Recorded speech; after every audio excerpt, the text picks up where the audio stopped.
Incoming transmission. Welcome to Saving Star Trek, a show talking about one of my favorite shows, Enterprise. I am Linda Park. I play Hoshi Sato and also Empress Sato. So enjoy this show. I love that it's finding a whole new life on the streaming services. And you better hit that like button or Empress Sato will not be happy. I mean, she could make a storm happen, and she could really make your life hard. Anyways, enjoy the show, hit that like button, and thank you for being a fan of Enterprise.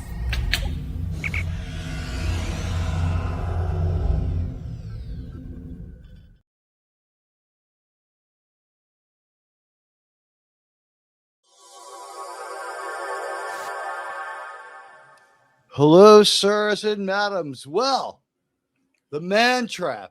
After 2 years and over 120 Star Trek movies and TV show reviews, Saving Star Trek prepares to go where every Star Trek review show has gone before, with you, our amazing audience. Whether you come through now or later, are you ready for the original series reviews with your buddy, Admiral Teague and the Trek Guardians? Journey back with us to the 8th of September, 1966, when a new show called Star Trek debuted and changed TV, not to mention sci-fi forever.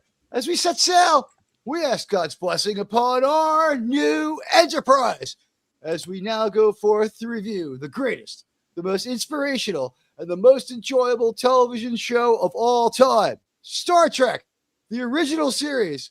I'm here with my crew, so let's say hi, and we're saying hi to all. Hello, fellas. What's going on? Is everybody excited? Oh, yeah. We're finally here, baby. Yeah. We did it. It's all leading up to this. I don't know if anyone's ever done it this way before. We did all the episodes of Enterprise. Someone out there must have, but chronologically reviewing the original series, I already saw a couple of things watching Charlie X and the Man Trap. I kept watching. This is the danger with our new mission creep. Did you find that after the episode ended, you just kept watching? I watched most of Charlie X after I watched this. Oh no, I turned it off right away. I didn't. Yeah, I want to slow burn the entire series again. Normally, I would just let them run like I do. I'm just going to watch a few episodes, but no, this time I'm one at a time. You know what? Before we say hi to everybody, and we're glad everyone's here, let's just talk among ourselves for a moment. You know, last week we did The Cage, not to be confused with the Menagerie. The Cage is pre-Lost in Space, and they haven't seen Lost in Space yet, is the best guess I can give you. By the time we see this is not only much more grounded than The Cage, this is a lot more grounded than the pilot Gene wanted to give them. I'm going to just say something right now. I love Gene Roddenberry.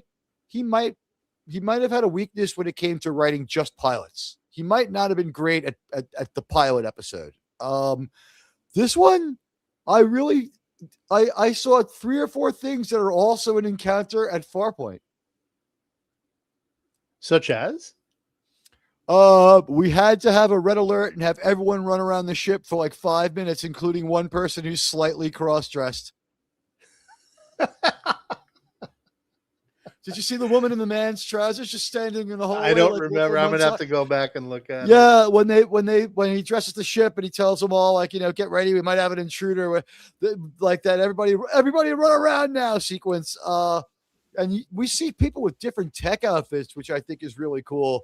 There's been a real evolution and a real leveling up. Everything they've done to get to production episode 3, I guess it is, but episode 1 that we see, they've been paying attention. We're really getting somewhere. Things have changed so much since The Cage. This is a completely different show. And for instance, we have a captain's log. We didn't have one in The Cage. Does number 1 make a records entry though to detail the away mission to go rescue the captain? I think there's a vestige of it. It's no, but I guess what I mean is like the beginning of the show. We start with the captain's log, start 8:30. It sets up the show. We're in our formula that we almost always use. There's only a couple that don't start with the captain's log. Yeah. Okay. Good point. That one does have like the kernel of it when number one does like the away mission statement, although that was just plain old exposition. Yeah. It wasn't set up, preempting the show.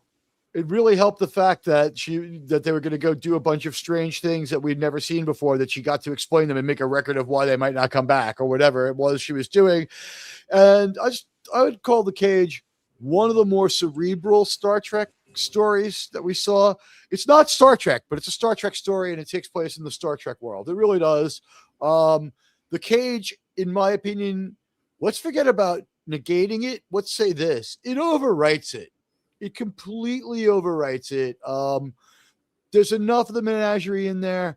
The menagerie is 20 minutes longer than any episode. When people say like 90% of the menagerie is in there, is the Cage is in the menagerie, it's a lot closer to 40%.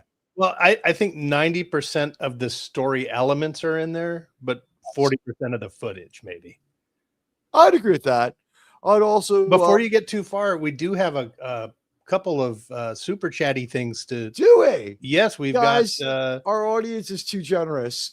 We've got a membership gift, a 17th month, and a couple of super chat or two. Oh my God, you guys are great. Let's play the sound. We shall now play the super chat sound. Admiral Teague, incoming super chat. Guys, thank you so much for being so generous. Let's see what we got here. We have, in order of appearance, we have Ruby Hoove gifted 1 Admiral Teague membership, and the lucky person to get that membership is, let's see, Brutal Honesty. Hello, Brutal Honesty 3372. Welcome. Received a gift membership from Ruby Hoove. And also Ruby is a member now for 17 months of our society. You have made so many people members and given the gift of membership. We always come through with the member meetings and with the member videos. When we can't do that, meetup due for probably about a week or so from now. We'll do it again. I think we found a way to do it. That'll be our 4-hour show. We get this, it does the same number anyway, as some of those 4-hour shows. If we get all the members to cycle through, it was great to see everybody last time, and it's great to be embarking on this new endeavor. I want to say hello to Ruby and thank Ruby Hoop for the $5 super sticker. 5 Greenlandian greenbacks. We are going from Talos to another new exciting planet. The only time they ever said it, they did not have like a science advisor too much on this one. Planet M113, Captain. It's Planet M113 for the rest of Star Trek. I don't think we're ever. Isn't that usually a designation for a galaxy? I think galaxies start. I believe so. I believe you're right. It's also like a DNA thing. Like by DNA, like Heplo group is like close to that or sounds like that. Not that I want anyone to clone Admiral Teague, although it would be a better world. Ruby Hoops, thank you so much. I appreciate the 5 Greenlandian greenbacks. We are going to give you the most entertaining review of the original series we can. But before we do that, I have a few things I just want to throw out there. We used to do this during Enterprise. I find maybe once a season is probably the best way to do most of this stuff because a lot of it doesn't change. But okay, get this. The Man Trap aired on September 8th, 1966. This update brought to you by Ruby Hoove. 8:30 to 9:30 p.m. Eastern time on NBC. So it started on the half hour. What was that, like news then a game show? I would like to figure that one out. I didn't have time to look that one up, but it's the first regular episode of Star Trek, the original series. It was Thursday night, early fall, 1966. The president. Does anyone remember know who the president was in September 66? Was it Nixon? No, it was Johnson. Lyndon B. Penis. Lyndon B. Johnson. Sorry. He also the number one news story we out there. We had the escalating Vietnam War, the civil rights movement, and the space race. With NASA's Gemini program being active at the time the show's on, we're going to move to Apollo and get to the moon. right before like weeks after Star Trek ends. The world was in the midst of 60s cultural shifts, British invasion music. Hey, the Star Trek and the Stones still going strong, but Stones are around longer. Growing youth counterculture and rapid technological optimism mixed with social tensions. The news stories that week were civil rights legislation struggles in Congress, domestic issues like the minimum wage increase and safety regulations, and international events such as a state visit by Burmese leader Ne Win, and the global Cold War, whatever that was. I guess it's like the temporal Cold War. Now, let's not forget what was the price of gas in September 1966. It's interesting you should ask, because if you would want to go to see number one movie in America, Who's Afraid of Virginia Woolf, or the number two movie in America, The Sound of Music, you could take your vehicle for a whopping 32 cents. 32 cents. Which is funny because I'm looking at it. That's $3 into that's $3 a gallon adjusted for inflation. So yes, $3 going on between $3 and $3.30. So money is worth exactly 10 times more. Would that be? We've reached a factor of 10 on inflation. Now, if you wanted to drive that car there, one thing you wouldn't have to worry about, Sean, is putting on your seatbelt. True. Seatbelts were not mandatory. Federal standards for enacting the car. Guess what? They signed the bill this day. The 1966 Safety Act signed right after the premiere. Many cars had optional lap belts earlier, but usage was not required by law and enforcement was non-existent. And as we know, the lap belt was like worse than anything you could do. Probably bouncing around the car was a little less bad, but you were going to be like Captain Pike if you had the lap belt. The 3-pointers, those are the ones to go. The 3-point belts were the way to go. The world we lived in, optimism and anxiety, cultural vibe was the British invasion, as we said, and daily life. Fewer regulations, cheaper basics, but also less safety net in the society and in cars and in roads. Like, I believe the speed limit was 70 miles an hour, and you could just drive anywhere you wanted on 32 cents a gallon. There was only one kind of gas. I guess you could get high octane, but lead everywhere, baby. That's what I said. That was the day. You know what? Think of that. So the gas price was essentially what it is today, as far as impact to your wallet, but the mileage, 25% less in real money. It's a big difference, but but think of this though, the mileage that those cars got back then, they had to have been shelling out 3 times as much volume. They're using 3 times as much gas as today.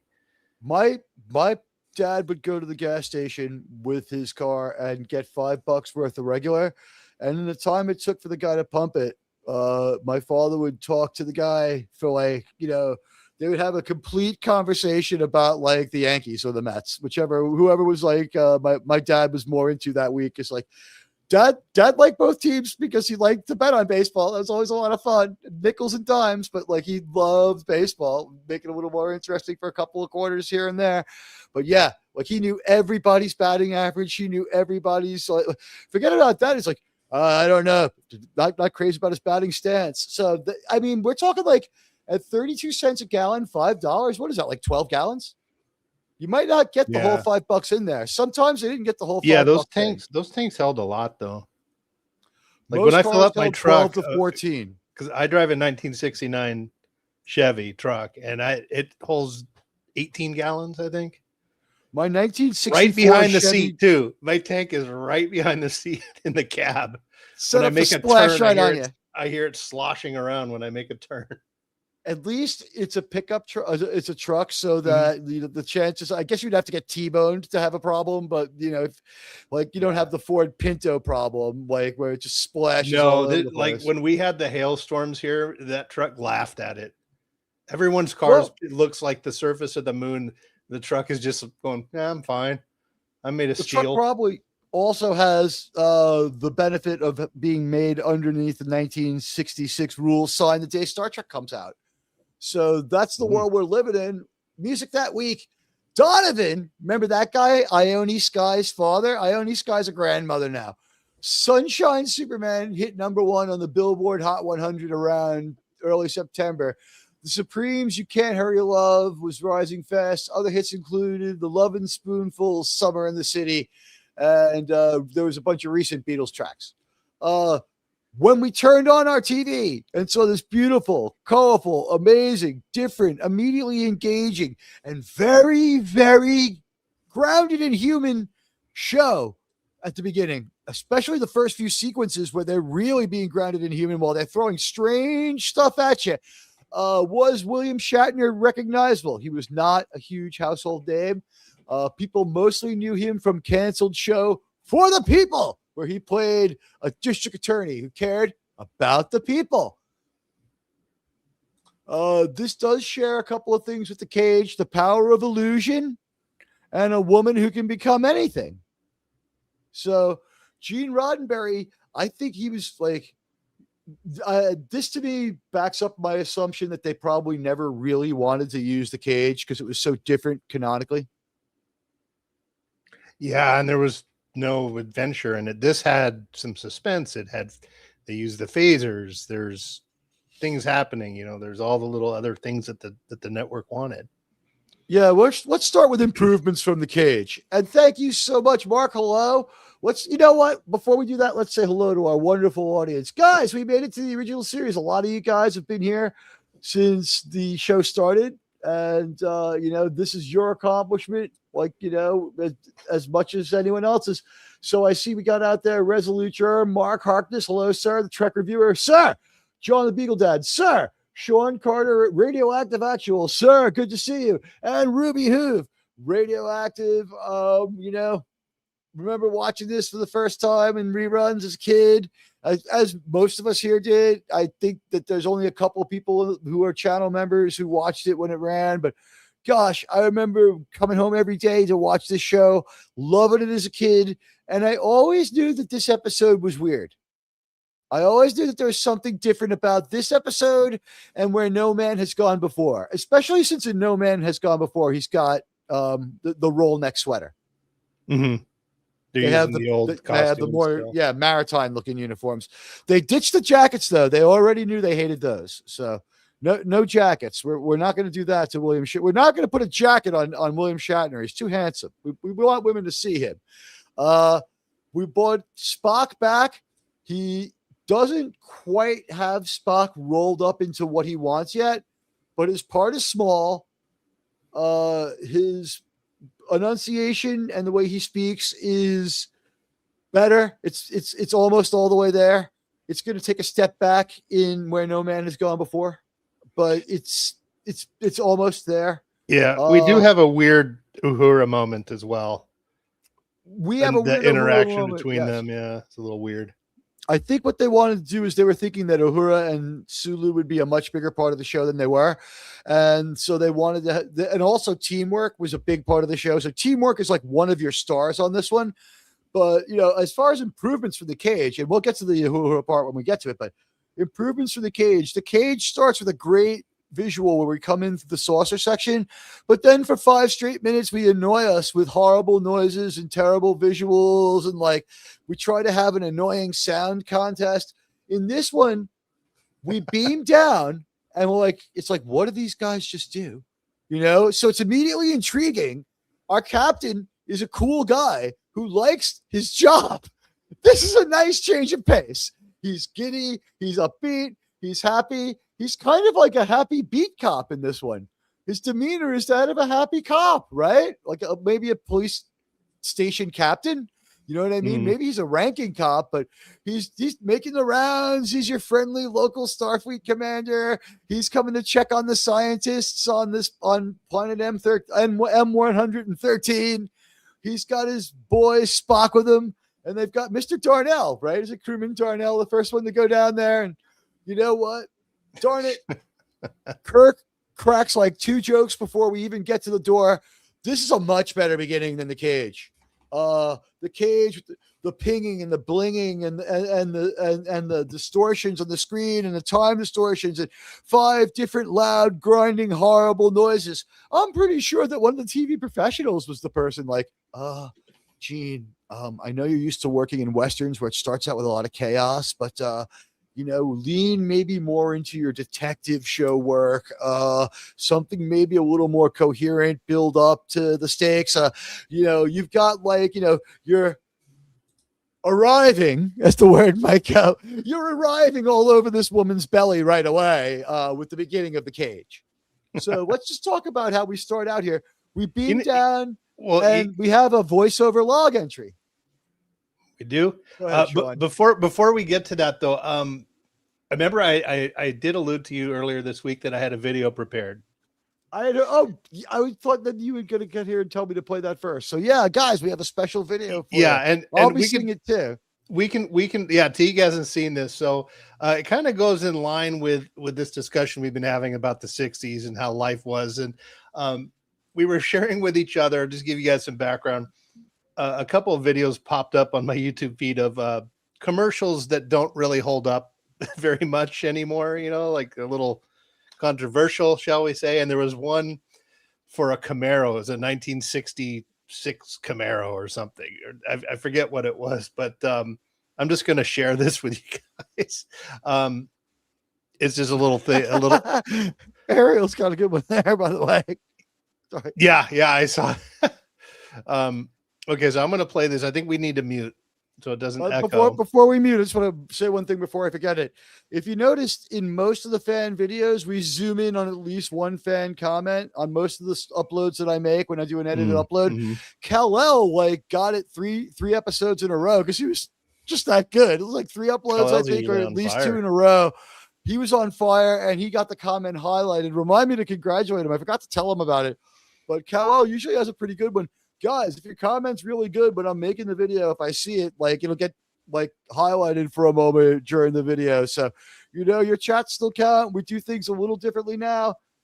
I made a bunch of videos last week, very productive. And who knows, we may get I think that while we're doing Enterprise, I miss my old chair. While we're doing Star Trek Live, the original series, I think what I might do is go back and make some uploads for Enterprise. I think maybe during the week we'll get an Enterprise upload every couple of weeks. And guys, here's our schedule for this one. We're thinking every 8th week. I'm going to run this by the panel. Because of repetitive content and things like this, here's something, since the military stuff is such a big part of Star Trek and teamwork as well and training, I was thinking every 8th week, because this would then both things would end at the same time. Every 8 episodes of the original series, an episode of Band of Brothers. What do you guys think of that? The Patton review was so good. Either that or we did discuss doing a military movie. Well, we're going to finish Patton. Before we do anything, we have at least 2 more parts of Patton left. And I think there's probably a post-movie Patton discussion. I'm not going to go crazy on that and go for a 5-hour upload on Patton. So there you have our community's notes and our plans. So Sean, there may be a development coming up that we have to talk about for that. There's something coming up called shows that would be very helpful for repetitive content. Okay. We will talk about it. Let's get the video. Okay, well, here's the video, guys. So again, talking about the 60s, enjoy this little mashup I made. And we got to mute.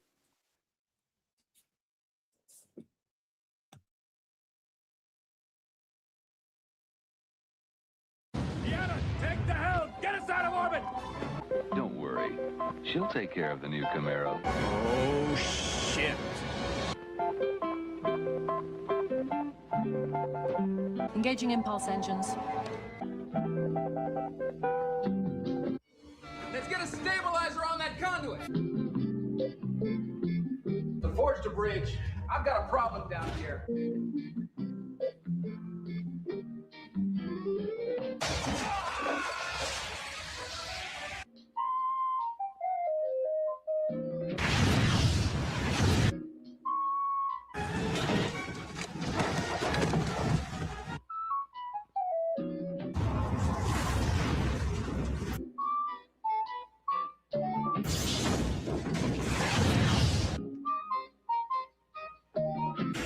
Coolant leak!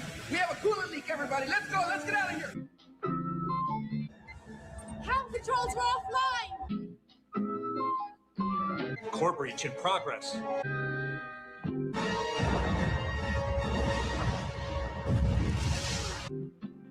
Relax.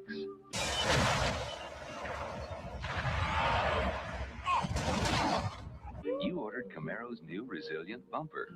It's color matched to the car, so you may forget it's there, but it won't forget how to bounce back, no matter how often you bump into something unexpectedly.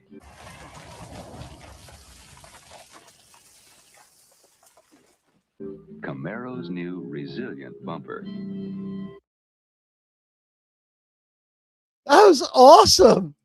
Thank you, Sean. That was amazing. My first car was a Camaro, but unfortunately it was a 70s one. And like the first low speed crash, the entire front end just turned into a mangled mess of fiberglass for the rest of the time owning it. I couldn't get rid of that piece of shit fast enough, man. Four-barrel carburetor. What did I need that for at 18? What was I thinking? That was able to bankrupt me in gas. That car cost $70 a week to drive around in the 80s. Wow. Yeah. Well, hope you guys like the video there. When I was watching that commercial, I'm like, hey, that's like Deanna, how Deanna would have driven the car, just crashing it in and everything. So I'm like, why did I mash that up? And the video editing was great. Like when the impact happened, the person flew in the direction that you'd expect them to. Yeah. You thought about the kinetics of the editing really well. Did you ever take like a film class or something? And no. Whoa, no. Holy smoke! Wow, we have look at that. Something spotted out in the perimeter. Admiral Teague, incoming super chat. You know what? Before we do that, I think we need this. Hold on a second, Sir, steam is better. Sir, honestly, the dogs are better. Sir, I have the man. Sir, my name is Raisin. $1 billion, sir. $1.1 billion, sir. Sir, he has a cold. Don't shake his head. Sir. Come on. Thank you, my friend. 20. Holy smoke. Admiral Teague memberships. I don't know if we have that many subs. Let's check. Thank you all for being here. And thank you, Crimon. Oh my God. Let's see. We got the Orville Nation. Hello. PJ, good to see you. Lady V Elements is here.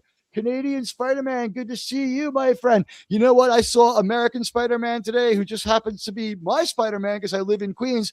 And we were talking shit about Canadian Miles Morales. We do not like that guy, Spidey. Canadian Miles Morales is a real dick, eh? It's good to see Canadian Spider-Man back in the family. Oh, wait, we have a Miguel Morales. Well, we like Miguel Morales, too. That's too funny. Bolt the Words, welcome back. Orphan Zane, Rebel Rose, hey, what's going on? Rexanne McLeod 0, Fox Hill U3S, Edge of Time 9931, Matt 6903, Joe's Atmosphere, hello. On top, a Stem of Thorns, Rose, hello. Fox Hills S1E, Joe Lamont Sama, hey, what's up, buddy? RN Feliciano, hey, what's going on? Aaron Beast, Aaron Ice 2167, Nilla Wafer, the Joker's Voice, hey buddy, and Words and Pictures, hello, welcome back, and hey, the Dead Man's here, guys, welcome, thank you, Crimlon, you're the founder of the feast. Thank you so much. It was very nice of you to do this and make so many people members of our channel. We're gonna have to do something to celebrate that one. Maybe we'll have an extra channel meeting because wow, that might be we might have had a couple of times where people dropped 20, but it's been a while. That was something. Sir, thank you so much.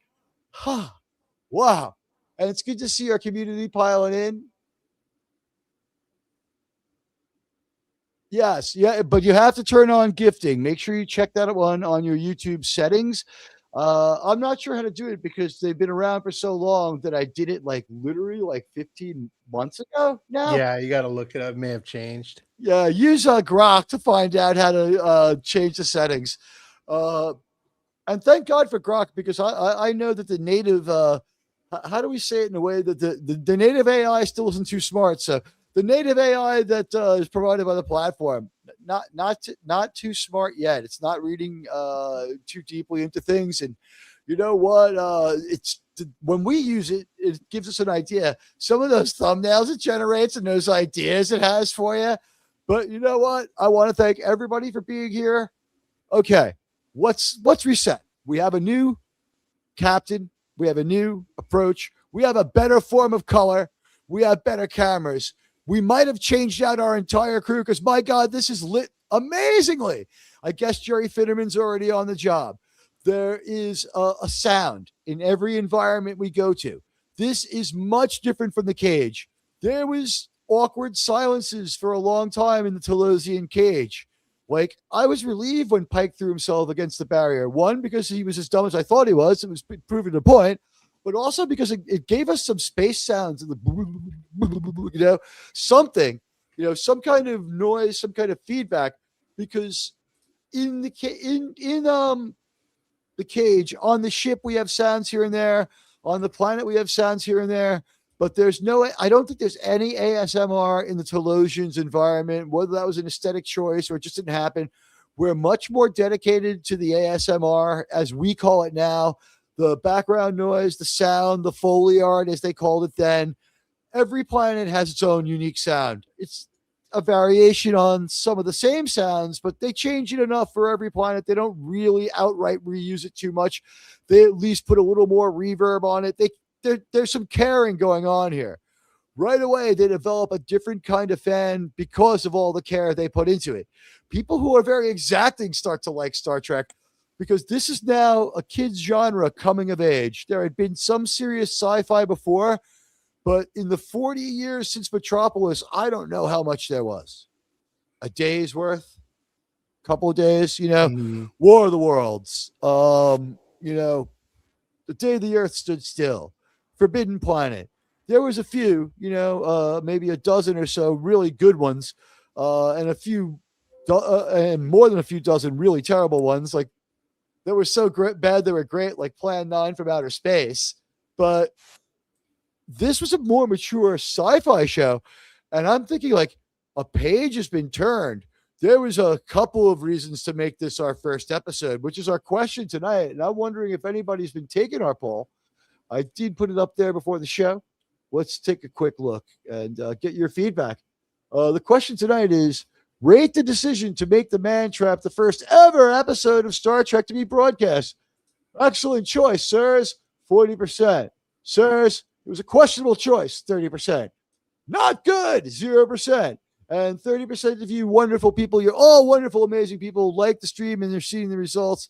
We can't thank you enough. Keep on voting. Vote early, vote often. You know what? 10 votes, fantastic. This reminds me, don't let what happened to you happen to me, happen to you. When I went down to vote, they said, sir, someone already voted for you, but that's because I can't vote in my own polls. But I would like to. I think that I would go with excellent choice because the first pilot is too much like the cage. It's another idea. There's action in it, but it's like we are like, we go with godlike being and we take people and we transform them. We're still really hung up on the human condition. We want to say a lot of stuff about the human condition and humanity, but Gene Roddenberry is now holding his fire. We have a different aesthetic look to the show. I don't know if Jerry Finnerman or the same costume designers did Where No Man Has Gone Before. It looks a lot different. We'll get there when we get there. But this episode, we have our crew. We have everyone we're going to have around. We have probably from Where No Man Has Gone Before, the idea to humanize and expand the role of Sulu, the idea that we needed Nichelle Nichols in there to really get things going and to have her have a more human part. And this early episode does do a lot of things that pilots are supposed to do.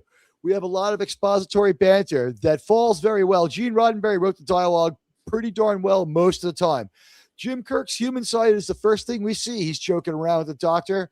But the thing is, we get his formal military side through the voiceover. So as they beam down, there's a voiceover, and he's like, we're going to check on planet M113. An ancient civilization was once there, and this would be routine if not for the fact that the wife of Dr. Crater is that one woman in Dr. Leonard McCoy's just pet. one. Just one. Yeah. Poor Leonard. Yeah, he's not. Well, he does say to Kirk later, "How is it that you get girls to like you?" Right. So maybe he's not great with the ladies, but I think the deal is Leonard's been around, but this was the one that was like, there's this girl Nancy, and they're like, he's drunk again, guys. It's like he's talking about Nancy. He's like, Bones, the synthahol can be easily overcome. The effects are easily overcome. You don't have to talk about Nancy all night again. Oh, damn it, Jim. I drank real booze tonight. But we have a really good conversation where Kirk is joking around with McCoy. The crewman is very military, very quiet, knows his place. In fact, if I remember correctly, is he scanning around a little bit, looking at the horizon, making sure the area is secure? They're still pretty military. Did anyone else notice that? Oh, yeah. All right, so let's talk about our impressions of the initial scene, and we will start with Germ. It's a very good scene. As you said, with the voiceover, you get a good layout of what's happening, much better than them showing us. We get it all at once. We know who we're talking about. Then they actually act in a very military manner. The officers act like officers. The soldiers act like soldiers. The sailors act like sailors because it's a maritime tradition. Yeah, you got the lessers securing the area. McCoy and Kirk are actually focused on what they're there for. Much better than what we got in the Cage. Now, one thing we should say, audiences didn't get to see what we see now when we get to watch this fantastic series together. We will be using the special edition. This is the remaster. Oh, you do have some it looks screenshots. fantastic. Okay. I was trying to grab some. No, you know what? I found out that if you wait for a moment, the controls disappear and you can use the show as a screenshot, as a slideshow, and it just looks better. Okay. So I try to remember to wait a couple of seconds before I put the slide up so that controls go away. It's just a little unsightly. I do have one. I do have one screenshot. I have a couple too, but go ahead. Well, this will just show just going to the title of the show. You may fire when ready, Commander. That's what it's referencing. You don't want to get it in there. All right. Yes, I agree. All right, sure. You have the con. Go ahead. You said it was a better beginning. Let's get your thoughts. It was a better beginning. Everyone's acting the way they should. No one's just standing around like they did in the Cage. It's kind of why I think the Cage was never really meant for anyone to actually see. They didn't really pay that much attention to the details. They can say whatever they want. It was never meant for anyone except for the execs. Let me ask you this. Was the rescue, if they loved it, send it back for another round of shooting? Was that maybe... It's like, if it's great, we can fix it. You think that was probably the attitude? Yeah, I think it's just something they had in their back pocket, and until TNG was coming out, it was never intended for anyone to see, and at that point, they didn't have the money or the wherewithal to fix it up, so they just released it what they had. So you can judge the Cage a little bit lesser because it was never meant for anyone to see. But they got all the details down. They spent the time for all the background noises, the music, actually framing the story the way that people would want to see it. You're right. I 100% agree with that. Okay, so this story starts out much more interestingly. Rather than like a bunch of obnoxious noise followed by the captain saying that he hates the show and wants to be on another show and wishes the show wasn't on and doesn't want to be part of the crew, and he would rather be a trafficker than do his job. And the doctor's like, I bet you would. And like, I can only imagine that. It's like, Gene, you just read the mind of every man in here, but you know what? And Lucy's like, I know how you guys act. It's fine, Gene. Don't worry. In fact, come back to my place later. We'll have a few drinks and talk about it. But this is it's a little too crazy for 1966. So the man trap was maybe a little like the show that came for the Man Trap was better than what we would have ever gotten from the Cage. Even if we had swapped out Captain Pike right away, he had compromised himself too much with a writing mistake that was well-founded. It made sense that your captain would have some vulnerability and not be perfect, and I don't mind that. But I do think that we saw some problems with Captain Pike being too burned out, and then his dreams, and it'd be like, yeah, I could sell people. His dreams are a little unsavory. The only thing I really liked about the dream sequence was watching her dance, and also watching him run around to get away from a woman, because he's so not with it. And that's so not Kirk-like. Just the captain of the Enterprise running away from a hot woman who wants to talk to him is just not Star Trek at all. Even Picard is like, I don't really go that way, but since you're a handsome woman, he would hang around and talk. But we have the right captain. Sean, your impression of how we throw ourselves into this? We get a voiceover, and then immediately Captain Kirk's talking. It's a military exposition. They tell, they don't show. Is that poor form? Is it bad filmmaking? It's great television. I guess it's not great film. It's supposed to be bad filmmaking, but it's great television. Well, by telling what the setup? They say you're never supposed to show up and just tell people. Like, Star Wars is also like, look, this is like Martin Scorsese would say this. You know what I mean? Well, we got to remember this is episodic television, though. Right. A film, yes, you want to just show, but episodic television, you want to give viewers an expectation of what they're going to see every week. So, right off the bat, Stardate, whatever, we're at this planet. It doesn't give you too much, but at least kind of tells you why they're at the planet where they are, or the station, wherever they are. It gives you a brief reason why the ship is where it is, but it doesn't. Captain's log, stardate 1513.1. It's stardate 1513.1, by the way, fellas. 15. I thought I had heard 13, but yeah. Well, the stardate also, they do jump around. There's a 13 in there. It's 1513.1.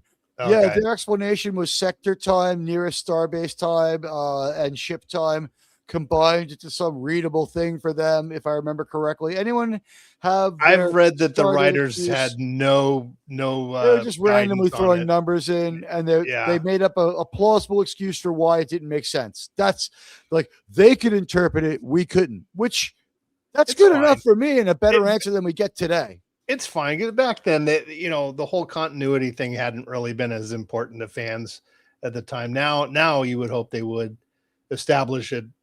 Well, they are. How stardates are determined and everything. I think by the end, we're saying certainly by Wrath of Khan, it's 2282.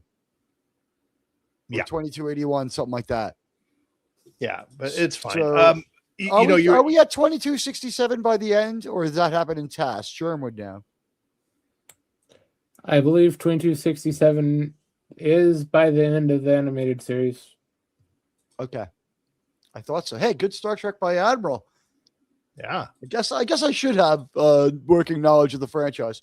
So yeah, okay, Sean, take it away. Open. But yeah, no, I'm fully happy with the way that they establish it. And I do think they made the right choice of airing this first instead of Where No Man Has Gone Before.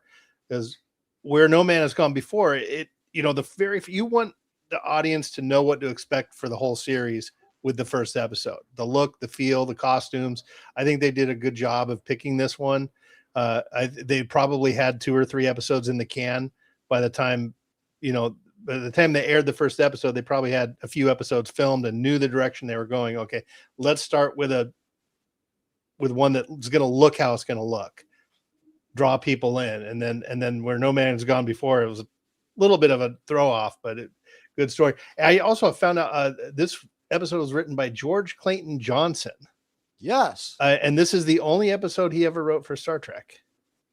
Is that so? By the way, I wanted to show people something. I saw my cousin last week, and we grew up watching Star Trek together, and she gave me something that we don't have. There's a man trap description in here. Maybe I'll get to it later, but you know what? We can save Star Trek like no generation before. This is what they had. This is from before Star Trek, the motion picture. This is from pre-December 7th, 1979. What this is, Sean, thank you. perceiving my orders, man. It's like if I said Sean lay in the course, you would be like, course is already laid in, sir. You know what? I've been updating it for hours. This book is a book of, it's got a like an index card back in the baseball card style synopsis of every episode. It also has every cast member's character and personal bio. And then it has every Star Trek. This is the majority of the book. Every Star Trek organization in America, all the different fan organizations. That's really cool. Well, I mean, I want to go and see if Starbase Stony Brook is still around. You know what would be an interesting project is I could take a picture of the page, drop it into Grok, and ask it to search for the people. Wow. Or write letters to these people who are, there's no internet. I'm supposed to write a letter. But this is what people had as far as remembering Star Trek before videotape was available.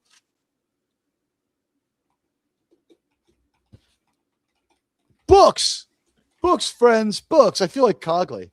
All right. So that was a cool gift I got from my cousin, the Star Trek catalog. So yeah, pacing really well.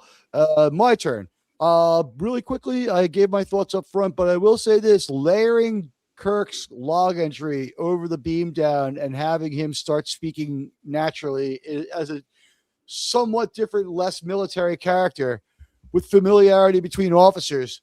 That was an excellent and innovative idea. I mean, since no one had ever beamed down before, I'm quite certain in saying we had never layered the beam down over the login like quite the same way. I mean, you know, remember the cage hasn't happened for anyone but us.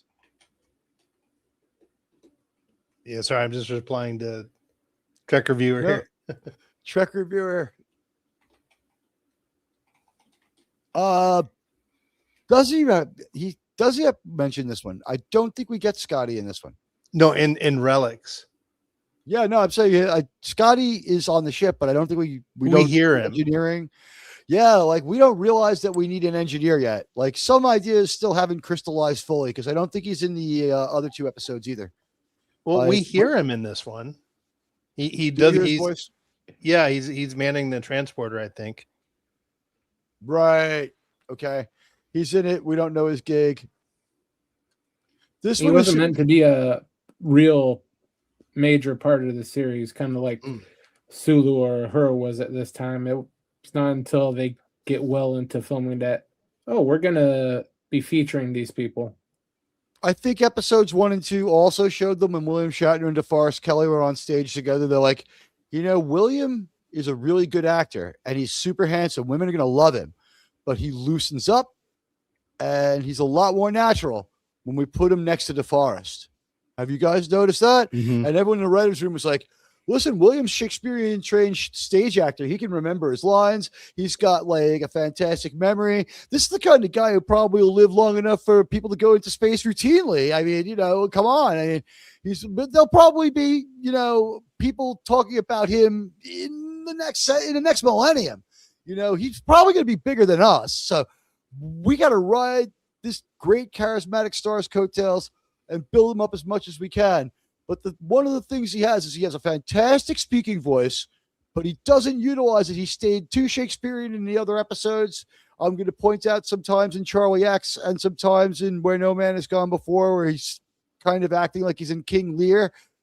There's no Shakespeare. There's no hint of the Shakespearean actor except in the poise and the ability. Well, I don't want to insult Mr. Shatner by saying that there's no hint of the Shakespearean actor. His great memory, his great training, and his ability to play a variety of roles very well is there. But he is doing a hornblower type character, if you've ever seen the Gregory Peck hornblower movies. But he's a little looser, and he immediately is joking around, giving some of the native fauna to Bones. Yeah, here, Bones, grab a bunch of sticks and give it to her. He's already sabotaging Bones. Here's a handful of weeds, Bones. Yeah, and this is starting a little more like a cop drama where the cops are about to happen upon the crime scene. You know what I mean? Or there's about to be a crime. Because, this is their daily job. It's extraordinary to us. And let's face it, being something like, say, a New York City or Chicago or LA policeman, or any policeman, but, especially a big city policeman, almost otherworldly there, something that's like, I don't relate to it. I mean, I only understand what it's like to be friends with one because my father was one. You know what I mean? Like, it's, there's a reason why these shows are made over and over about police departments, or sci-fi shows, or shows about the strain of command or the strain of responsibility. And what we see here is a happier, more upbeat Captain Kirk than we got from dour, sour, horn dog Captain Puke, who's going to go on to make a fool of those women. Are going to get even with him in Strange New Worlds. Believe me, you're going to be, when we see him in that chair, I think we should put together an SNW, like Pike being cucked, to go before we put it. Like, guys, he's in the chair. It's going to be a little hard to see, so we put this together for you. They would have built on sand. Gene Roddenberry, his second brilliant non-tantrum. The most remarkable thing about this scene is that it's in the first episode of Star Trek, and it's the first thing we seen, because Gene Roddenberry didn't have a meltdown and start yelling and screaming the way Alex Kurtzman would have if he'd been given any feedback, and we get an improvement. Episode 1 is good, but not ready. It's you have to like Star Trek a little bit to get into that episode 1. They kicked it to episode 4 for a reason. Episode 2, it's really good. It's better than episode 4. But episode 3 also very good, but not as good as this one. We have a dynamic between Bones and Kirk that is much better than we get with Dr. Piper or earlier with Dr. Boyce. It just doesn't work with these guys. We immediately see 2 of our 3, and I don't know if they were planning on working Spock in that much yet. He's held over from the original show, but I think he was going to be our resident alien greenskin holder. Maybe. Admiral Teague, incoming super chat. Good shot, Mr. Carter. RRTNZ says, apparently, Shatner only bought a very cheap hairpiece. When Nimoy asked him why, he replied, "It's a small price to pay." Okay. I want to thank RRTNZ for being the out of the theater reviewer for the Odyssey. He did a fantastic job. I realize that being a subject of the Crown, he is not allowed to directly say that Christopher Nolan movies are outright bad until it's been established. So we have to factor that in. There are people saying a lot of good things about the Odyssey. He was really coherent. He had passion behind his takes, as he always does. Whatever it is he's doing, he must be great at it because he's a natural born reviewer. The RRTNZ channel we're going to get when he retires from saving New Zealand from whatever it is that's going on whatever the hell it is going on down there. I can say that now and say it like Riker because I have a beard. What do you think? Yeah, right? I was saying earlier, you have like a Gordon Freeman look to you right now. Because the mustache is dark. Well, you got the goatee, the glasses, just like the hero from Half-Life. That's true. You know what? Maybe I'll take the glasses off for a minute. No, I can't say. Apparently, Shatner only bought a very cheap hairpiece. When Nimoy asked him why, he replied, "It's a small price to pay." Yeah, everyone after the show, bookmark the video that Teague has pinned here. Because she does a really good analogy on comparing the backed it up the movie to art. Welshie, really you know what? Because it was Welshie, I went ahead and I re-grokked it. Grok is still giving the same answer. Could you ask him for me, Welshie? I've been told that the critical drinker's creation method is he goes full rant, then he goes back over it and re-records things and strengthens every line. And when it's good, he leaves it, or when he wants to re-record it, he re-records it for uploads. And that for things like Open Bar, they take out every space, every over talking, every and ah, and string it together in a stronger, more coherent line. So anytime any one of us thinks or says or ah, I have taken it out as much as I can on that. So with Welshie, he doesn't do that too much. He's a really good speaker, and he was real easy to edit, as is Germ. And he's very clear, very narrative. And the focus of the review is, do you need to see this in IMAX? The answer was pretty much no. Do you need to see this in theater? I don't want to spoil my review. There's something to be said for the case. Do you wait for streaming? You can, just like you can with everything else. He makes a great case, and we back up what he says with the pieces of art. When you see them right there, it helps make his case a lot better. He did a great job of painting the picture with words, and I took just enough time to enhance it, just enough. Dropping it on Friday was pretty good. It did well, not fantabulous. I, for one, am ready for the channel to do a little more breakout stuff, but you know what? If you guys could go and just feed it some likes, set it up in the queue to watch later, it'll keep going. And you know what? We are gaining momentum, and the rep is going up slowly as we keep, branching out and meeting more new people, overlapping with that drinker circle a little more, doing the collabs with Lance and Northern English Bastion. We'll be doing Miami Vice tomorrow. So in a stronger position to bring you Star Trek. All right. We got scene 1 out of the way, and we thanked Welshie. We beam down to the planet. We joke around. We show a very human captain, which is what we did last time. However, this very human captain is showing far more admirable human traits than frustration and horniness. Plum. The way he says plum. We get Dr. McCoy's other nickname in this one. Yeah. And I don't know if that was just a throwaway line that someone came up with, or if it speaks like a metaphor for for lead in Latin, because he plumbs the depth of her soul or whatever, or I don't know. Plumb something. He plumbed, and she plumbed something in him. Like she has gotten inside his head.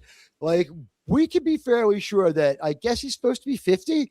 Dr. McCoy has been around and maybe been married, or at least been in a few serious relationships.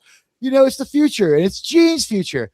He probably spent like 9 months living in like a free love tribe, just to get over like his last mission. He's like, let me tell you, that time I spent on Risa. But you know what? He is been around. He's been around the block. He's an experienced spacefarer. He's got probably more years in the service than the captain, but the captain's real good. The captain's 35. He's supposed to be 35. He's got a 50-year-old chief surgeon. But we were told in 2009 that they joined at the same day. Yeah, fast forwarding and homogenizing everyone's story and making it so everyone could be inferior to Uhura, who joined out of altruism. One guy joins to prove he's a better man than the man who called him out.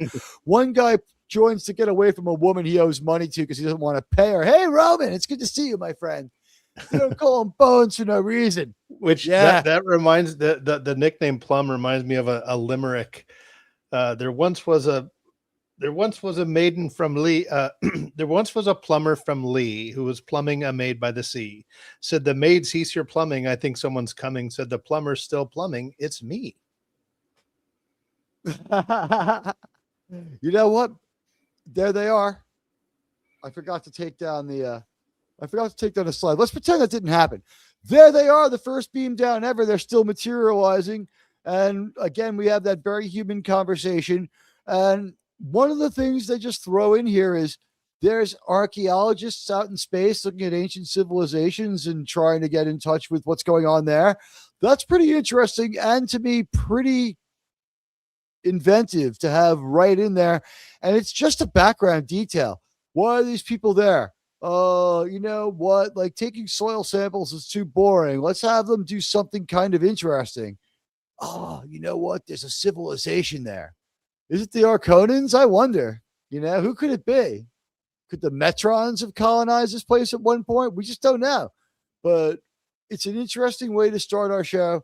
And we have them beaming down and having that very organic conversation. We go to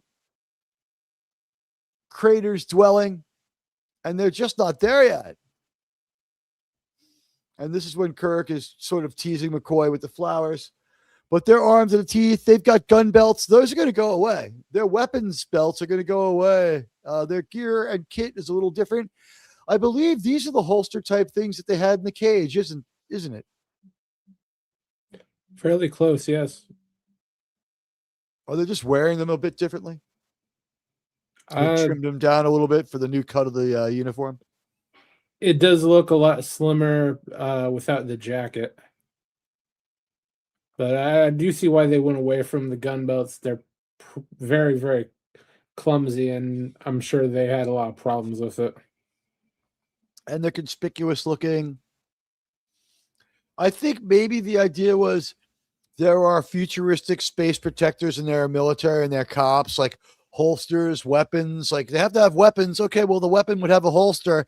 And then, like, in a couple of episodes, someone's going to figure out this Velcro stuff. It's space age material. You know what? We can use that, and that'll hold their weapons to their uniforms long enough. We'll build some lighter prop weapons, and then they can have their hero weapons or whatever it was. Who knows? But we start sticking our phasers onto the belt, and maybe that's why phaser number 1 is developed, because it's smaller and lighter. And that is Dagger of the Mind was another proposed pilot from what we heard last week. Oh, that makes sense to me. So as we wait, we make ourselves at home, by the way. We just walk into the Crater's dwelling and make ourselves at home. It's done very organically. I guess the deal is they don't own this. It doesn't say keep out. How is Kirk going to know what their dwelling is? And I'm sure in the radio transmission where douchebag Crater was yelling at them probably the whole time, it was like, meet me in front of this building, it's fine. So I guess it's not their dwelling. This is like the place they have set aside for Crater to yell at people who come by with salt once in a while. But it makes sense. And Nancy shows up, and this is our first look at Nancy. We don't get a read. We, the audience, don't get the clearest read right away. She comes in the room. She continues. We see her hit by the full. She's the 25-year-old Bones that we have, right? So it's one long continuous shot. She walks into the light. In the words of Mick Jagger, she walks in the blaze of light. She's one step from the dark. And, as we saw her before, when she first enters, completely in shadow. There's some mystery here. And remember, she is a vampire type creature, and we'll talk about that in a moment. But one of the things I thought was interesting, and maybe a nod to vampires and Nosferatu, the original vampire movie, is this is a Star Trek thing all the time, but awesome shadow work on the wall, not so different from Nosferatu. Coincidence? Well, there is one difference between her and a normal vampire. She invites you inside. They were invited in space, but yes, that's true. She invites you inside, and you know what? Salt's a lot cheaper than having to give them money. So she's also ahead of her time in several ways, but she steps in from the dark out of the light of this other planet's sun.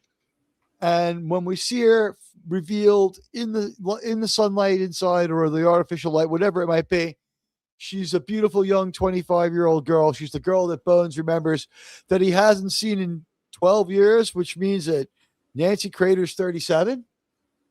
So way to go, Bones, man. She's like 13 years younger than you. Way to go, buddy. I personally just want to say here, I endorse the messages that Gene is sending that a 50-year-old man would date a 37-year-old woman. And if there are any 37-year-old women out there, I am, in fact, basically a 50-year-old man, if we do some creative math. You don't have to be a mathematician. In fact, I prefer you weren't a mathematician if you wanted to work the numbers on this one. But here she has round to the nearest half hundred. Yeah, there you go. Round it off to the nearest half hundred. Nancy Crater has an interesting space artifact that we don't get a much better look at, but she does come in. She's Kirk calls her a handsome woman. Let's use an equally outdated but funnier term. Guys, is this a comely woman or what? Comely? Comely. She certainly is a comely woman. I'm sorry. Shall I say becoming? She's very becoming. I'd be coming if I had a woman like this come over. Lombardi, what's up, my man? Good to see you, sir.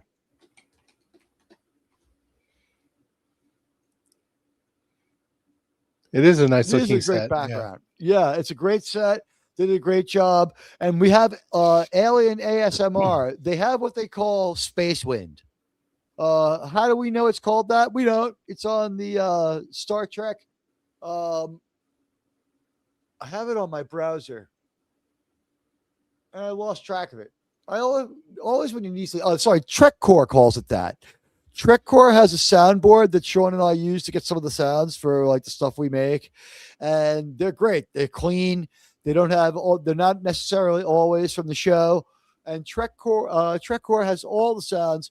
Every planet has what they call wind, planet wind, and there's also space wind. I think space wind is what they have on the planets. Honestly, there's space wind. So when we go to the planets, there's like some wind blowing. The space wind is different a little bit on every planet. Although on this planet, it's a slightly re-engineered Telosian space wind. It's the same space wind we have on Talos. But we're recycling several Telosian ideas. Again, a woman who can turn into anything, the power of illusion in your mind, and the power to read your mind. And we've thrown in, what that says about the human condition when you don't have those safeguards and privacy. But also we've thrown in a vampire, which is something Gene Roddenberry just loves. He just loved when he got this space vampire story. He's like, oh God, I love space vampires. And let's take a minute here. Here's our space vampire. All right. Traditional vampires by the time we get here. So we can include Hammer Classic Films. This is not Bram Stoker's. Vampires build up in the age before mass communication and pop culture. They are ancient folklore. They are appealing folklore.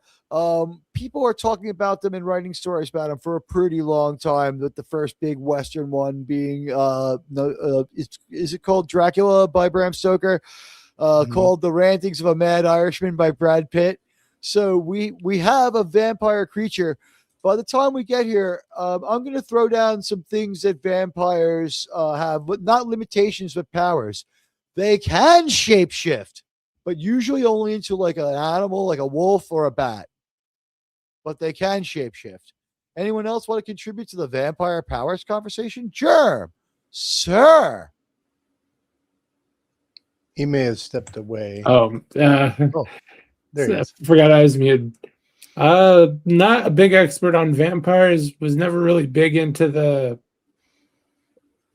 that part of monster movies. All right, just the basic stuff like as you said, the changing their shape, a little bit of mind control.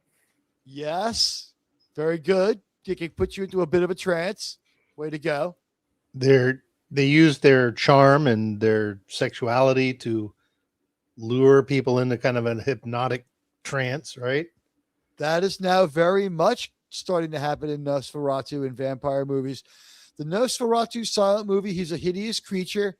We get away from that and we find out, Hollywood gets their hands on Dracula. And they're like, well, I mean, what do vampires do? Well, they go and they grab beautiful women and they suck all over their necks. And they're like, whoa, what about a handsome vampire, And I do realize in certain incarnations, Nosferatu is handsome as far as in the book. But the thing is, he doesn't have a lot of control over that. Hey, Tony. Hey, Tony. Nosferatu does not have a lot of control over how old he appears. It's how recently he's fed. And the Anne Rice vampires, I believe, do that too. You can't drink yourself back to adolescence, but you can, you hit 20 again. But this vampire has a lot of control over how they look. Their mind trance is not quite as good as we think like Earth vampire is, but they got a whole bunch of powers. Their shape-shifting is precise. Their mind reading is absolutely precise. Their ability to plant a suggestion, maybe slightly weaker because we see vampires kind of like mind enslaving people, Renfield. Admiral Teague, incoming super chat. Oh my gosh, Welshie. Thank you. The $10 super chat. This one is for the classics fans. The Greek prelate Euripides got his start as a stagehand. He once handed a torn costume to Aeschylus and said, "Oi, you Euripides, you Mendes," and then understudy William Shatner had to take over and do that play. RRTN said, "Thank you, sir, for the 10 Greenlandian for the 10 New Zealandian dollars," which you know what I what do I do except say thank you to the person who gave us such a great upload and did such a great job. One day, in your retirement, you're going to do a great job as a movie reviewer, as a hobby. And I can't wait to see the kind of video essays RR will make, because he's so exacting and he's so passionate. And his comparison to the paintings, if I had dropped that earlier, I think that would have gone absolutely viral, because that was a great way of putting it. That everyone, that could have been a podcast and people would have got it, but we were able to back it up. I hope you enjoyed what we did. Hey, it's Nerdporial Life Form. Have you learned to see the creature in whatever form it takes? Do you know what the M113... Have you learned to see the creature in whatever form it takes? Do you know what the M113 creature made a second appearance? Yes, I know that the M113. I know where it is. Sure. Yep. It's in Trelane's castle. Yes, it's in Trelane's castle. It's Yeah. one of his hunting trophies. It's good to see the Nerdporial Life Form, who has a great channel and is a great follow as well. He's a great guy. I recommend him. Good to see you, Nerdporial. It's been a little while. And hello to Comedial BK. Good to see you. Welcome Hello. to the channel. I do have a comment about Welshie's super chat. I threw it back up here. It says the actual conversation went, "Hey, you Euripides, you Menides," and the person said, "Mendes what?" She goes, "You Menides nuts." You know what? We're almost there as far as These Nuts Star Trek. Only 734 more episodes after this one to go. I'm glad that actually we have 6 days before we have to do that again, unfortunately. Sorry, guys. I'm just really quickly typing in a little promotion. The Nerdporial Life Form is one of the good guys. He is also, an honorary Trek guardian. His love of Star Trek is as strong as anyone else's, and he covers a lot of other stuff. It's been a long road, and the Nerdporial Life Form has been a friend all the way down it. We got to get you back on for another interview on the weekday show, my friend. Hello to you in Chicago. Okay, so let's continue. Our vampire powers are suggestion, shape-changing, mind reading, and we can blow off getting invited in because Crater goes to her place, and then when they want to show up, they have to call ahead and they get invited in. So invitations all around, but they don't apply to the vampire. But to keep the record straight, she is asked to board the Enterprise several times before she does, so she has permission when she goes on there. So we don't have biofilters yet. We don't have, pattern buffers. We don't have scanning for life forms. They've thought of it. They take some readings when they get to the planet, but they don't say anything. And I think it's the security guy who's scanning and stuff like that. But we don't maybe have the ability to detect what kind of life form it is yet. We haven't gotten deep into scanning yet. We're going to get into its possibilities. The idea just having been rolled out, we're going to get to go with it. And some of these ideas obviously have been worked with by other sci-fi creators. They do have a mention later in this episode of let's get back to the ship because we can find a match from orbit using our sensors. So they do allude that they can do some pretty close-up scans, but they don't mention life forms at least you're saying. Or getting exposed for a doppelganger of Nancy Crater that is actually a monster that looks more like the Mugatu when you beam up. Right. Something would have gone on beaming up in modern Star Trek. So you know what? You want to say lore breaking? We're breaking more lore than we ever did in Enterprise right away. Like, like the biofilter should have caught that this wasn't a human right away. And that's the end of this episode of Star Trek, if you want to be a purist. Yeah. You got to take 6605 as a whole and with a bit of a grain of salt. I mean, well, they also didn't plan on having the franchise last 60 years to establish that much lore. They were just doing an episode, just an episodic series. In the words of Charlie Watts of the Rolling Stones, I thought I would do this with Mick and Keith for like 4 or 5 months and then move on to the next thing. Yeah. It's funny how these things just tend to work out. So this is Nancy Crater, and she's a very attractive woman, especially if you're Bones McCoy. I guess she's probably real smart too, because like not only can McCoy bond with her, who's a medical doctor, but Crater's an archaeologist. I mean, he's crazy as shit when we meet him now, but Crater, an archaeologist, also is able to have, deep, heartfelt conversations with Nancy Crater, who is, a very intelligent woman. We don't know what she does. Maybe she was also an archaeologist.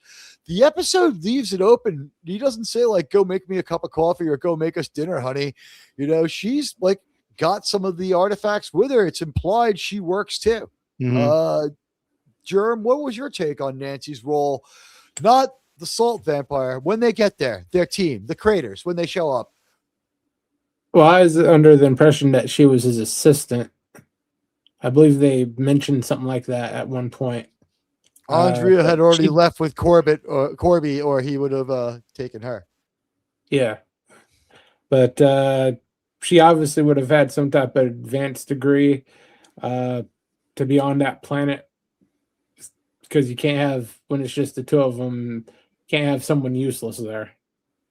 She's probably also a doctor of the same thing and is able to, or a complementary field like anatomy. And maybe that's why she knows Bones and this guy. But Crater's a crazy old coot when we see him. Crater just looks nuts. You know what? Crater is based on Ren Field.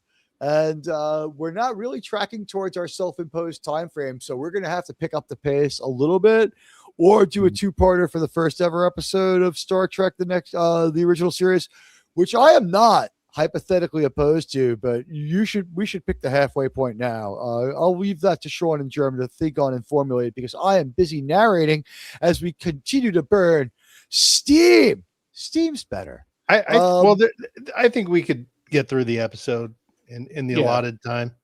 We're going to try. We spent a lot of time on scene one. That's true. Establishing. I have noticed the interviews do go front heavy, ladies and gentlemen, sirs and madams, because we have to establish people's power sets, what they can do, and other stuff up front.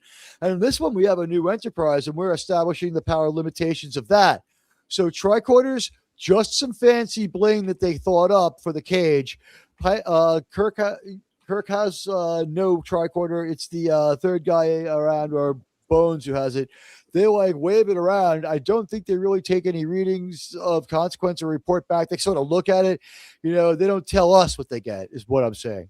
So we have some gear. Roddenberry has an outside idea of what it's going to do. Maybe he felt that like this is to a telephone. Like the tricorder is to the ship's computer as the telephone as the walkie-talkie is to the telephone. It's just nowhere near as useful. The telephone is nailed down and involved with an apparatus, whereas the walkie-talkie has, walking around independence. So you're accepting a certain downgrade in abilities with the tricorder from the ship's computers, and that stays constant. But right now, it's just sort of a prop that we wave around. Yeah. Yeah, we just like establishing environment, and so it's mainly just there so they don't look like complete idiots stumbling around doing nothing. You mentioned this in the cage. People stand around. In the cage, people are standing around. They're not on point. They're not doing as much. They're standing around. They're looking at the captain, waiting for him to tell us something, and to tell them something, tell them what to do. And it just doesn't work. In this, everyone's got something to do. So yeah, Gene was like, we already had this gear. I had some aspirational thoughts about it. I'm going to have my co-writers take a look too. And Gene Roddenberry, I think we have to remember, Gene Roddenberry is extraordinarily free of ego considering what he's doing. He's extraordinarily free of ego. He doesn't mind letting other people come up with stuff like the Romulans. Yeah, I think he realized he didn't have all the answers. Yeah, he was happy to collaborate. This eventually, yes. You know what? When he was writing scripts just for other shows that were written beforehand, like Branded and the police shows he wrote and the cowboy shows that he wrote, and Have Gun Will Travel, he didn't have to do the world building. So he's showing the whole thing here. He's written a whole world. He's done it twice. He did it for the lieutenant. I'm sorry, for the people. It didn't work out. It works out here a little better, but here we have our vampire again as Bones Caesar. And we're seeing her not as Bones Caesar, but I believe as Kirk Caesar, right? This is not the same look she had walking through the door. So it's already gray. Yeah, this is the way Bones sees her. The gray is the way Kirk sees her, and then the blonde is the way the ensign sees her. She's a totally different person when the ensign sees her. The girl from Wrigley's Pleasure Planet. Before we had, yeah. I remember Wrigley's Pleasure Planet. You know, I had a good time there. Anyway, Bones, as you can see, or Plum, as she calls him. Thank God they picked Bones for the long-term nickname and Plum for the throwaway one. Could you imagine if we had to be like, I miss Jim, Spock, and Plum? I mean, like, Bones is just a better nickname. But I guess if she called him Bones, like, they're like, we're planning on calling the Dr. Bones, but let's have his girlfriend have a different nickname for her. Why? Well, Gene, I think you know why. Like, but I really was hoping. It's like, sir, that's why the last pilot didn't get picked up. It's like, you're right. I'll keep my mouth shut. We'll save that one for the end of the episode, and we'll have a man say it so it doesn't seem as weird. Not knowing how weird it would seem 60 years later. But anyway, they roll out a different nickname for him. And what we find out here, we know this because this episode depends on seeing Star Trek. And almost none of us here saw this first. I had seen a bunch of Star Trek before I saw this one. So I know Star Trek, and I'm getting that she can read his mind. Mm-hmm. I know that she knows everything he knows about her because she's read his mind completely. Could she do surgery? Has she read his mind that deeply? No, I don't think so. Because when she assumes his form later on in the episode, she seems like, yeah, we can do the truth serum, and you know, she doesn't seem to like. I think it's not right there. You know what I mean? Like right now, when she's 2 feet away, could she do surgery for him? If he was like, say, if he broke his arm and he was able to sit there and just think with her, she wouldn't have to talk. Think so. I don't think she's really so much of a mind reader that she's almost like produces something that it produces something different to everyone. So it's almost like I think Jerem was going to explain it. I think he could probably do a better job than I am. It's more like an empathic mirror. Everyone sees what they want to see. That's it. I'm going to say I see another comparison to the Cage. They can't read through strong emotions. She can only read strong emotions. The lust of that one guy. Maybe, the lens through which Kirk sees her. And then she assumes the form that Crater remembered to project to Kirk. Well, here's the thing. I don't know if she can read minds because when she gets up to the ship, she's like, doesn't know where she's going. She's looking around, trying to find salt and like confused. Like if she would have been able to read their mind, she goes, I'm just going to the galley. I'm going to get the table salt. And that's a good point. My in-world for that one, thinking on it now, is how about this? You have to be subject to her beguiling spell for it to work. Because every time she reads minds, she's beguiling. She casts her beguiling spell when she comes in. Now, all women have this, and that's why the salt vampire chooses to manifest as a woman. Yeah, she can focus it a little bit. If she's right there, like when she gets onto the ship with Uhura, able to concentrate a little bit and see what she's fantasizing about and adjust it a little bit. So, like, she can get surface stuff, but I don't think it can go too deep. Yeah. Well, but then again, though, she does start speaking Swahili. Or maybe it's just what Uhura is interpreting to be Swahili. But by the way, that actor that they got for that scene was really good. Nichelle Nichols and him were like really tight, good chemistry on that scene. Nichelle Nichols showed her chops right there. Did we lose the Admiral? Oh, we might have. No, I don't know. Maybe he's just sneezing. But do I have control? I do not have control of the video though, but but yeah, it is interesting. So maybe she, depending on like how connected she is with a person, like she can maybe get a little deeper into their mind, but just not like just picks up everything at once. Like she has to kind of put them in their trance, and then maybe she can see more into them or something like that. Yeah, more effort, more focus, the more can get out of a person. Yeah, but I did like that scene. I always like that scene between that guy they picked for that crewman that Uhura was just captivated with, and he had a cool look. I kind of swear I'd seen that guy before in something. He looks a lot like Dr. Daystrom. He does, but it's a different actor though. Yeah, it's definitely a different. I forget that guy's name. I'm great. You are great. That guy was so good. I wonder what happened to the Admiral. What happened to him there? Maybe someone came to rip his beard off. But knowing where he is could be any number of 100 things. Maybe Mandami's Gestapo finally found him. Or the bagpiper started up again. But Roman and Empire, summing up the plot: people die, Salt is sexy, Bones is sad. Done. That is pretty good. Oh no, now he's gone. Maybe he just jumped in the old escape pod. Oh, Wes Cagel's here. Hey, Wes. I have control now. I do have control. Kinda. I don't have control of the screenshots though. Hopefully, I'm sure Admiral will be back in a second. He could probably shoot me a text when we'll find out what's going on. How you doing, Wes Cagel, sir? Did you see that picture of West I put in X? Which one? Well, West put up a picture of him in high school, of him running track, and I put in the image of the following week's track event, which is here. So there's old Wes Cagle in running track.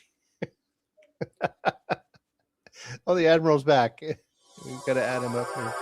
There he is. You're just filling some time here, Admiral, showing Wes Cagle back in high school. I can't wait to return my new earbuds because I found out what happens. They control the video, and when I go to adjust them, they freeze everything and pause my show, including me, and invoke Yard's glitch, and then the lockout glitch happened. I'm going to suppose that I was pretty much frozen the whole time until I brought down the window shade. Your avatar popped up, and then you muted. Yeah, because and then you just left. Yeah, I was dealing with the spike and drop. I realized that what happened was the full StreamYard's problem. Are we live? We are live. Yeah. We're still up. I refreshed my YouTube screen and it went back to the beginning of the show. Okay, we're here. Never mind. Yeah, I see us. All right, everybody, welcome. Time distortion navigated successfully. I want to thank my colleagues for holding down the fort for me. All right, so as review shows go, we're going to compress things a little bit. You guys had made it to the end of the episode anyway, so I won't have to do much. No, okay.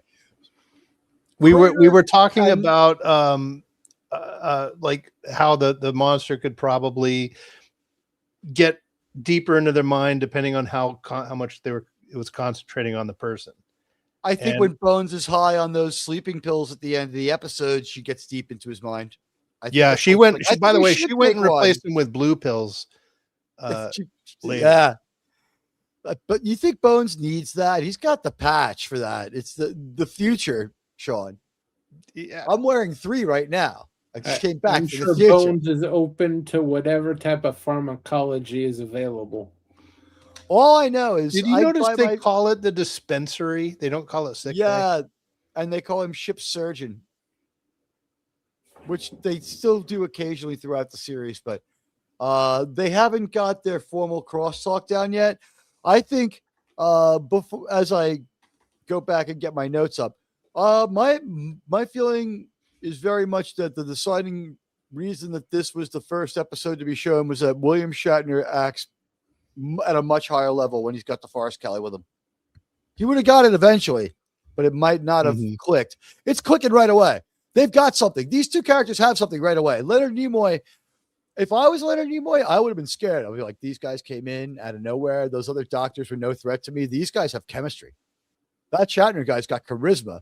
Jeffrey Hunter was not breaking through as captain. I was going to be a breakout character. Shit.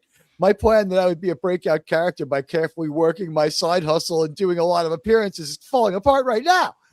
And Nancy Crater is a pretty effective vampire, but she comes with most traditional vampire powers.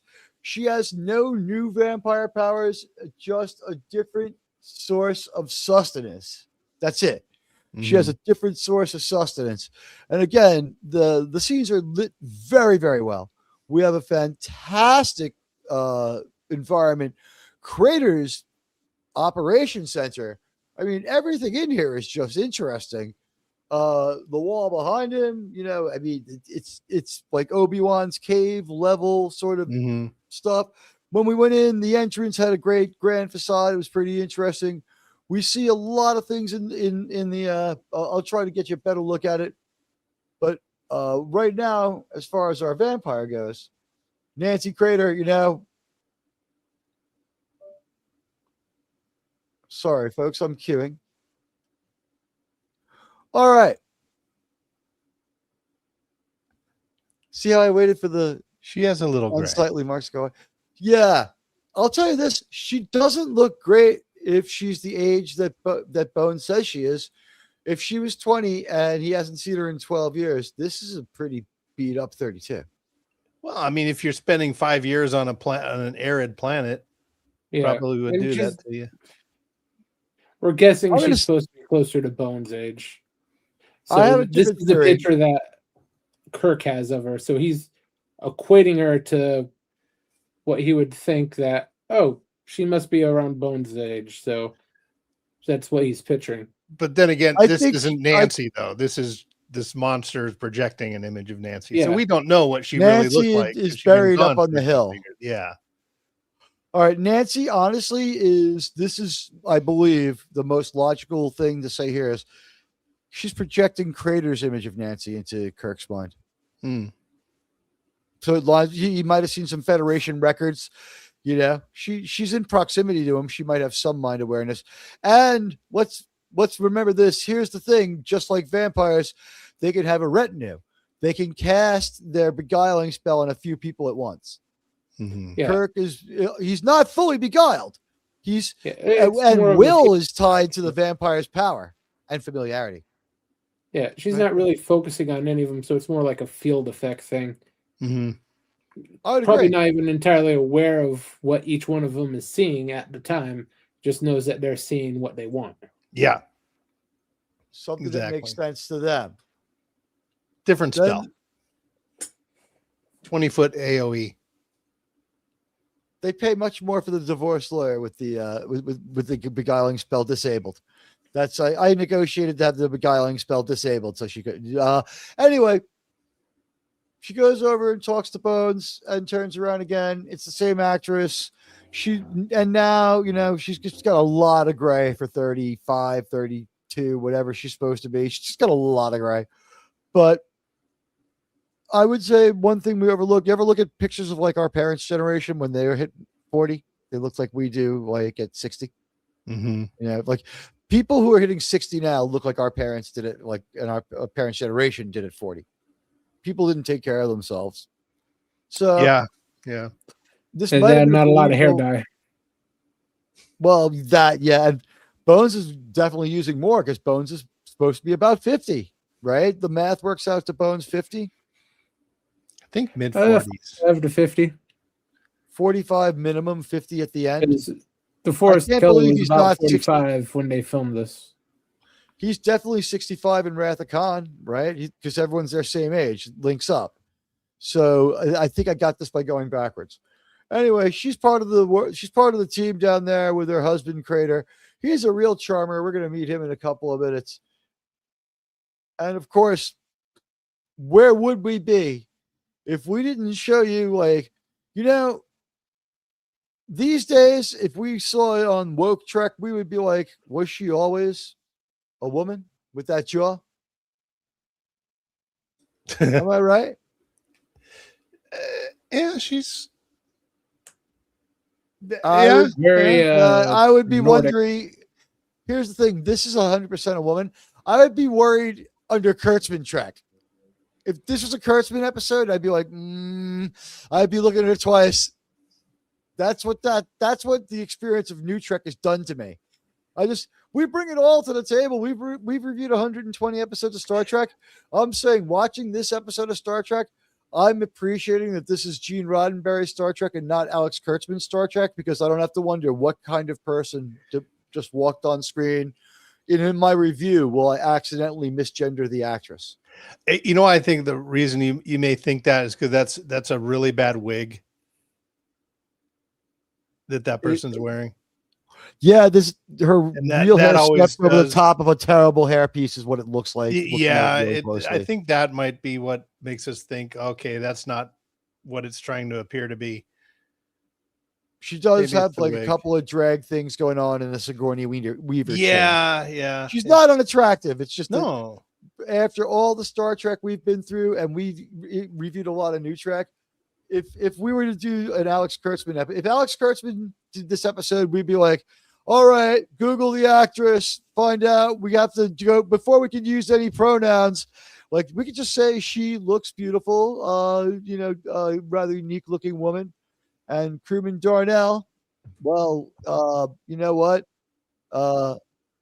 He needs to go out and just get himself a shower. He gets dismissed. And you know what?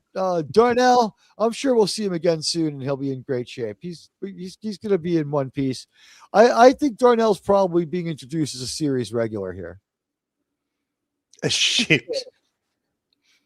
He's got the wrong color shirt. You know, but at this point, we don't know anything about this show. Mr. Darnell could be Mr. Riley. He looks like a greaser. The way he's standing, he looks like he should be in West Side Story. This is the month my father got to Vietnam. He said that when he left America and when he came back, it was completely different. So this is a suit wearing America, where the Space Hippies episode was a reaction to the fact that, like, Gene Roddenberry, who was pretty hip and knew a thing or two about getting high, found hippies. And he's like, what the fuck?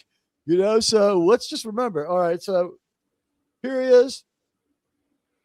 Last time we're going to see this crewman alive.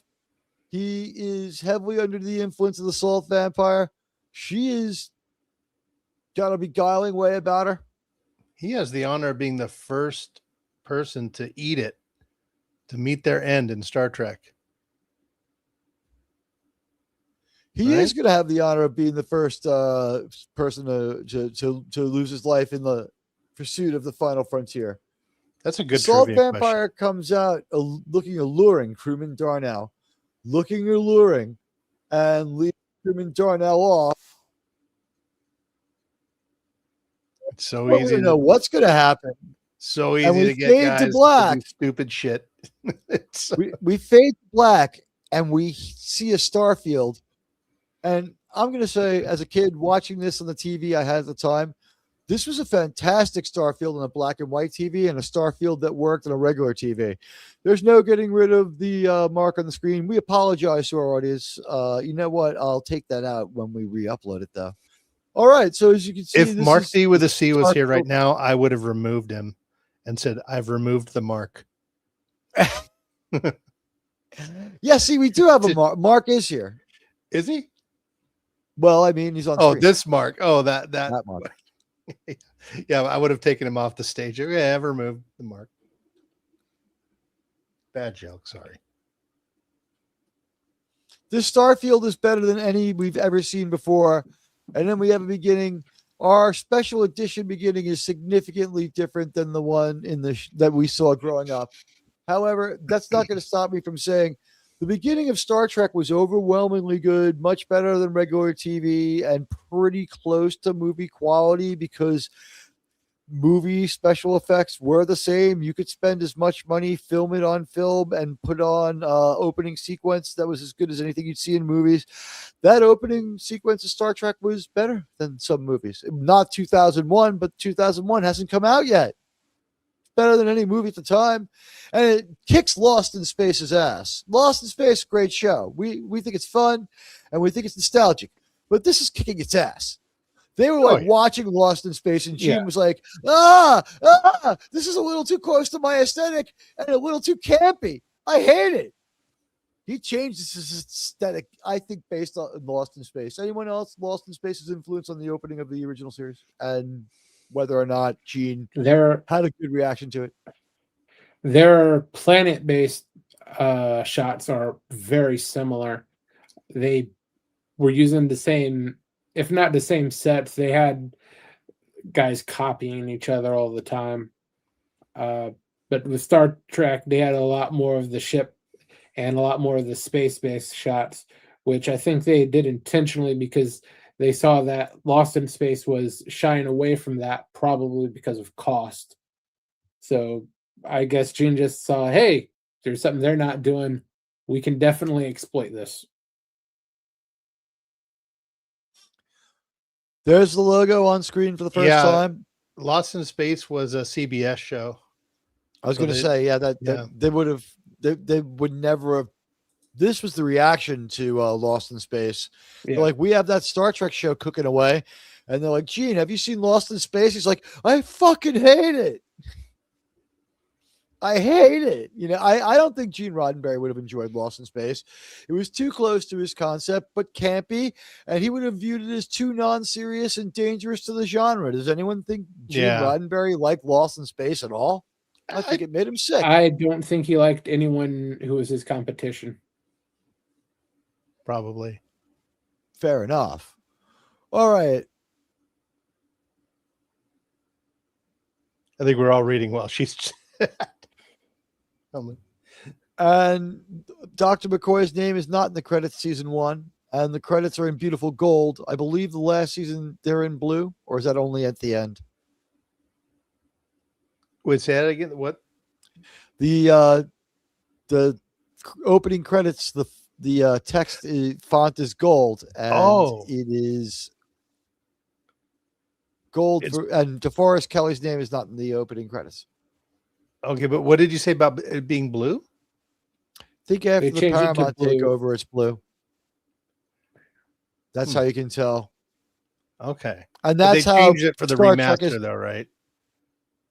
The remaster, they've turned it all gold. No, I believe that we go blue when they go blue. Oh, okay. We'll find out. We never go blue.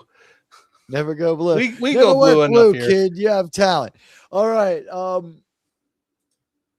We have an opening credit sequence unparalleled in television.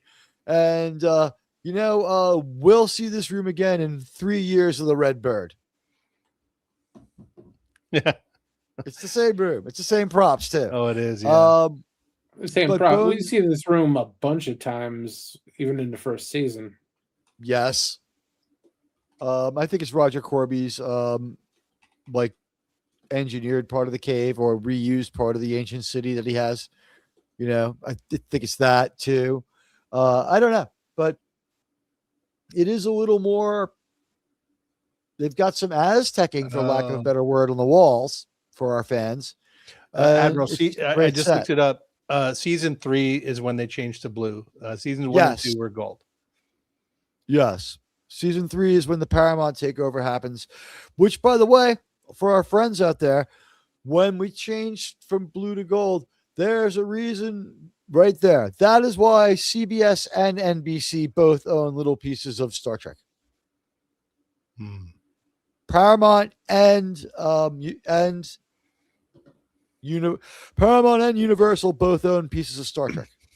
Yeah, they also used the same prop houses and stuff back then. So a lot of times they would just go to the prop house in Burbank or something and get all this crap and put it in there. At least probably, especially for the first couple of episodes, I'm sure that they were building props, renting them as they needed. Building props like crazy is my thought, because they hate the aesthetic of the modern sci-fi show to their eye. Right? For this moment, Gene Roddenberry's biggest enemy is the contemporary sci-fi show and the contemporary perception of sci-fi.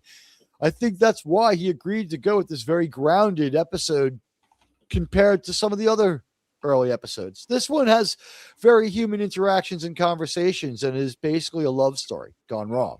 And a familiar monster. Germ? Of the first 5, this is the one where we get all our major 3 characters with major interaction.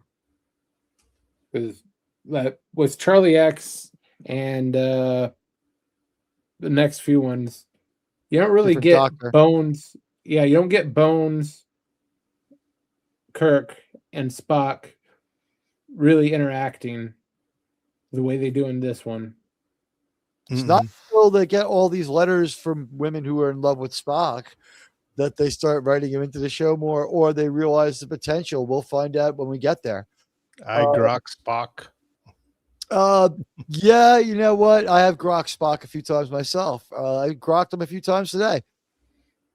But Bones is setting up for the Federation medical examination. I thought this was a nice little touch and a good reason for them to have to go there. And then we see really one of the most charming figures in all of Star Trek, someone that we model our gentlemanly behavior after. It's just walking charm school graduate, Dr. Crater. Is it Robert Crater? I think so. Yeah, I believe so.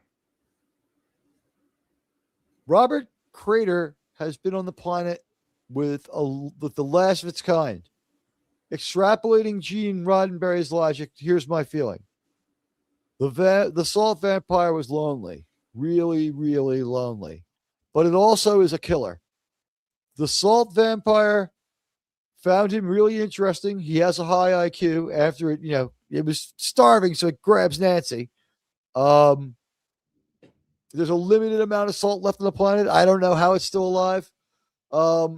We don't dive really deeply into that, which is probably for the best. It's not suggested by the episode. It took me till now to even think of it. Crater's a grouchy bastard, and there's some problems. But you know what? That's not the only thing. There's a glitch on the pattern buffer. But what's going on down in engineering? The transporter. Hey, welcome everyone. Hello, Mark. Welcome to the show, sir. We're in the opening scene of our first episode on par for a very accelerated review from this point forward. Mark, you're 10 minutes too late for the best joke. Well, I'm surviving the man trap because my better half made me go see the Odyssey again tonight. Oh, you've seen it twice? I've seen it twice. I survived twice. So you've spent an entire work shift watching the movie. 6 hours and 48. That's chunk. Well, plus drive time and trailers and all that. But this time I listened to Price of Reason and I brought my eargasm earplugs. Everyone had cinema to cinema reactions on the sound mixing. Apparently, really controversial. Terrible. It's a recurring Nolan thing, right? Yeah, no, not to. Well, I'll take a minute. I don't think anyone minds, but I went to see in the Dolby Digital, as I like saying, Dobbly Digital. If you're a Spinal Tap fan, and it actually hurt my ears. Now, like when I bought a sound system, years ago out of college, and I bought a Bose sound system, and I said my goal is when I watch Wrath of Khan, I want a sound system that's going to make the walls shake. Like that was my defining criteria. And I put it in, I'm like, this thing's not really working. I'm like, I spent like, a lot of money back that, when you're out of college, you want to buy something nice. I'm like, the demo in the store was much better. And then I read a review and they called it the Mariah Carey speakers. I'm like, I'm returning these, and I got a nice definitive setup. So that was my criteria. And like, I love like loud booming stuff, but watching the Odyssey in the Dolby Digital format gave me a massive headache because there's no soundtrack to this film. It's just banging Travis Scott banging a stick on the ground, and it's like harpies. I heard it's all sirens, percussion, right? It's all percussion, and there's no musicality. Like Patton, I was thinking to mention to my friend tonight, like Patton has those glorious, epic, songs, and some are haunting too, but at least there's a melody to it. And some are really simple where it's just like, honestly, there's parts of the Patton soundtrack where it's just someone like tapping two chords together while we hear like a horn playing a discordant, but it's musical note. But it's there's real, well, sometimes it's anti-musical, but it's serving the purpose of the film. Yeah, but there's a musicality to it. This is just logic. Is just like, I've sat in the front row for AC/DC, so I know loud. I know loud. But this gave me a freaking and you've been headache. spit on by Angus Young. Yeah, and I never washed. But but I gotta say that we went with another couple. So I'm like, I really don't want to go. She's like, yeah, but we're gonna go out to dinner and a movie. And they kind of thought it was like a B movie. They thought it was okay, but they're like, we couldn't understand a lot of the dialogue. And I'm like, why does Nolan do this? I mean, she's like, I got to watch it again in subtitles, but I don't know if I want to watch it. And like, I missed lines the second time around. When you're kind of listening to try to catch a line, and I watch it to review it too. I'm like, I'm missing some. Why does Nolan do this? What a moron for the sound mix. I mean, you want people to understand what your art is. I mean, you don't want to make it so complicated that you dump all that money into a movie and you're like, nah, we don't need the sound. Yeah, it's like the atmosphere. It's like how you feel about it. Oh, he muddled the dialogue so you don't catch on that it doesn't make any sense. I guess the thing that we really need to know is you don't want to go see the Odyssey in the poor neighborhood because it's so damn loud that like the movies in the low income neighborhood in New York City are a lot cheaper, but they have to crank it up because poor people go to the movies to have a conversation. Well, actually, some of my best experience in the movie theater have been in some like B movies like that where everyone's yelling at people's conversations have Scream, what was it? Scream 3? That was only saved by other people's conversations and snarking at the movie. Yeah. Julia Roberts' niece is definitely Julia Roberts' niece. She can't act either. Hello to our friends on Rumble. 4 people watching over there. I'm glad you're there. It's nice to see you. Hit those like and follow for me, guys. And we will continue to give you the best Star Trek show ever.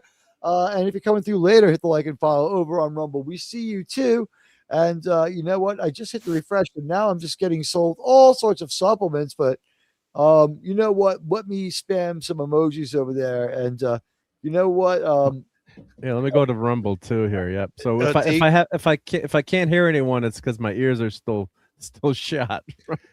Yes, just know, just pro tip: extends doesn't work. Oh, damn it. Oh, there's the transporter's turning on its own again. West Kago, savior of the universe, save every one of us. Is he here? Oh, maybe he's on mute. You're maybe muted, someone sir. salt all the I am muted. Salt out of him. I am muted. Yes. Did someone get your salt? They got my salt. They got the salt. Greetings and salutations. Hello. Greetings. And greetings to everyone in the chat who's like rolling in. If I missed any newcomers, like, hello, let me just check and see who's out there. I'm so glad everybody's here. We got a great crowd going, and we're doing some in-depth analysis. Hello, Wes Cagle, sir. All right, we're gonna move on with this Star Trek review because hey, it's not going to review itself, as it never people does. have been known to say. I have tried to get them to review themselves. Right now, we're working on a bot to review the episodes for us. Let me just see what happens when I remove the picture. Yeah, that is unsightly. I hate when that happens. I have to do it like this. Yeah. No, that's a nice picture. Yeah. Yeah. All right. So there's Robert Crater. He is a mega jerk.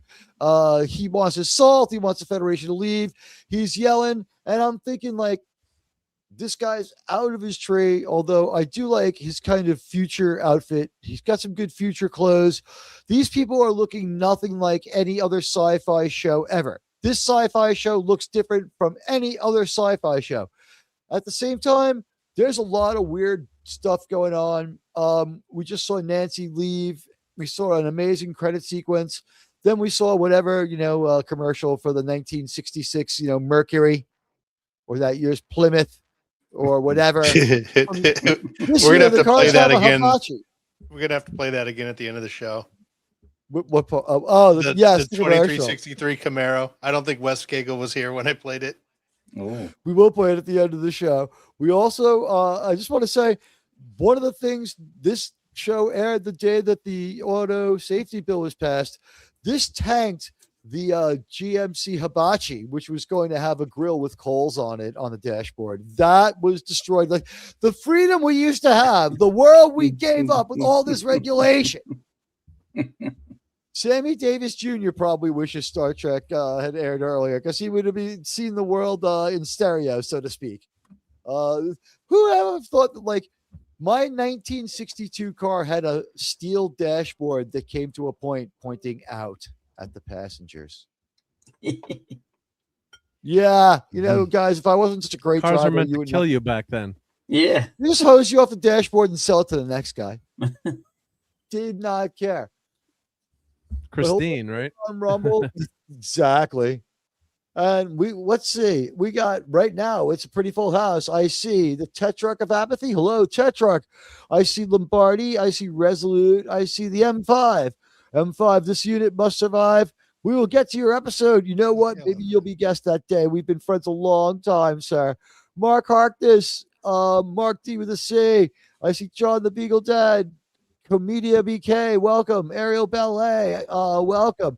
Stark, CEO, Wes Cagle is here. The Trek reviewer, Radioactive Actual, Krimlon, who gifted 20 stream members. The Dead Man 79, Nerdporial Life Form, Sean, Ruby Hoove, and RRTNZ, the #1 fan and star of the Odyssey video. Man, this is wild stuff. I can't believe it. All right. So we're going to have to move forward a little bit, or probably. Yeah, we lose a couple of crew members. Yeah. Red shirts all, right? No, the first casualty was a blue shirt. Blue shirt. That's right, yeah. We also lost, I was the first person killed in our coverage of Star Trek was actually me. I just managed to be reborn. If you actually analyze someone did analyze all the deaths by shirt color, the command shirt is actually the highest percentage of deaths. Even though it's red, even though it's the red shirt meme. Yeah, percentage wise, yeah. You know what? Here's the thing. We see a few red shirts die on the view screen because they're other ship's captains, or the Starbase guy in the Romulan episode. He's got a yellow shirt. So yeah, the gold shirts do die a lot, but you know what? That's also our most common shirt. The red's in there a lot. It creeps in by the end of season 2. Everyone's got a red shirt, but the most common shirt early on is like they made a lot of gold ones. I don't know how far they were going to take the color coding. I think probably the red shirt thing is thought of because it's the most just kind of random characters that are no named. They're just some crewmen. Yeah. But the gold shirts who pass are usually officers, or they're part of the story. Yeah. Yep, the most epic gold shirt death, man. Decker, yeah. Commodore Decker, yeah. You know what? I would also say this. We ruse people real well because we start sending red shirts right to their death. in a way that's really predictable, and they play around with that. There's a couple of red shirts who inexplicably survive, and they're like, we assume every red shirt just has minutes to live, and for the most part, we're right until here and there they inexplicably survive. That adds to the episode. Yeah, and they get stabbed with flower things or exploding rocks, or they fall off a cliff. Because of the security officers. I just looked it up. So red shirts are 10% of the deaths, but the gold are because they're such a low percentage of the crew, they're actually 13 to 20% how you kick it. So it's it's just a fun thing, like one of those fun trivia. Mark, Star Trek I think we need a spreadsheet. Yeah, we do need a spreadsheet. List all the deaths. Yep. We do. I thought we were going to invoke the spreadsheet tonight, but we could probably do that, on its own, like broadcast. Yeah. But I need a pivot chart with slicers. I just wanted you guys to have a better look at, the first time we see the Starfleet uniform as we know it. I think we're going to make the badging just a little bit smaller over time, but I think it's reached its final iteration. Bones has several different shirts. We see a very big variety in specific shirts, like, for specific duty. One guy the Salt Vampire gets has like a flight suit looking kind of outfit. What I thought was cool was everything looked futuristic for the time, but it was so grounded and it was supposed to not be mind-blowingly futuristic or try to wow you. Yeah. They say like that it didn't destroy the watchability. Like, it's not like again, we used Lost in Space as an example, but we don't want to beat up on Lost in Space. It's still a great show, but you know what? Like, they look like they're the last era of sci-fi. Lost in Space was the best of the first era of sci-fi and the culmination of it. Star Trek kicks off a whole new era. Lost in Space does well and is the flowering of sci-fi 1.0. Metropolis leads up to, Lost in Space. But Metropolis, which also feeds into Star Trek, a new chapter starts here. This is very grounded. We're having grounded conversations. We're being very is there like a lovey-dovey scene even in Lost in Space where the husband and wife are like relating to each other? Like, that's mostly talking tech and going out and looking at the planet, and they don't run into aliens. It's a totally different kind of show. They don't do aliens in Lost in Space. Not a lot. And for Lost in Space, surprisingly, the mother and father interact probably the least out of any of them. Yeah, it's a very Leave It to Beaver kind of feel between the two of them. Yeah, They're not in the Mile High Club. No. And getting back to this picture, if this show is so futuristic, why is McCoy using a goddamn salt shaker to stand this guy? Right, and a tongue depressor. Well, that's the story behind the medical tricorder, or the scanner. Is they said get some for this. I think specifically for this episode. They went to a European culinary store. Yeah, get some very futuristic looking salt shakers. And when the prop guys got the salt shakers, they said, but no one's going to know they're salt shakers because it's so futuristic. So then they turned it to the medical scanner that McCoy uses in conjunction with the tricorder. So I think they messed with them a little by the end. At the end, don't we see like a clear capsule on top of something spitting inside? Yeah, you do. Yeah. But it's actually those were the salt shakers that they bought to use as salt shakers and never used them because they were too futuristic. And because with this episode, the salt, obviously with the salt vampire, but this is just a great intro. As much as some, with your poll, and I, just rewatching this episode again, I really, this was actually a good way to start it. Although, we'll get really into it, how they treat the creatures. We get further along in the episode, but it's a good, hey, we got a monster of the week. Let's introduce the crew. You meet all the characters, and if you had started with, the second pilot, I think that might have turned some people off. So I think this was a good primer to the show. And the characters are the characters. Yeah. They act like the characters in this, right? It's not like sometimes you see a pilot and they're kind of not fully formed yet, and they really have a handle on the. Yes, they're developing still as you watch it in order, but for the most part, they nailed it pretty early on in this series. Yeah, I don't disagree with that. I would have rather seen Where No Man Has Gone Before. I like that one a lot better because to me it's almost a. I am, and I know I'm in the minority here. I am a Cage fan. I love the Cage. I like it better than the Menagerie. And Where No Man Has Gone Before is kind of a bridge between the Cage and TOS proper. It's a very much you get a lot of a feel of the Cage, but it's got the characters we know, So that's why I kind of wanted. No, I love those episodes. I do love that episode. I think it's an amazing episode. But I think if I'm a network executive, I can see why they went and said, "Oh, out of whatever, how many episodes were done up to that point." I'm not sure how many there were. I'm sure someone knows somewhere, what date, and like, yeah, let's grab this episode. It's kind of like Lost in Space, right? There's a monster, this crazy salt vampire monster. So it's an understandable, easy thread. It's not too cerebral, to quote some of the executives way back when, right? So I think that's I think it ended up being a good choice, but I think the series still would have been, obviously it's just so damn good. I don't think it would have mattered, but you want to grab that audience right away, and think of all the competition back then too, right? I mean, you just had these three big networks. So, but if your show tanks, right, you're off the air pretty quick, right? You didn't have these, the luxury of maybe streaming or, we'll put it on Apple TV if it doesn't do well or something. I mean, you had to make it on the network, and if you didn't, that was it. You were toast. And what was this? Was it Friday? When did they start this show? Was it Thursday night initially, and then they moved it? Yeah, they moved it to like the death zone to try to kill it. Well, the third season was the death zone, right? What was originally? It starts on Thursday at 8:30. Right, a good time slot, right? I think Friday they thought they could survive, and then Saturday they were like, "Oh God!" Like 3 moves in 3 years, and Saturday night in the middle of the night, our fans are going to be out getting drunk. Yeah.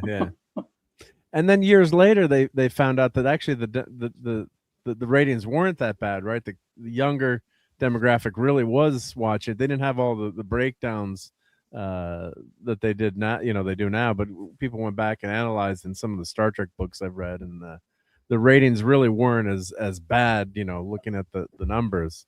They were mid. They were going to keep the show. It was almost historic. Yeah, the ratings were worthy of keeping the show. They had plans to keep it, but what happened was they canceled the show without consulting the people up top, and they're like, they found out they canceled. I think it was Have Gummel Travel or Gunsmoke. It was Gunsmoke, and when they found out they had canceled Gunsmoke, they blew up, and the show that won the tug of war was Gilligan's Island. Okay, yeah. So Star Trek out, Gilligan's Island in, which makes me wonder why William Shatner couldn't have washed up on the island. It'd be like, that'd been awesome. Just continue the mission. But here he is. He's one of the most charming people we ever meet in all of Star Trek. It's Renfield. I mean, Crater. He's been living in close proximity to the salt vampire for a really long time. I think that she's been taking just a little bit of salt out of him here and there. I think also it's been working. Its mind powers on him. He is the most pro the creature. I think that the more time you spend around it, the more it's able to push your buttons. It also, he may have been broken when he found out that his wife was dead. But he's showing a lot more concern. His wife's an afterthought about keeping the creature alive. Although, as Kirk points out, so you've got a good little deal here. A woman who can turn into anything you want, point it all to yourself. Bet you like that, don't you? Yeah, it's a big selling point for the planet, that's for sure. I mean, yes, right? I mean, for sure. But this is where he says, "Oh yeah, I've heard my wife mention you. I know that you're the guy that are you the guy that she dated?"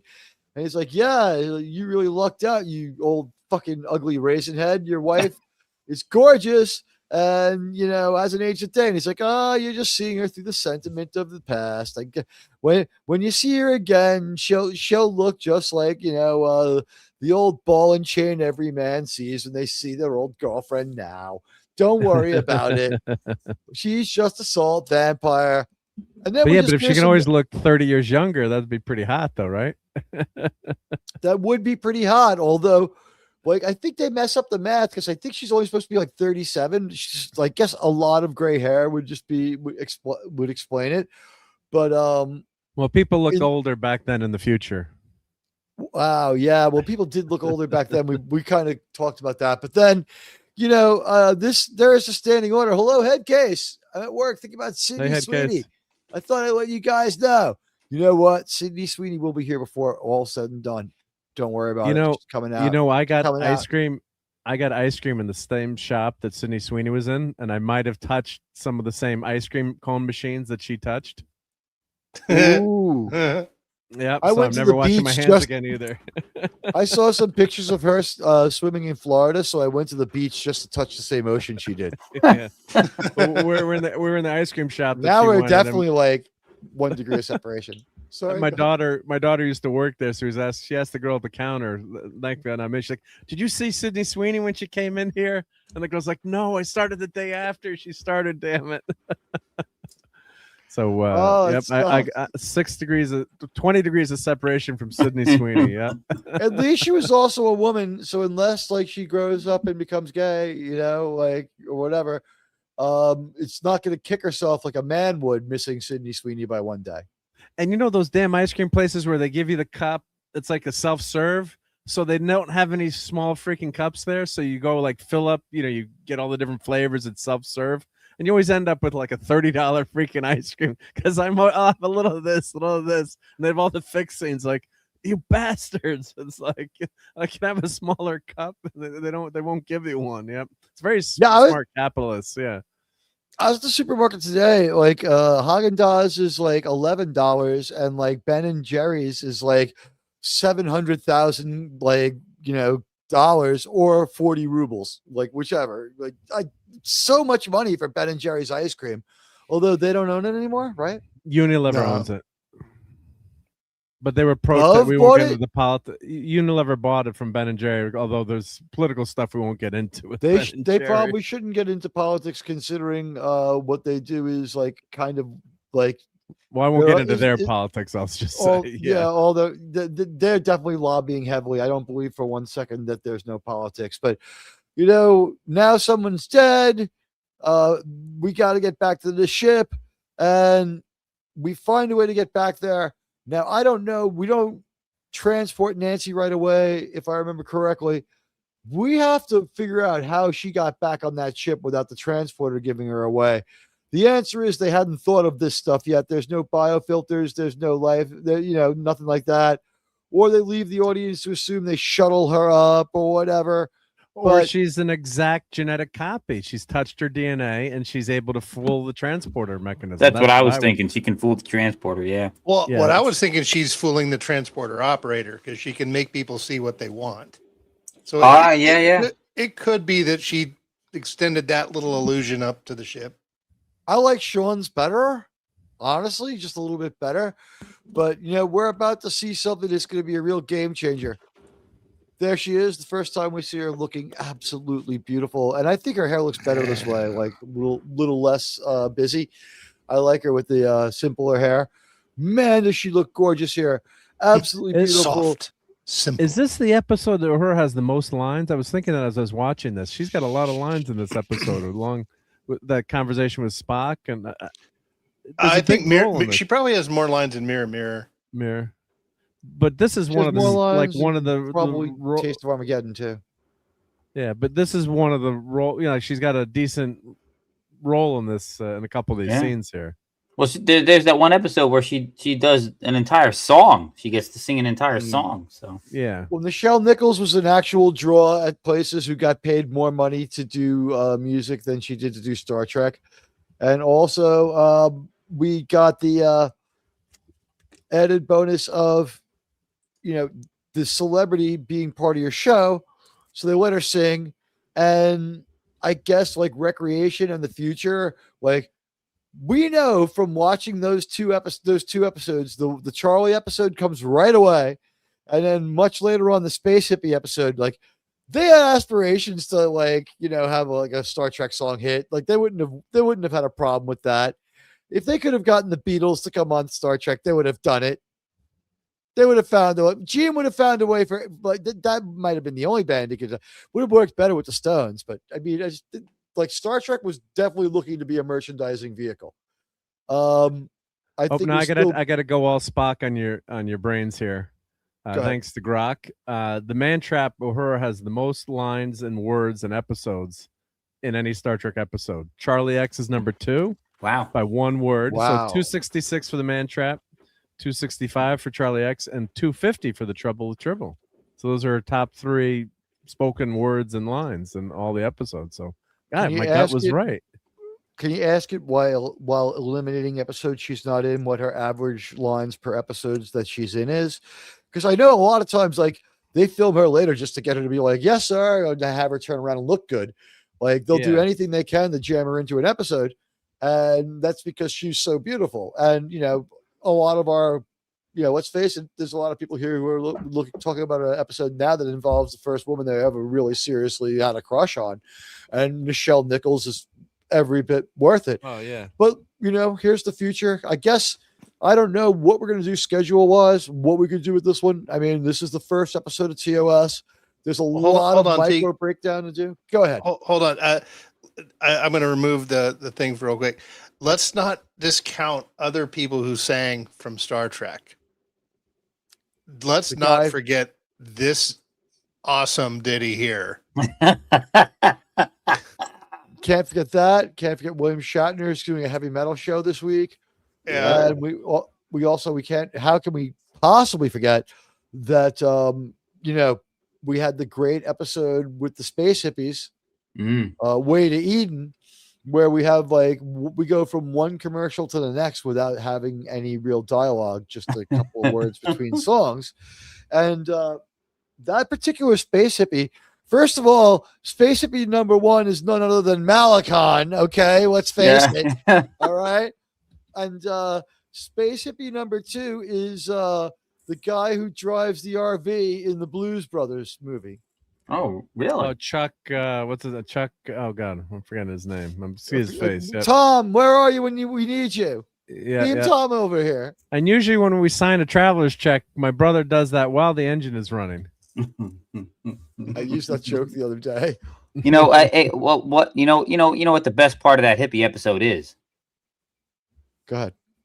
The fact that they all bite it at the end, except for what's her name? Chekhov's the Russian, girlfriend. Yeah, I like that they all bite it.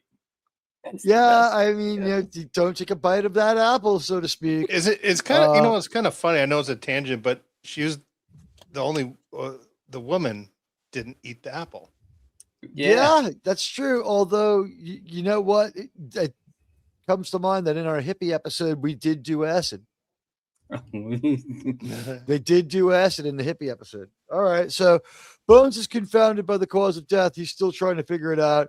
And you know what, guys? We're not going to finish this in 15 minutes. So let's just talk about the fact that we're going to probably hit 3 hours and Sean's going to bolt in a little while. But there's no need to go anywhere. I think we could probably finish the Man Trap. Sean, you trust us to get this one to bed in 40 minutes? I think we could possibly do that. Yeah, I think we can. Oh, should be able to do that. We might have to take it. We might actually be suffering from. We probably should have done a world episode first. This is turning into our world episode, and it's probably going to go a little long.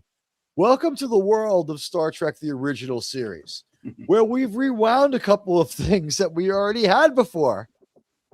Although we're doing more lore breaking here than we did in all of Enterprise, I mentioned earlier. Have you noticed that, Mark? How would you say in regards to this episode? Well, certainly the Cage did it. This one, not as much. We don't have the full Star Trek sideburns yet. I mean, we could go with that one. Yeah, that's later. Yeah. We don't know that Spock doesn't have his super about strength because he beats on the assault monster, so we don't know about that one. If you think about it, the future episodes are the ones that break the lore. This is the very first one. So anything that contradicts this episode is technically breaking the lore. True. Yeah. That is true. But what became canonical is an amalgam of the 66 to 06. You're right. Yeah. It's just impossible to tie it all together. We have to accept that this is a developing world that was a living world. Yeah. And now, I prefer this with the mistakes that we're figuring out now than what we're going to do on Thursday when we have to go back and do what's the equivalent of Latin, where Star Trek is like a dead freaking language. And it's like no growth, no change, nothing. Like Star Trek, the Star Trek we're going to see on Thursday, I can already predict is going to be horrible. Yeah, well, you Strange New Worlds. You have to give ever. A franchise that's this long and evolves over this much time. You have to give it some latitude. You have to just accept that sometimes things don't jive, and you just gotta go with it. Yeah, you get different writers in different things. Yeah, and sometimes you're going to have long shows, and that's going to happen to us tonight. You know what? We got a big screen TV behind Kirk on the medical bed. We're going to turn it on later. You know what? The discussion about how this man should still be alive, and Bones is like, I guess I was just kind of thinking too much, about my old girlfriend. And Kirk's like, that's one mistake you can't afford to make again, Doctor. I'm talking to you, mister. Like he's kind of a little bit strident with Bones here for the only time ever.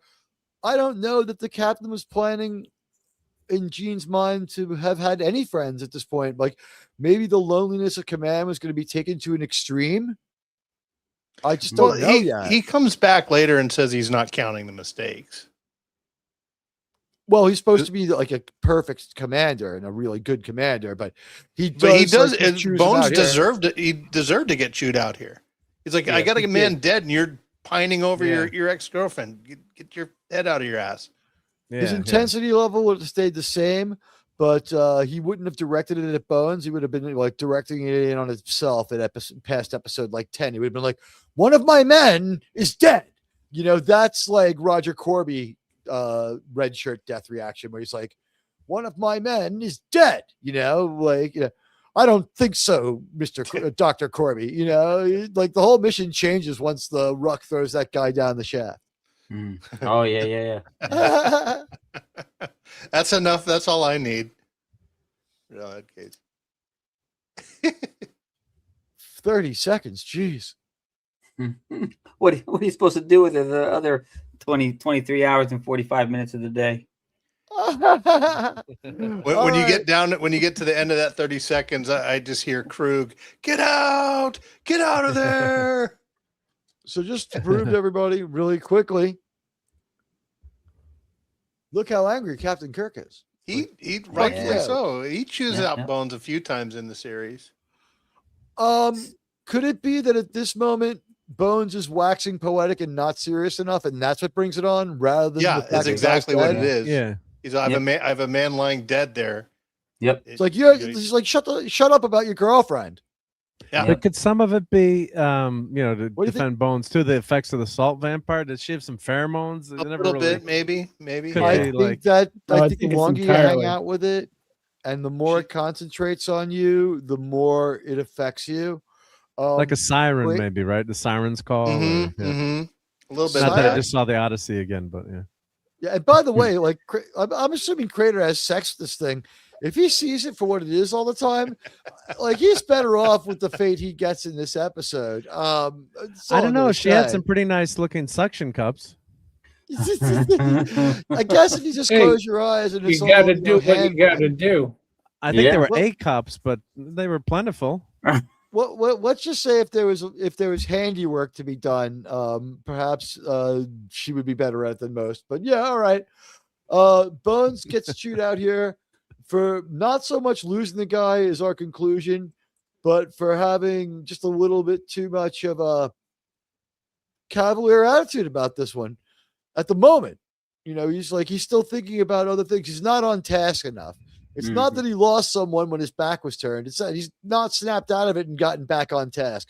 He demands the same amount of professionalism of every member of the crew as he does from himself. And we see our honey dipper for the first time. And it might not be possible to catch her in a bad moment. God, she looks beautiful there again. And hey, somebody is contacting us. Incoming super chat. Queens is Planet Forbidden. says JT Kirk with a $2 Green Randy and Greenback super chat. Sir, can you give us a name? Sir, we have to take orders. You know what, JT? Thank you very much. We have one of the best and most important episodes of any show ever. We don't know if it's their greatest story because they're still so up in the air. I would have liked to have seen them take another crack at this. Like, I would love to have seen what a season 2 Salt Vampire episode would have been like. He doesn't have his humanizing people, like lightening up certain heavy lines. Most lines land really great. Gene Roddenberry's 2 specialties are the ability to make technical talk work and the ability to make these very high stakes situations relatable. But Admiral Teague, incoming super chat. JT's on a roll. He tasks me. He tasks me, says JT Kirk with another $2 super chat. JT, thank you so much, sir. Your contributions are so noted. If you want to hear more JT Kirk, check out the video where we do the Roman Triumph. It's kind of starting to pick up some speed now that I did a couple of other shorts. The shorts from that one are really good. That one was it was too soon to put up another short. I might repost that one later. Sirs, and everyone's all good and caught up. Sirs, JT, I hope you're enjoying yourself. He's like in the back room on his phone, like, looking over his shoulder. Right? Should we tell people JT's actually a brain surgeon, but he gets a smoke break in the middle of brain surgery. So he's just can't tell. You know what? He's doing it with AI too. Mark, could the Salt Vampire do brain surgery if Bones was close enough by? He could probably, she could probably impart some knowledge to those section cups. So I think she'd have trouble handling some fine instruments there with those fingers, right? Yeah. That part is true. Although if she genetically changes or whatever, if she That's true. If she could become anyone, yeah. She maybe she shapeshifts, but we keep hearing it's an illusion. Yeah, is it an illusion or does she actually? I tend to think it's an illusion for this reason. Gene Roddenberry loves illusions and mind tricks. We're hot off of Telos, you know what I mean? And we have another woman who can make you think she's anything again, which is why since Crater can see it for what it is all the time, it's like, yo, man, like, why'd you marry a woman in the first place? It's like, although it does have a very big mouth, right? I don't know. It looks like Kubert that way. I mean, maybe that's his thing. But JT, sir, thank you so much. I appreciate it. You are the best. I really hope your patient makes it. Dr. Ben, what was his name from the first Trump administration? Had nothing on you, sir. Carson. Ben Carson. Yeah. No, that's not it. It was someone else. Ben Stein. That's it. Thank you. Ben Carson was the Ben Stiller, maybe. Ben Stein was the pizza guy. I'm sorry. If it was Ben Stiller, he would just say the same thing every time he opened his mouth. Yeah. That is true. There's a reason why his career kind of is over. Although he did show up somewhere the other day with Chrissy Taylor again. I guess he went to some kind of fundraiser thing. I don't know what it was for, but she still looked great. Crater wants to stay on the planet. It's like, why can't we just stay behind? And, Kirk's like, I'm a Starfleet captain. My duty is to, protect you people and get you back to the ship, And Crater's like the only guy who doesn't want to go back to a starship. Like, until now, and I mean, this is the first time we've seen it, but like on the Cage, like even the people who live on the Enterprise are like, our new starships are wonderful. You've got to see them. Well, we had broken the time barrier. So Crater really doesn't want to go back to the ship. And he tries everything he can to stay on the planet. Another murder changes the complexion of the situation again. And we find another guy. Another blue shirt. There he is. Yeah, and it's really rough. A Starfleet career. This guy was like 2 weeks from retirement, man. That's it, man. 4 more weeks and out. Game over, man. Game over, man. Game over. Game over. Why don't you put her in man. charge? So anyway, I do love our set. It still looks great, even though at this point, this is the least believable it looks. It's in HD. Remember, back in the day, it looks even more convincing, but even now, it's holding up fairly well. Another untimely death changes the complexion of the matter. And this is my favorite host for the Salt Vampire. This guy just looks creepy. Someone should find out if you ever did anything else. This guy is creepy. Was he like the reason? Like, he was supposed to be a major cast member, but they found the body in the trunk of his car, and he just did like several lives, right? And then like 25 more buried in his backyard. He looks just like, if you remember that episode with the Traveler from TNG. He looks like the guy that is doing all the fake mathematics. Yeah. Yeah. Good catch. Somebody IMDb the episode. It's not the same. It can't be the same guy because they're about the same age, and it's like, what is it, 30 years later? So yeah, that guy was 15. Oh, it could have been him. Yeah, it's maybe. not that long. 17. Yeah, it was 17. only 15. It was 15 to Wrath of Khan. It was 15 to Wrath of Khan. September 9th, 1988 was 17, 18 years. I guess it could be him. Yeah. It was it looks 18 just like years, him, 3 weeks, 2 days. It could be him. You know what? We saw people from the original series come back in TNG. Yep. What was that character's name? I think Darnell. Darnell, yeah. Crewman. Oh no, Darnell was the Darnell. first guy. Green was that guy. Crewman Green. Played by Bruce Watson. Oh, okay, yeah. That's right. Yeah. Those are two common names from that time, so I don't want to pretend that I know who he is. No, he was not. By the way, any other Star Trek episodes. Here's a great. Well, that's what they're talking about, the plant, right? The Borgia plant or whatever. I'm looking at the script right now. So. Yeah, the Borgia plant. Borgia plant, right? Yeah. Well, it's common to M-type planets, which right now we're getting. This is some really crazy stuff, but it's being unfurled to us in an extremely grounded manner. And hey, Tetrarch, the actor went on to play Monk's Shrink. All right, thank you. Yeah. Good catch. By the way, walking out of the transporter room like it's no big deal and giving us an eye-level view of the transporter pads. Am I incorrect on this one? Did Pike's transporter get turned upside down and nailed to the roof, and they went for a do-over on the transporter? They did some weird shit with that. Pike's Enterprise was predominantly black. It had black railing. Everything that was once black is now red. We're being it race swapped all the set decorations. Yeah, it's a good guardian for the transporter pad. I think it ends up being like blue-gray by the end. I don't think it stays red. We'll have to keep our eye on stuff like this. But even Captain Kirk doesn't have the Star Trek sideburns yet. And we've just got all of our aesthetics firing at once. We have the encounter between Janice and Green, possessed by the Salt Vampire, or host to the Salt Vampire, however you want to call it, mask of the Salt Vampire. Well, as I'm reading, they said it.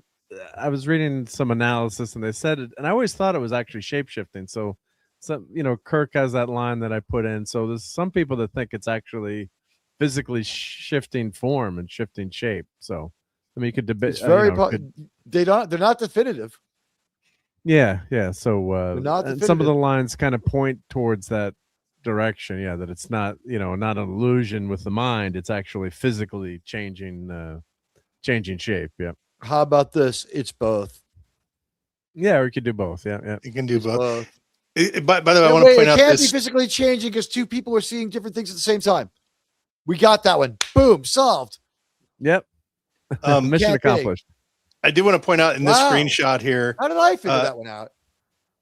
In this screenshot here, the director's like, "Hey, Grace, can you put that strap across the middle of your chest, please? Hold the tray a little lower. Hold the tray lower and put the strap across the front of your shirt." The way that ticks me off. When I say Grace? Is that vodka I smell? Anyway. By the way, setup and payoff. We're going to see Kirk eating this food later, which, hey, that's something that we see again in Enterprise. We got to eat and everything. Yeah, those cubes or whatever. Yeah.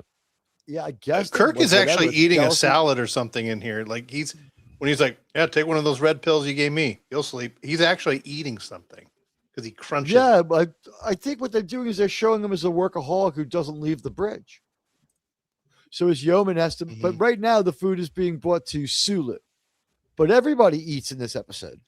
This is a great scene coming up where they assume a plant's gender in this one, which I think was horrific. Yeah. Mark was extremely offended. Gertrude. The plant that's clearly someone's hand in the puppet. It looked pretty good. No, it's not. But what do you mean? Not? It's a real plant. Oh, it was a real. Oh, that's right. It was a real plant. Kidding. Yeah. No, it was good use of CGI back then. When we have some stagecraft stuff, we'll throw it out there. But it's been so obsessed on, I don't want to make too much of it. Yeah, it's this one is ahead of the plan. When we get to something super extraordinary and something that gets destroyed by the special edition, like the Horda, then maybe we'll spend that whole episode like mostly concentrating on special effects. But what was nice about that one? Plus, think of it too. I always say, if you're on a 13-inch TV. If you're lucky enough to have color, that probably looked pretty damn good, I think. Now I'm watching on a 65-inch, HD TV. So the effects were designed, within the budget. They did spend a lot of money on Star Trek. It wasn't a cheap show. And, you did what you could with a weekly show. And I think that actually looked, as a kid, I thought that looked good. And I think, I think it's a damn fine effect. And it's a great scene. There's a lot of color scenes to this episode, The Man Trap, that really flesh out the crew in some ways more than other episodes. And here's that guy that looks like that's the guy from that's Bruce Maddox. Yep. He doesn't get cast in Picard show either. If I was this actor, I would be so pissed at them. That guy also, he looks like Monk's more handsome brother. He does. No wonder no wonder all these guys have the same energy. I could that one guy's just too young to cast as a shrink at this point, but I could see how he could grow into it, especially if he grew a beard or something like that to enhance it. But whatever, this is where we establish early and then don't talk much ever again about Sulu being our ship's biologist. But here he is, heterosexual. He does. Sulu. In the Pleasure Planet, the Steinnet planet, he's a biologist. It comes up from time to time that he knows about biology, but I don't think we go back to this room more than one more time. I think we talked to Joe here. I think we turned it into a cafeteria. I don't know. It's like this, almost like Sulu's has an arboretum in the cafeteria so the crew can see some plants. But she's bringing him food, so obviously he's not in the cafeteria. I don't know. And by the way, there's no replicators yet, at least not on the ship, or at least not in everybody's cabin. There's just food. What are they called? Food processors or food replicators? Food processors or protein resequencers at this time. Okay. But it still works, yeah. It still works. So Sulu here is, and I think this is sick bay, because look at that behind him. But Sulu is, this is going to get turned into sickbay if it's not already. Sulu's, a studly, heterosexual spaceman enjoying a good look at Janice. And I want to praise George Takei for the last time. He really stood up for that. And Green comes in and creeps them out. The plant freaks out. All of the hosts or all of the forms that the salt monster takes put their hand to their chin. And RRTNZ is effing what Megan says. My high school formal prom date was a salt vampire. Got a few drinks in her, and she shape-shifted and only drained the life out of my self-esteem. Did she have a lot of margaritas? I'm going to work on my Australian accent. A lot of Saurian brandy, maybe, right? Yeah. And we found out tonight, both me and Mark have had Angus Young's DNA on us because I sat in the first 5 rows of an AC/DC concert too. And he basically just develops a 30-foot long trail of spit and sweat that flies off of him. And if you're in the first 10 rows, it's kind of like a Gallagher show. Well, that's why you don't want to be in the front row of a Broadway theater, right? Because then you realize, that the actors are kind of spitting out their lines, right? Sometimes literally, you can see the mist. They're performing, right? Yeah. Later theaters, they have they have the seats a little further back. Everyone comes with the tarps, like in the Gallagher shows. Yeah. All right. So just don't go to a show where Ron Jeremy's performing. Oh. Then the Salt Vampire does the very first ever race swap in Star Trek. Oh, yeah? It's gender swapped itself. Now it's race swapped itself. It's the Kurtzman vampire. The planet's name is Kurtzman. The planet has been renamed Kurtzman 4. M113, my ass. It's Kurtzman 4. And hey, he speaks Swahili. And he's trying to make a play for Uhura because he's not an idiot. Smart If creature. I was the Salt Vampire and I ran into Nichelle Nichols in 1966, I would also change my gender and change it to someone she would want to take home. So say we all. Agreed. Yeah. Here's another really grounded moment of Star Trek. So say we all. Here's It's a another great scene with Uhura. A really good scene with Uhura. It was, yeah. Germ and I were talking about that earlier when Teague glitched out. She really showed her chops there, and that guy was really interesting too. We're gonna have to give Uhura her due in the next episode, where maybe we'll go a little more quickly. Okay, I'm keeping my eye on the situations. You know what? I think that this cabin gets recast into Kirk's cabin and doesn't even get set dressed. Those books, everything. Yeah. By the way, I don't want those books there because if my starship comes to a rapid halt or acceleration, I'm gonna get hit with the books.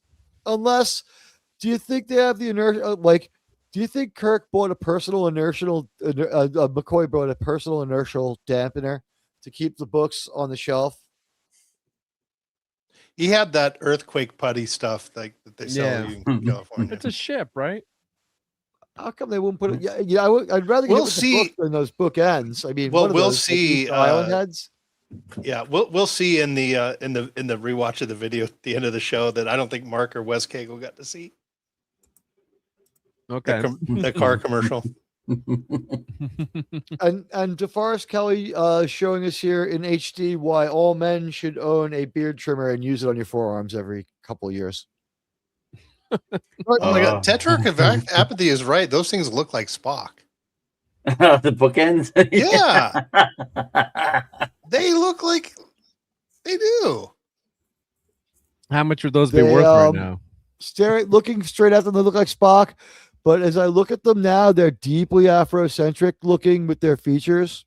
Mm-hmm. They are, but I mean the haircut. Well, Leonard Nimoy is one of the greatest actors ever because people never found out he was black. He was so good at acting.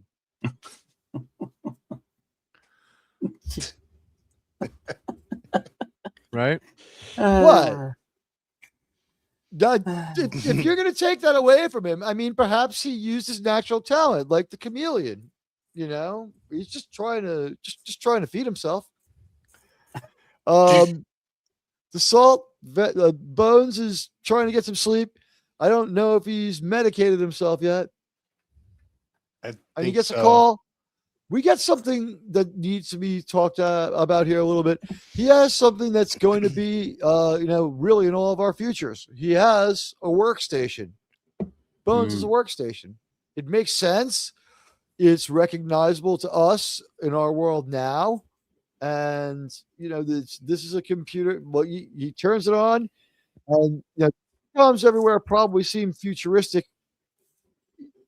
Even at that it's funny. It's those things are smaller than the laptops they used on Voyager. It's actually smaller. It's the exact same shape as and just a little bigger than my Google Nest. Oh, I have one of the ones with the TV screen with the HD screen on it, a little and mini awesome. screen on it. Yeah, I watch YouTube on it a lot. Yeah. When it's next to my bed. I use it the way Kirk does. I have a little monitor next to my bed that I turn over to watch. I keep my live count on there so I can watch it all night and feel my ego growing. As your views go up, right? Yeah, exactly. So anyway, let's You have just a take little look machine that presses F5 for you. Exactly. Machine that goes Fresh. bing. Actually, oh, good, I got my mouth to work now. Oh, see, look at my new mouth. There you go. There it is. I Now got it's it to going. work. I made I made I you know what? Here's the business end of his intercom. There's intercoms everywhere. There's electronics everywhere. I'm gonna just shelve the tangent I was gonna go on and try to proceed with this episode. See if we can't get it done in a respectable amount of time. We've got But a lot of world building I will and footwork distract Go for ahead, one Mark. second. But sorry, I just as a computer guy, I think Yeah. the futuristic look of it's just such a great design. It fits in. It's just so natural looking compared to the crap that we get now. It's just so it's freaking well done. It's just they did a great job, like with the memory cards and everything. I just love what they did here. How messed up is it? The most retro futuristic show of all has no retro futurism in it. Right? Like retro futurism is kind of not even based on this. It's more based on like The Cage and Lost in Space. Like they are harshly functional. Like if it doesn't look like it does something, they don't want it around. We have such a hard time making believable props that we're looking around until somebody took some salt shakers out. And when people told me those were salt shakers, I mean, yeah, I went, of course, but they got a lot of mileage out of that before someone had to suggest it to me. I mean, I guess everyone in Germany was like, ha, ha, ha, ha. But I mean, whatever. I would just point out that, I did that with my right arm in tribute to our German friends because, sorry, Counties of Forces in a couple of weeks. I'm just, guys, just put your left arm over your right to keep it down. We don't want to give ourselves away. But this would be so high tech. I mean, think of it now. We're all talking with each other around the country, around the world with a video screen. And back when this episode aired, and even in the 70s when I watched this, I'm like, holy crap, they can talk each other through a video screen and they're just talking like we are now. We're using Star Trek tech right now. And, in a way, when you think of it, that was groundbreaking. They're all heterosexuals, though. Oh, shit. Fuck, we're live. Yeah, no, you're right. Now you're canceled. And disclaimer number 1 on the video. Sorry, folks. My camera's moving around on its own a little bit. That's better. All right. So we see two of many specialized uniforms in this episode. We see a lot of people in jumpsuits and technical suits. Yeah. I wanted to say this is, I guess, based on some kind of flight suit or, maybe influenced by some kind of diving suit or cold weather gear too. Maybe, I think Battlestar Galactica stole from them later on. Yeah. Honestly. But I just want to say this is very believable looking. Like this guy has to crawl into some kind of Jeffries tube where he might get hit by some like EPS plasma or whatever or something. He's being extremely careful and he's trying not to get, he's got specialized gear, which makes them look more military. It's very reminiscent of like a flight aircraft carrier special outfits and stuff that they wear. It does look like an arc suit for an electrician. Yeah. Head case. It could be. Looks like the suit that Steve McQueen wore in Towering Inferno when he was going through the fire. Yeah. Yeah, that was one of those lines. We don't hear that again, right? We moved to the hypo spray right away. I wonder if that got noted to them. It's like we didn't like the drop a pill. You know what? We lost the thalidomide contract, and that's going to cost us a lot of money now because we wanted to be part of that. It's never going to pay. How much money we took those guys to Vegas and got them all laid, the thalidomide executives, and fucked Murray. It's like, wait, you took people out getting laid and you didn't bring me? Yeah, that's why Kirk red pilled McCoy in this episode. I can't believe it. Before the Matrix, see, Kirk was the originator of the red pill. Star Trek did it first, right? But we have two really cool, tactile, believable, functional looking outfits. Like, I don't know what they're doing with them, but it does look like they have a function. That lab sort of jumpsuit we've seen makes sense, and the other suit, like, it looks specialized enough with that. They're not trying to wow us. In Lost in Space, the image would have appeared like out of thin air, or like in some grandiose way. They would have had some wild view screen.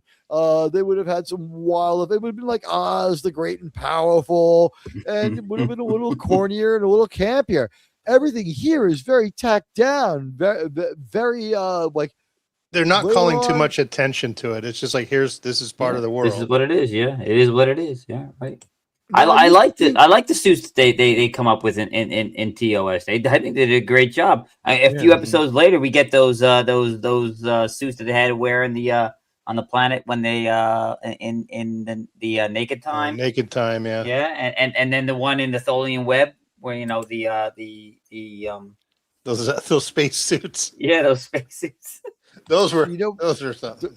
Those are very 2001. But I just want to say, like, here we have something like I'm stacking things from different Trek episodes. So if anyone sees anything else from anything that's a premiere, I'm stacking things we see in different premieres. So we have certain things carried over from the Cage, but here's one for our fans who are with us on our journey from Enterprise. We're eating. Yeah. I mean, I guess they cut up like a pepper or something or a banana and just dyed it green with some food dye, an apple. I don't know. But William Shatner has to put that thing in his mouth and eat it. That's before he needed to wear the girdle. Not that and he still had his original teeth.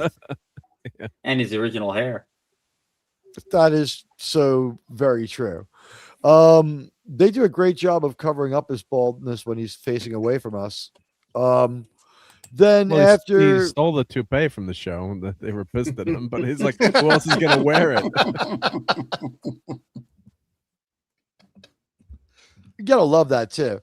So here we see, we don't have analog doors, but we do at least have signs. I don't think we ever see this again. Yeah, there's a lot of one-offs in this episode. We don't see really a lot of signage in the future. She's not the hottest woman in the world, but she looks pretty cute here. I could get with a salt vampire.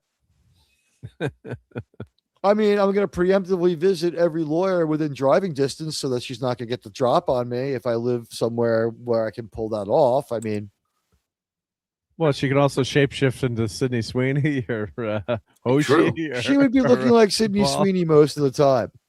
Yeah. So her and Bones have a little chat, and this is where I got the idea that it feeds off emotion as well, because it says he's like, at this point, she kind of gets in close to him, and there's some physical contact, and he's like, but he's like, but Nancy, and she's like, just say no, right? Don't worry about it. I like your feelings better. And I'm like, is there some parasitical component to the feelings? You know what I mean? Or do they feed off them in some other way? She could be just playing on him just so you can get close, so that you can, siphon the salt off of him.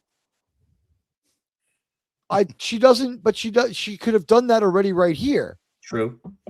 She passes on two different chances. This creature might have picked up something from Nancy and also has been like kind of mind melding with Crater over and over. Well, it's bored of Crater. Because Crater says that she needs to be loved and she needs some kind of companionship as well. And it says, and she says here, I like you. Yeah, and she's like, I like you more than Crater. So I would say that this proves psychopathy, and that the salt vampire is not like a good is an inherently evil creature, because Crater saved it and she murders Crater. Yeah. Well, she can't overcome the primal nature of the need for salt, I guess. Yeah, exactly. How much fucking salt does she need, by the way? A lot. She drains like 8 people, eats a bunch of it. I mean, she's like way too hungry for salt. It's like you'd think she would be like, Nancy, why are you sucking down one Coke after another? It's like, don't worry about it. There's no calories. Because the lettuce on the planet can be very dangerous sometimes. So she's sticking to salt. Why are you putting marijuana on your burger? Sir, you don't want to know who the devil's lettuce has been taken away by now, sir. Or why? I mean, in the restaurant tonight, and they're like, "Do you want to order salad?" We're like, "Maybe not." It's like, yeah, we bought our own toilet paper.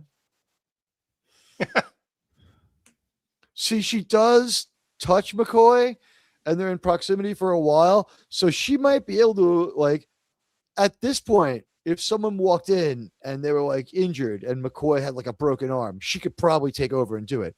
I want to make something clear. I could probably do surgery and be a doctor in this society. Just like go use an AI, grab the tool, point it. Like I think I can do it. It's like, what do you do? I tell prompts to medical computers. What do you do? I give prompts to tactical computers. But I think that her ESP is stronger when she's closer. And also the longer and more you're exposed to it. I don't know if I want to show the pills, but the longer and more you're exposed to it, the more I think it has like it builds up in you, like lead or something. So there we see they discover the crewman. He's got the excellent skin modeling effect on him. All of it's pretty cool. It does look very electrician-like in this moment that we saw it. Janice and Sulu discover it. And I'm realizing that Gene Roddenberry is trying to figure out who to play to and who to play with. And that this is the first episode really for this intact cast. We've had Dr. Piper show up.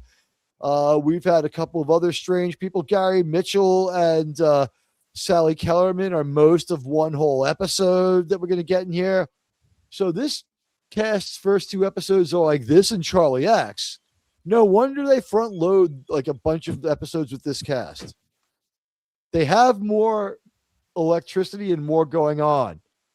Really good episode pacing. I guess they were like up to episode 5, which just shows that they're as bad as us. We're the perfect people to review Star Trek. They blew like a 5-week lead and had to use the menagerie. Mm-hmm. All right, so Janice is looking hot. If you want to see a really cool Star Trek-like movie, check out a movie with Richard Widmark called The Long Ships. It's very much like Star Trek. It's really good, too. It has a couple of Monty Python-like things about it, but it's really good. So I don't know what to tell you, but certainly the salt vampire can give love back, but is inherently evil or has come to hate Crater. Could it hate Crater? Because I hate Crater too. That's one thing that's illogical about this episode is how much, we're kind of joking about how much salt this creature needs because, you'd have to live on a planet like, covered in salt or where they grew salt or it's just illogical. And then you're right. Yeah, that attachment to Crater and then you can't overcome it. So that maybe they could have explained like she had some kind of salt disease or something. We don't get those super sci-fi details in this episode. It's a very as well rounded as the character is with the interactions. The creature is not fleshed out like you would hope. Well, they did contrast with Devil in the Dark. Say they did a very good job of show don't tell with this salt creature. They also just briefly said, okay, it takes the salt somehow, and they didn't go, oh well, it has these little suction cups and it takes it off of you and it absorbs it. Kurtzman Trek would have done that.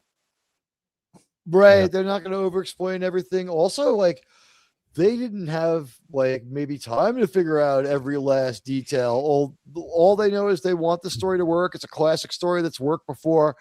And as we see, there's some sort of psychological component. Crater says it. She talks about it a little bit. She has several chances to kill McCoy. But she's going to damn well kill Crater. I think what she's going to do is blame this thing is devious as fuck. It's killed like 4 or 5 people. And, she's going to go double back and try to pin this stuff on Crater. So let me just say, if we had the money, this is what I was going to say earlier, the money is only starting to flow in now. Gene is looking for more writers. Gene is looking for more stories. Gene has got more at his hand, more at his disposal than he has had previously. So Gene is looking for, to hire up, get some better help, get things going in a good direction. And later on, maybe some other writer would have been like, hundreds of millions of years ago, Jim, there was a shallow sea here. There was a mineral. some kind. It's very similar to salt. It was much more rare on this planet. Their ocean wasn't as salty as ours, but it supported for a time. You know what I mean? It would have had a line like that. I'm sitting here writing Star Trek, and I'm realizing how far am I going to take this analogy? But you get it. Yeah, and they're writing this episode for a weekly show that, are guys going to be talking, gals going to be talking about this 60 years in the future, analyzing, when they're just trying to get the script out, like you said, Sean, and get the show on the air and, have it be coherent and interesting and have viewers. Do it in the 48 or so minutes that they had to do it.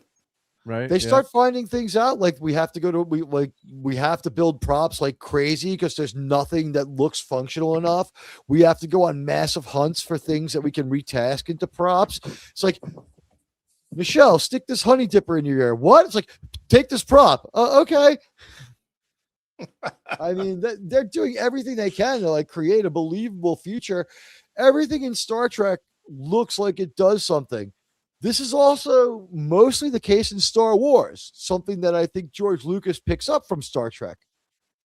George Lucas also, hey, Radioactive says, would you say the salt vampire peppered her victims with rashes? Oh! She used ranch dressing on her victims. She was just recently back from the World Cup. I think I can get this done in under 3.5. I'm going to go for it. All right, so we're at the end of pretty much our story here. It's getting salty now. We do spend a lot of time. We go back to the planet and talk to Crater. Crater, we find out for all the things that are wrong with him and that we don't like, he's a dick and everything, but he's a pretty good actor. They find one of the crewmen dead. They realize that the ship could be infiltrated. He's dead, Jim. So we have a wild and crazy. Oh, I didn't realize I was still doing this. Let's take that, shall we? You're good. 5 seconds. Yeah, it was fast enough. I think. Oh yeah, it was quick. Very fast. Oh yeah, that you kept skipping forward. So I wanted to show something. All right, so remember I said there are certain things I was looking for that are in different Star Trek pilots. We have seen something from Enterprise. Now we're going to see something from TNG. Everyone has to freak out in the hallway. Okay. Please excuse the controls appearing upon the screen. There's nothing I can do about it when I show you it this way. Is she wearing That's pants on that crew member? Yeah, she is. That's a nice crew member too. I like that. Yeah, pants. Yeah. They would have had to do that because of the skirts did not fit some of the girls on the show. It doesn't matter how she looks it like got a tall girl there. Yeah, she does look pretty tall. It doesn't really matter how it got there. I want to point out now we have something from Encounter at Farpoint. Oh, the guy in the skirt. The guy in the skirt. Yeah. We have cross-dressing. Oh, wait, go back to. Let me show me that again. Let's see. Did I miss that? No, I think he's coming. You're coming up to it, right? Oh, you're coming up. What? There's no guy in a skirt. Oh, I thought you were saying there was a dude wearing. No. In Encounter and Farpoint. I'm stacking things from different Star Trek pilot episodes. Yep. Or first okay. episodes. So the girl in the pants. So we have girl in the pants. We have eating, which is an Enterprise. We have cross-dressing to a degree, which is in Encounter at Farpoint. So we have 2. I don't know if we'll be able to find anything from the emissary. We have a black crew member. What was it, a skort? Or what did they call that in TNG? The skort or the skirt? They came up with some crazy name for that outfit that the dude was wearing. It's called Red Alert, and I'm stuck in my girlfriend's cabin. Just say it was that. It's called going to a James Taylor concert. Gay! Sir, he was the descendant of Ozzy Osbourne. We took away all his male clothes so he wouldn't go out drinking. So he put on his girlfriend's clothes and went out drinking anyway. But there's a replicator in his cabin. We turned that off, sir. He could only get synthahol. By the way, people are running around the ship armed. The security Yeah. guy is armed, so they're freaking out on the ship. He's strapping. Back on the planet, we have a little bit of a firefight with Crater, who's not only a dick, but he has stolen Captain Pike's phaser. Yeah. I like those He seems phasers. to have kit bashed Captain Pike's jacket. And I kind of like that he's using this kind of like maybe it's a civilian version. Yeah. Yeah. It's an older version. Well, yeah, it's an older Yeah, version. it He makes how, sense that how long way. has he been on that planet by himself? You know. Yeah. When I saw the cage, It's a semi-automatic version. much later on when I saw the cage, that's what my justification was. Like when I started thinking about such things, I'm not going to pretend when I was 6, I said, ooh, I just thought that this was a really cool space gun. But if you look at the ray gun he has here, you know, and this is not a phaser. This is a ray gun. We never see got a weapons that couple of look those. too much They're like this cool. again. But we try to stay away from gun-looking guns. Yeah, I'm not going to show that on the screen. Yeah, just God Thank forbid. you. Yeah. Yeah, no, I know that. Yeah. Well, you know what? I might have been dumb enough to try it because I've gotten away with my phaser a million times, my regular phaser and my dustbuster. But it does make sense. Like the National Guard uses M16s because they're left over from Vietnam. The Iraqi army uses M16s because someone has to win a war with them eventually. Well, they're not going to win anything. They've been What if the stable for French? like 15 What if the years. French had them? What if the French had a few million of them? They'd have a little dirt on them from being dropped. Yeah. Thrown The to the ground. M16 is, mostly plastic. I don't think the French army can afford something that unstable. They need something also that makes a better flagpole. Anyway, this is a famous shot right here. Oh, this Spock is funny. and Kirk are adjusting that. They deal with this in a frustrated, humorous way. But Kirk- no, the little sound effect that they play when Crater gets shot, it's like pew. It's this little. Crater gets shot. They speed up the frame. We're going to talk Yeah. about that when we get there. Like, put a pin in that one. Let's talk about it when we get there because I want to get to Crater, and we'll definitely have that conversation in about 4.5 seconds because we're almost there. We adjust the power on our phasers. This is an important conversation that should have been in any pilot that's not in Where No Man Has Gone Before. That this weapon can be set to stun or low power. So Kirk's going to go at 25% and Spock's going with stun or something like that. I forget which one Yeah. does which. I think Spock is on stun. Because no, Kirk is on stun because Kirk ends up taking him down. So Kirk We is gotta on figure it out. Spock is on mystery. one I quarter, don't like and mysteries. Kirk sets his to A stun. bellyache, and I got a beauty right now.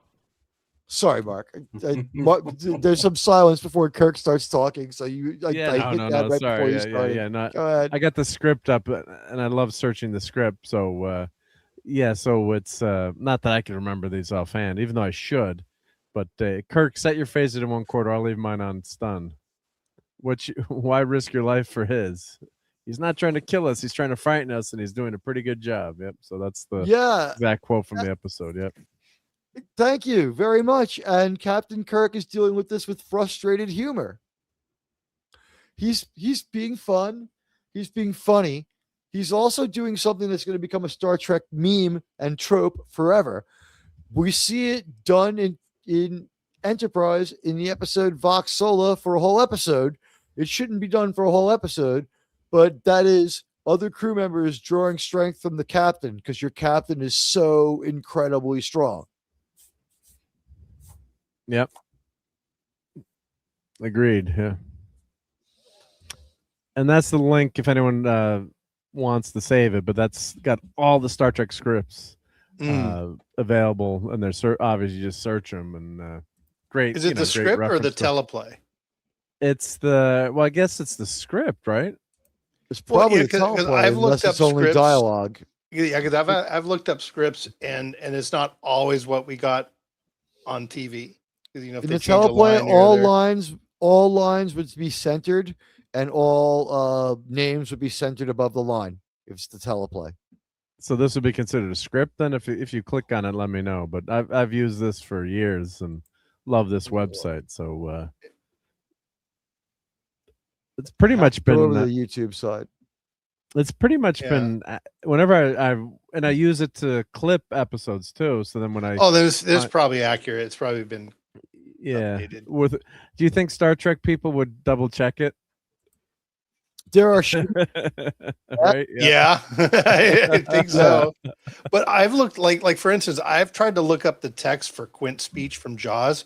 You can't find one that matches what you hear in the movie. Oh wow! There's everything I found. There's a couple words that are just not right. Because maybe ad libs a few things and changes things up, and no, it's and not also the script, but it's on the film. Yep. He's British and he's doing a kooky accent. And he's like, "Shark go in the 1,500 men go in the water. Shark go in the water." He's leaving out a lot of articles of speech. Sometimes people will put the in there. Everyone's doing it from memory. You know. By the way, I just want to say I had to kill a lot of sharks that night. That was one of the roughest nights of being an immortal. I'm like, if it gets one of my legs, I mean, I got to go through the rest of existence like this. Yeah, I threw a couple of people right at it, including if anyone gets the reference, I threw Stacy Keach right at it. Mike Hammer. He was in the USS Indianapolis movie with David Caruso. Oh, okay. Shall we pick some flowers, Doctor? This is all the dialogue. It's not the script. It is a dialogue. It is just a dialogue with attributions. By the way, I'll put this on screen for our audience to see it. This is oops. All right, everyone's still here. Sorry, sometimes I get a little confused. It's a lot of screens to manage at once. Here we go. All right. George Lucas would not accept this and throw it in the garbage unread. He says this, as Sean can tell you, in chapter 3 of How to Write a Screenplay in 30 Days. He says, I can't stand poorly formatted scripts. You might have the next Shining or Spartacus, but it's going right in the trash if you haven't used proper format. So, yeah, this is logical and easier for us to read. An actual script, the name Rand would be centered, and it's like, where are you, Sulu, would be underneath that. By the way, this from Corridor to Life Sciences section to where it says, say, Rand, thank you, Beauregard. That would be about one page. Mm-hmm. That's about one page of dialogue. Sean, what do you think? About right? Yeah. Yeah. So it's double spaced, everything. You get the name double spaced, the dialogue double spaced. It's very teleprompter-like in the days before teleprompter. It's formatted the same way on teleprompters to this day, too. Yeah. Where and you don't read the fade in part. Right. And also when you go 1, 2, 3, 4, it's supposed to be 1, 2, because you don't say 3 or 4.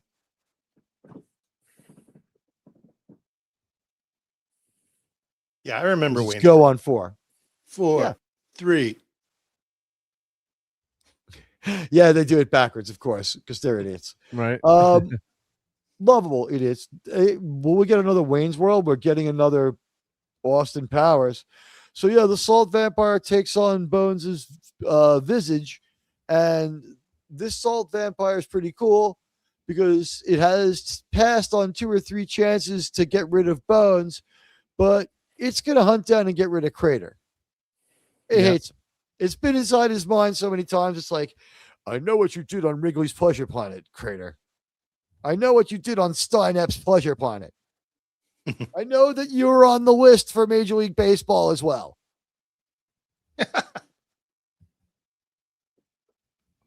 I'm going to say a name, Sean, yes or no. Rafael Palmeiro. I don't know. 50%. Yes, right. I don't know. Crater is great here. He is like not got his fix of vampire sex. He is messed up from it. There's some kind of component. He's going through like withdrawal. He's also stressed out and freaking out. His mind is in some kind of state of collapse. He's dysregulated. He's overreacting. He's firing at his own people. And if he had been in his right mind, one, he would have been pissed off this thing for killing his wife and killed it outright then. Yeah. Did he get to know both of them first and kill his wife later? I mean, like, Alex Kurtzman would do like a whole movie, M113. No prop would be as good as this rock either. But this is pretty cool. I like that he has the older phaser. Again, makes logical sense. They manage to prevail. They bring some debris down on him. Then he moves out of the way. Kirk blasts him. Like Spock drives him away. Kirk blasts him with the stun. His fall to the ground is accelerated. They never do it again. And there's a weird electrical sound when people get stunned in this episode alone. Yeah, you hear a little pew. It's almost a cartoon sound. And a sizzle. There's a sizzle at the end when they get the salt vampire with some stuff. So there's still like whatever. I'm glad that they preserved the initial Foley. I'm glad they preserved the initial Foley when they did the special edition. They realized, as all of us realized, that the sounds of Star Trek are extremely important. And going into rooms and having no atmospheric noise is part of what kills new Star Trek. It doesn't even, if they were to have a halfway decent story, Ghost of Illyria, the way it's been cut down now, if it was filmed according to what it is now, without the super strength and the punching down the walls and rescuing men, her super feminist moment has been cut out for continuity. I'm the only person who rewatches Strange New Worlds. Yeah. I hate my life. Wow. Please join me on Thursday, but we'll be watching Strange New Worlds. Sci-Fi CSI returns this Thursday on Saving Star Trek. No. I'd rather have the salt vampire suck the living life out of me. Are they gonna have glitter vomit in this season of Strange New Worlds? No, that's Academy. I know, but maybe they're gonna add glitter vomit to this. Oh, they probably will. They probably found a way to reach a new low. And they think that woman who wrote Lower Decks is just a genius, and she has no talent for anything beyond a half an hour. She was trying to make excuses up front, and I guess they gave her more money and said, just go brag more. And then she's been insufferable ever since about how she's a genius. At first, she was humbled by it, and she's like, I don't know, a half hour is kind of my zone. An hour is going to be stretching it. Hope I get some help. And I'm like, oh, baby, this is an Alex Kurtzman staff. You're going to spend most of your time trying not to get in trouble. You're black and gay. You don't have enough weird stuff about you that makes you unique enough to be, unique in this room. You're a normie in this room. You're merely black and gay. She's basic. What I'm saying is they are people who have like 7 or 8 more, minority attributes stacked on. It's like, go meet the blind, gay, trans, who identifies as their original gender, cognitively inhibited, neurodivergent, writer. Well, I mean, you can meet any one of them and meet that. But you know what I'm saying? Like, they're stunt casting their writer's room now. So, I mean, this is obviously much more grounded. I like their communicator better than the Cage communicator. The Cage communicator could have been on Lost in Space. Watching Lost in Space and hating it has helped Gene Roddenberry. Anyone else want to give me their thoughts on the communicator and how it just looks a lot better than what we get in other sci-fi shows? Just a great design by Wang Chung, and it's actually using a pencil case. If you if you look up how the prop was made, you can actually still buy the pencil case on eBay for lots of money, actually, above $100. I'll try to find the link in the chat, but someone's recreated it and 3D printed it. But just so what they do, they cut the top of the pencil case and the bottom, and he merged it together. Did a really nice, amazing job with that. It's a timeless design, that communicator, right? So, credited nice. Maybe a little bit with the mobile phone. And I turned on the tracking and my new fancy web camera. Now it's going to track me. Wow, that's cool. Hand signal. Look, it's tracking me. Yeah. You and I have the same one. This is the same people who made the communicator, who made the tricorder. Yeah, the wand one. Yeah. So, really amazing. So call me later. And actually, and you never put the communicator up to your ear like this. It's a speakerphone like this. So that's how they know that if you're a salt vampire and impersonator, because if you go like this. So and this one can actually act as a Bluetooth speakerphone, which I've used it as a awesome. speakerphone, and it is fun. It's fun. I do it every Halloween when I go out in the Starfleet uniform to the bar. Like I could be like, I might be like low on cash at the end of September, but I will squirrel away every dime so I can go out drinking on Halloween in the Starfleet uniform and unironically like make calls on my communicators. The one night a year, it's good. Do I have a much better Starfleet uniform this year than previous years? Yeah, I do. The wraparound tunic made its debut last Halloween, but maybe next Halloween, not this coming one, but next Halloween, I'll have the Wrath of Khan one. Nice. And I did mean watching. Did I say Wang Chung? What did I say? We said Wang Chung. I can't. Yeah, I just suffered through. I was thinking to myself, where is Mark going with this I've one? suffered through the Odyssey 2 nights in a row. My brain is rattled, so I apologize to the great Hua Chang. Sorry, I'm not going to Wang Chung tonight.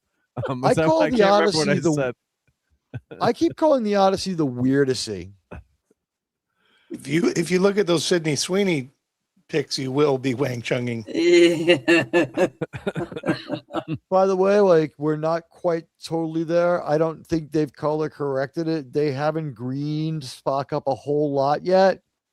This is kind of like Roddenberry's first vision of Spock in TOS, non-cage Spock. And this is a wig. In TOS, it was his regular hair. Leonard Nimoy is just happy to have a fucking job. He's thrilled about this, and he's going to go on to put in decades in this role. He's going to be so good in this role that he's going to fool all of us into thinking a mid movie is Star Trek. A mid movie that's not even Star Trek has 2 minutes of Leonard Nimoy talking the dumbest dialogue Leonard Nimoy has ever spoken in anything, including In Search Of, when he talked about spectral photography. Mark, am I right? Yes. Red matter stabilize the Romulan sun. I like that. You know what? Then let's keep that policy. Yeah. I thought I was mistaken once, but I was wrong. You know what? This was always a great angle to show us, the audience, what they're experiencing, except that you could tell that they couldn't have direct line of sight on it, but it was still cool as hell. Kirk needs line of sight. He doesn't effing care. McCoy is, the salt vampire at this point, and it's freaking out. Now, as I said, if passed out McCoy was like 10 feet away, I think he probably could have accessed his mind and had some better game, but it's going off what it's gotten out of Crater's mind. So it's like, I know where Prawn Hub is, and I know how to turn on Grinder from that disgusting bastard, but like something about Crater really drove him nuts. Have we noticed that every mad scientist who ends up on a planet's like assistant dies, and then he like recreates them and has like something to have sex with at least? Like that's like your worst case scenario in TOS. Like Gene was like, he wasn't a cruel man. He's like, Roger Corby is a robot. He's lost all his humanity. But before he did, he got to hang out with this chick and have the greatest sex that any human could have. Check out Andrea. And it's like, you know what? I'll die like Corby if I can have a couple of nights with Andrea. Well, you know what Kirk is grabbing in that episode? Oh, what? The stalactite there. Yeah. He's grabbing the giant penis that I think they made on purpose because they were so angry. You said it, not me, but yeah. Well, that was because her dress was showing the navel, and then they covered her navel up and then made the top extremely skimpy, which I prefer the top really skimpy. I don't care so much about the navel, but we got so much side boob with that. Star Trek invented side boob with Andrea. Also, we eat in that episode too. Costume designers, yep. And now Roger Corby, God damn it, when Star Trek sends us their Roger Corbys, they're not sending us their best anymore. They're not sending the guy from Patton. They're sending third-rate Irish dinner theater actors. And some, I assume, are perfectly fine people. But right now, they're not sending their best. We need a big, beautiful Dyson sphere. Oh, Mark, did you enjoy the upload? What did you think? Oh, which upload? What am I? I made an upload out of our conversation about the big beautiful dinosaur. Oh, I didn't see that yet. No. I have to make sure to catch that. Yeah, that one's pretty brief. It's pretty short. I will check it out. All right, so we see their future tech. It's pretty awesome. It grounds us into their world and makes their world both familiar and different from ours. I feel like they have tech that's within our reach watching this as a kid years ago. And Mark, we discussed this before. Holsters on the strapping on the ship with like a gun holster. That goes away because it looks unsightly, or because they get better Velcro, or because it's just unsightly, right? Yeah, it just looks better with the, they more streamlined later on, I think. Yeah. Their gun belts, they thought they needed them and they were utilitarian. They looked good when the Star Trek crew bought down a lot of gear. Now they've thought this through for a while, and somebody said to Gene, or it came to Gene one night, that like, why would they ever carry around a bunch of stuff when you could just beam down more? You got what you have in your pocket. I loved it as a kid because I had that Explorer set with the belt, the vinyl belt and all the stuff. So I think I lost all those toys. One of the few I lost. But yeah, it's we're gonna sell some merchandise. But yeah, they just tried to make it more futuristic and streamlined. But I think it's okay if you're carrying around the Type 2 phase, the bigger phaser, versus the just the pot. And I kind of like that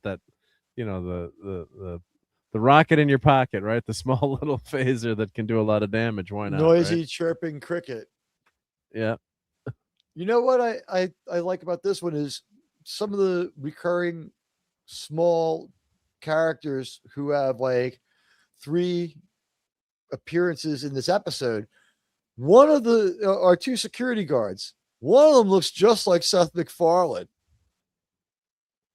When you watch it again, check it out. It's like 3B, I have 3A in sight. The area is secure. Like those guys, like the 2 security guys, we stop and check in on 3 different times. This episode has very cinematic quality in some of it.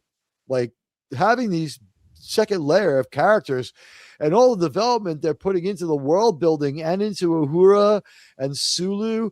I don't think they thought they were going to use McCoy and Scotty as much. Yep. But it turns into very good salary control when you can have episodes with major characters without having the whole cast. Yeah, you Dr. make it a lot cheaper. Yeah, yep. Janice walks in. She's got some of the best hair ever. Why couldn't they have had Janice in the animated series? The Simpsons copied that. Well, unfortunately, we know what happened to her in real life, so there's a reason she left the series. So it wasn't treated very well. We'll just leave it at that to parse my language. Yeah. So back then, yeah. I want to say that no one made Grace Lee Whitney pick up that bottle and put the booze in her mouth on the Star Trek set. No one made Grace Lee Whitney drink and drink and drink. No one told Grace Lee Whitney that she couldn't go to the AA meeting. And when Grace Lee Whitney had it together, she's in Star Trek again all the time. So they kept trying to bring her back. It's her fault. But there's something else that. There's some other stuff happened. Yeah. Me Too stuff. Okay, yeah. That's why I didn't want to mention. I don't want to. I'm not going to put the drinking on Star Trek though. Yeah. No, you can't. But she did have. It came out years later, and of course, women were pretty hesitant to say things. But there's a reason it was called the casting couch, right? So, stuff did happen, obviously, and.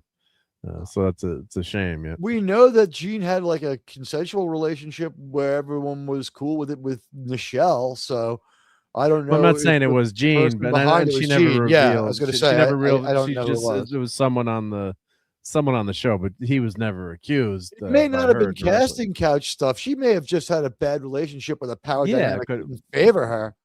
Yeah, but I'm just saying that's why there's a reason why it was called. In general. It was called the casting couch it wasn't called the casting desk, right? I mean, so yeah. The thing is, anytime a story about misogyny or anything like that is brought up in regards to the original series, I'm usually skeptical and I want to trace it back because usually like 75% of the time there's still a kernel of truth. Half of that is innocent, but once it gets filtered through the Kurtzman lens, like, have you ever heard him talk about like the original Star Trek? He's like, and the things they made those poor guest star women wear. And I'm like, you dick. You don't know anything about how to make people watch a TV show, do you? You know, it's like Elaine of Troyes would have worn like a suit of Joan of Arc armor. You know, like look what we did for Nurse Chapel. She has the worst figure. She has a nice face, but she has the worst figure. Like, has she had 2 kids? She's like 27 years old. I'm not being mean here. She's a model who wears a cat suit and gets paid for it and accepts the money. I'm sorry. Star Trek had also been on for a long time in its current iteration when she took that specific job. She knew what the hell she was getting into. And on Star Trek, she was the first one to have a good figure drawn on top of your bad figure with like the hourglass indentations on the side of the cat suit, where she's just like 100 pounds of shit poured into a 50-pound bag. Jess Bush, you were a good governor of Florida and you had the lowest crime in America, but no, I will not please clap for you in the cat suit, which disgraces the Enterprise full-size model by being within sight of it in the Smithsonian. I hope they move that out of the display area. Paramount will tell them to get rid of that. What's near there? Or which model is near there? In the Star Trek display is the biggest TV filming model they could find left. Yeah. Well, yeah, they restored the them. Oldest, right. It's a restoration. With the blue neck. And in the room, in the case, to show the historic nature of how they've broken boundaries, is Jess Bush's Nurse Chapel catsuit. Oh, my God. Oh.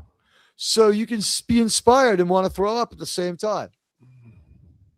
I'm sure that doesn't make the display case all too often. That's in the basement.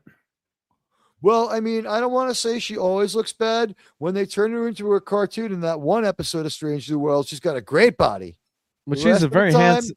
She's a very handsome woman, I think. Don't get me wrong. I mean, she looks just like a chick that I spent a night drinking with on Wrigley's Pleasure Planet. But we find Spock. He's been lumped up. The salt vampire wasn't interested in Spock. We see a lot of green. So what's that little bit of red from? Copper. Supposed to be copper. And back then, too, I guess but why does Spock have a little bit of red blood? Well, he has both red and green a black and white TV. Well, he is half human, right? But they probably hadn't established his green blood at this point. Well, the bruising is green. They had established that he had copper in his blood, but they hadn't thought it through. This is the only thing. I've spent a lot of time thinking about this because I'm an idiot. I spent a lot of time thinking about this one. What do you think of this? The fact that Leonard Nimoy's eyes are visible, we can see that his blood is red in the blood vessels in his eyes. So they were on the fence about fully committing. Because when they asked George Lucas, what color is Yoda's blood? It's the only time I ever heard George Lucas hesitate. He always has the answer right in the tip of his tongue. He's like, George, how does hyperspace work? Oh, well, there's established lanes of travel. You know what I mean? It's like, oh, well, the parsec makes sense. Like, he always has the answer, like, right on the tip of his tongue. He's always, like, he's thought it through. It's just, he might have made a mistake in his thinking it through, but he has his explanation and he has his fix. Always, every time. So I think in this one, because I thought so long, because they said to George Lucas, and if anyone has the answer, go ahead. The question to George Lucas was, so what color is Yoda's blood anyway? And what did he say? After a long pause, the only time I ever saw him pause, he goes, I guess it's green. To which I say, the blood in Yoda's eyes is red. Well, in his eyes, the blood vessels are red. I don't know how to. I'm not a physician, but or a biologist. But I lost my daughter who has a biology degree. But yeah, the only line we get in the script is this: "Fortunately, my ancestors spawned in another ocean, another ocean than yours. My blood cells are quite different. So, but that's a nice way to just allude to something, and it's not fully fleshed out yet. Maybe we didn't need can't that remember exposition. in the Bible, in the Star Trek Bible, if they do mention the copper blood or the they don't mention the copper blood in this one. I think that specific part of it comes up in the one with the another vampire episode, the Vampire Cloud episode. Obsession?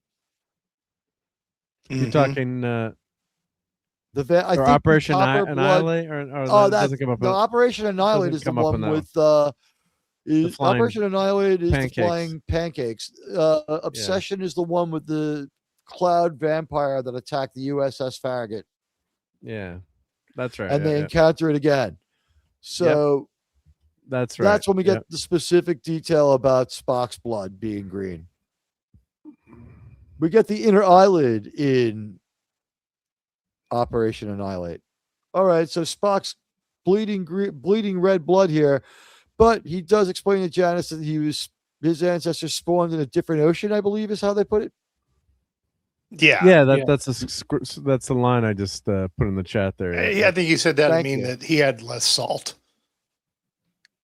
He was not as tasty as the salt vampire burger. Yep. As Radioactive says,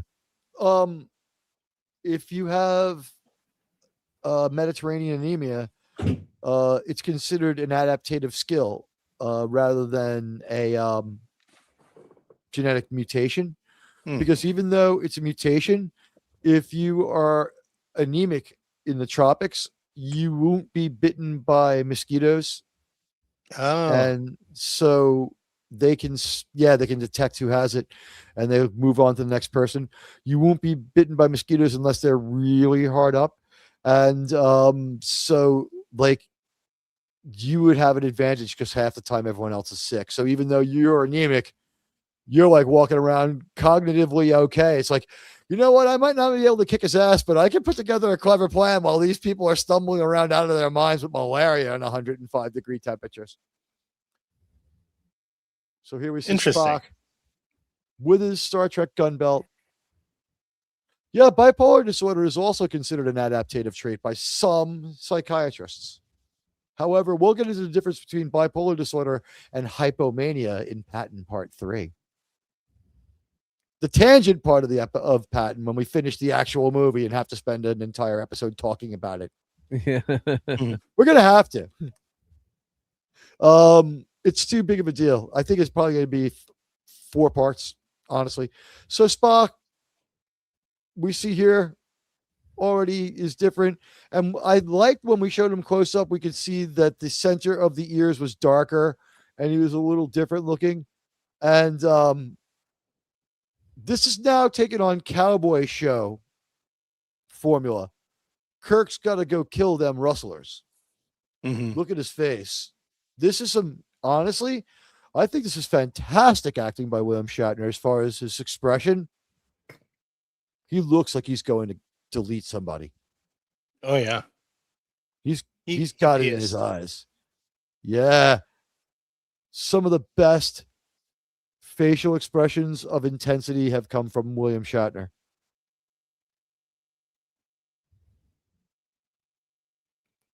All right. Sorry, we guys. got a good one coming up here. when it puts the thing over his face, it puts its hands on him. I want to just show Nancy Crater in the salt vampire in Nancy Crater's form. Both actors are doing a good job here. The way she's looking at him, she's squaring off. She's squaring off. They're squaring off. This is like go meet me in the middle of the street and pull your 6 gun, cowboy. So, and then we get a very, very good look, because they need to, at the business end of the phaser. And it looks fantastic. And it's just so amazing. And it makes so much sense. It's just no one questions that this is a weapon. It's so well conceived. It looks great. The component and modular build of it makes it look like we wouldn't see that level of it's very steampunk. It's really cool. It's such a great prop. And Bones wakes up. and Nancy hides behind him, and Kirk pulls out the salt. And it's just like, at this point, I want to say it almost seems like we're dealing with the crack vampire. Like how much does it need? Again, was a problem. Well, maybe human salt has addictive properties to it that the natural salt on our planet didn't have before it disappeared. Oh, maybe. Right. Or it's just that much concentrated. Here's the deal. I don't know if we have all that much salt in our bodies. I know this. It can pass on deleting people when it needs to. It's still really hungry, though. And there is, in the middle of this episode, very good exposition, an enabling line thrown in with everything else, that one of the reasons they're there is because cargo operations in this area have been interrupted and there's been fewer deliveries of supplies lately. This is the longest they've ever been unsupplied. So the creature's been pushed past the point of being able to handle it. There's supposed to be like a sympathetic side to the creature. We are supposed to feel a little bit like, I would point out, buffaloes killed people too. You know what I mean? It is roughly half a pound of salt in the human body. Oh, So wow. she's not getting very much per person. We saw that buffalo fling that grandfather a few weeks ago, right? Yeah. Yeah. I mean, I'm not messing with that, right? My God, yeah. I'm just thinking a quarter pounder and fries does me pretty good. That's my sustenance. How much salt? Yeah, but you're getting like is not 2 pounds. proportional. Depending on the McDonald's, you're getting a pound or two of salt, all that. Because they just go nuts on that fry stand. It's always, I mean, there are a lot of rats in New York City, so the burgers are fat, like there's no shortage of meat. We grow it locally. It's ethically sourced. Pizza Rat was delicious. Like people throw away their pizza when they're done with it, and the native population of free range rats, it's the food of the future. That cockroach milk is that's lies from the pit of hell, ladies and gentlemen. All right. I thought Madame was fixing that. I thought he was. Well, he'll get us the cockroach milk. Yeah, the biggest rat in New York City is in Gracie Mansion. I won't challenge that. I'll just say no more. But that concludes our political commentary for this week. Yes. Oh, wait till I get me on another channel. Germ gets to play a game we call Alec Baldwin or Donald Trump every week, where he gets to ask me one political question, and he still doesn't know which kind of crazy answer he's going to get. Because I don't know if Baldwin has made any political sense in a long time. Did anyone see his Sam Neill goodbye thing? No. Truly tasteless. He mentioned Sam Neill's name and then goes on to talk about how great it was to work with Sean Connery and be in Hunt for Red October and how he used the money to buy his first car. And he's been set ever since. And by the way, I'm still in touch with the hairdresser from that one. And oh yeah, Sam Neill, bye. Like he bookended it. It was like a wraparound. It's like Sam Neill enables me to tell this self-aggrandizing story. I'm going to talk about it while my son Diego, holds the camera, because we got to use the kid's name because my wife isn't actually Spanish. And now we have a whole bunch of Irish people walking around named Diego and Pedro. Way to go. What does that say about his acting skill that he couldn't detect the accent? All right, rant over. Here in the penultimate scene, Kirk brings some salt tablets. They're super concentrated. I'm going to guess you throw one of these salt pills into like a 55-gallon drum and you've got seawater. Mm-hmm. Like she really wants this. And she's been short salting herself for a while. I'm going to guess that she got a couple of jump starts off a crater on the planet here and there. Honestly, because he cares about her enough. And when Kirk asked her, like when Kirk goes, "Hey, do you want this salt?" She should have said, "Nah." Chemistry joke. Sorry. Oh. Ooh. By the way, did anyone notice if that William Shatner's horse-loving equestrian side came out here. He's like, "Come on, Nancy, good girl, come on, Nancy." The way he speaks to her here. Admiral Teague, incoming super Good chat. shot, Mr. Carter. Radioactive Actual with a $5 Greenlandian greenback says, "Fun fact: copper version of hemoglobin is hemocyanin, so Spock's blood would not be green, but actually blue." That's awesome. Well, fuck those writers for getting it wrong. Right? Well, yeah. Those assholes. They just ruined Star Trek. At least, yeah. You know what? That ends our show. You know, good night, thank you, all. Radioactive Actual. You're the best, man. You know what? Honestly, Captain Kirk leading. So Captain Kirk's going to lead Nancy and show McCoy just how powerful the drive for the salt is. And Crater, of course, is dead. She dusts him off. And what I'm thinking here is, even if the creatures were inherently okay, like the buffalo, this one has killed 5 people to stay alive for a renewable resource, where it could have just been like, look, I'm a salt vampire. And in this society, they would have gotten away with it too. So we know more about Star Trek than they do at this point. And by they, I mean even Gene Roddenberry. If they showed up and it's been like, look, it was a mistake with my wife. The salt vampire and I now have a consensual relationship. Just leave us the salt. They might have been like,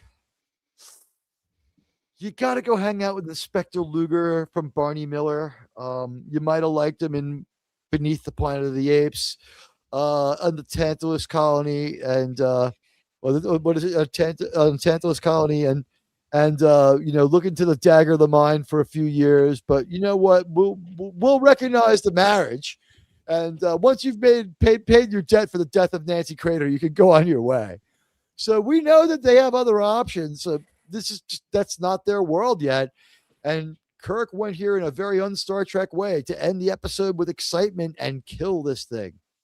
He is going to take care of the banditos. This is cowboys, and this is a cowboy story right now. This very dangerous band of Indians, this very dangerous band of Guardians has a hostage. This hostage is in trouble. He's going to go there and he's going to do whatever he has to do. He's a little ruthless. He's a little mean. And I don't know why he doesn't bother trying to stun it, except to think that, like, I'm not taking any risks. Or he does stun it and it dies anyway. Either one works. It could have been like real weak from being too hungry and as we know, the final scene plays out with the creature using his power of mind and physical illusion to mess with both Kirk and McCoy. William Shatner does some real great acting with the tentacles on his face. And, you know, McCoy has to decide that, you know, he has to kill the love of his life, which, I mean, quite honestly, what married man wouldn't want to change places? Like Crater probably I think it says a lot about marriage that when Crater found Nancy dead, he was like, so she's definitely dead? I kind of like you. Tell me a little about yourself. Sean, I'm sorry. Go ahead. No, I wasn't. That was it. Sorry. Trying to get my non-interrupting vibe down better. I'm trying to find a GIF of Spock hitting Nancy Crater. Nancy Crater is just boo, boo.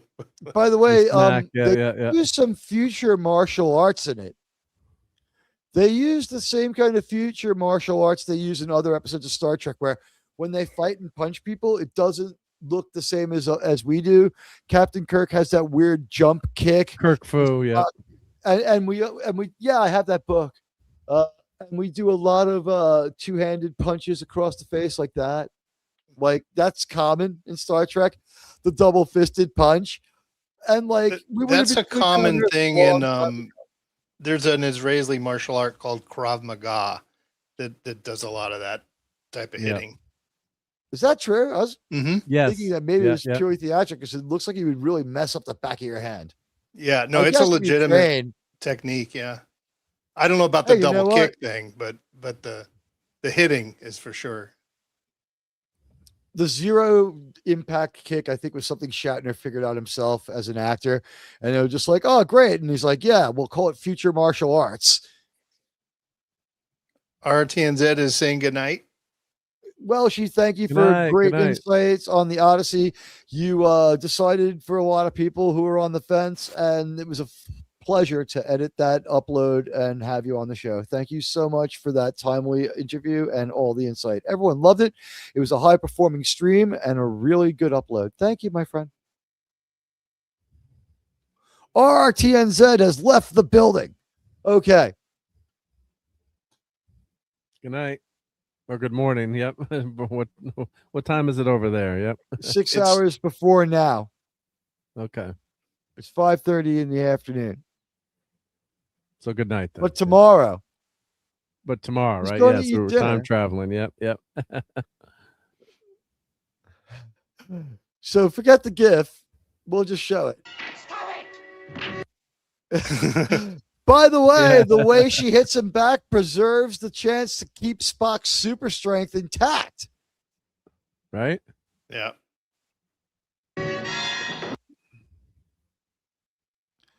Oh, there go the bookends.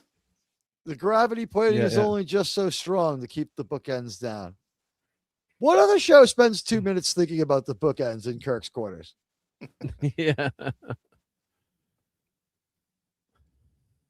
So here we go. Now this took like, I don't know, Sean, how long was your first marriage? 7 years. Mine was only a year, but so almost as long as this stream. This is how it happens in real life too. It takes varied amount of times, but this happened to be after about a year, and just showing after about 7. You see the truth. Yeah. There you go. She does morph. Or does she morph, or does the illusion drop? The effect, I don't know. They had no choice in the effect. We do know now though that Crater never received fellatio. I'm not going there. It's like putting a pencil in a pencil sharpener. Yeah. This is why you know the creature was a shapeshifter. Just saying. Yeah. There you go. That's the confirmation, right? That's it. That's all the confirmation you need. He didn't have a blood stain on his crotch, so we know. Maybe the reason why he didn't mind his wife being killed by the salt vampire was he was secretly gay. Because the salt vampire can change genders. Maybe the mouth isn't that important to him. I don't know. But who knows? Yeah, you know what? It's a great. Let's not go there. Well, hold on. We have a subject matter expert here. West. I'm just well, it does look kind of rectal, the mouth. So. It does.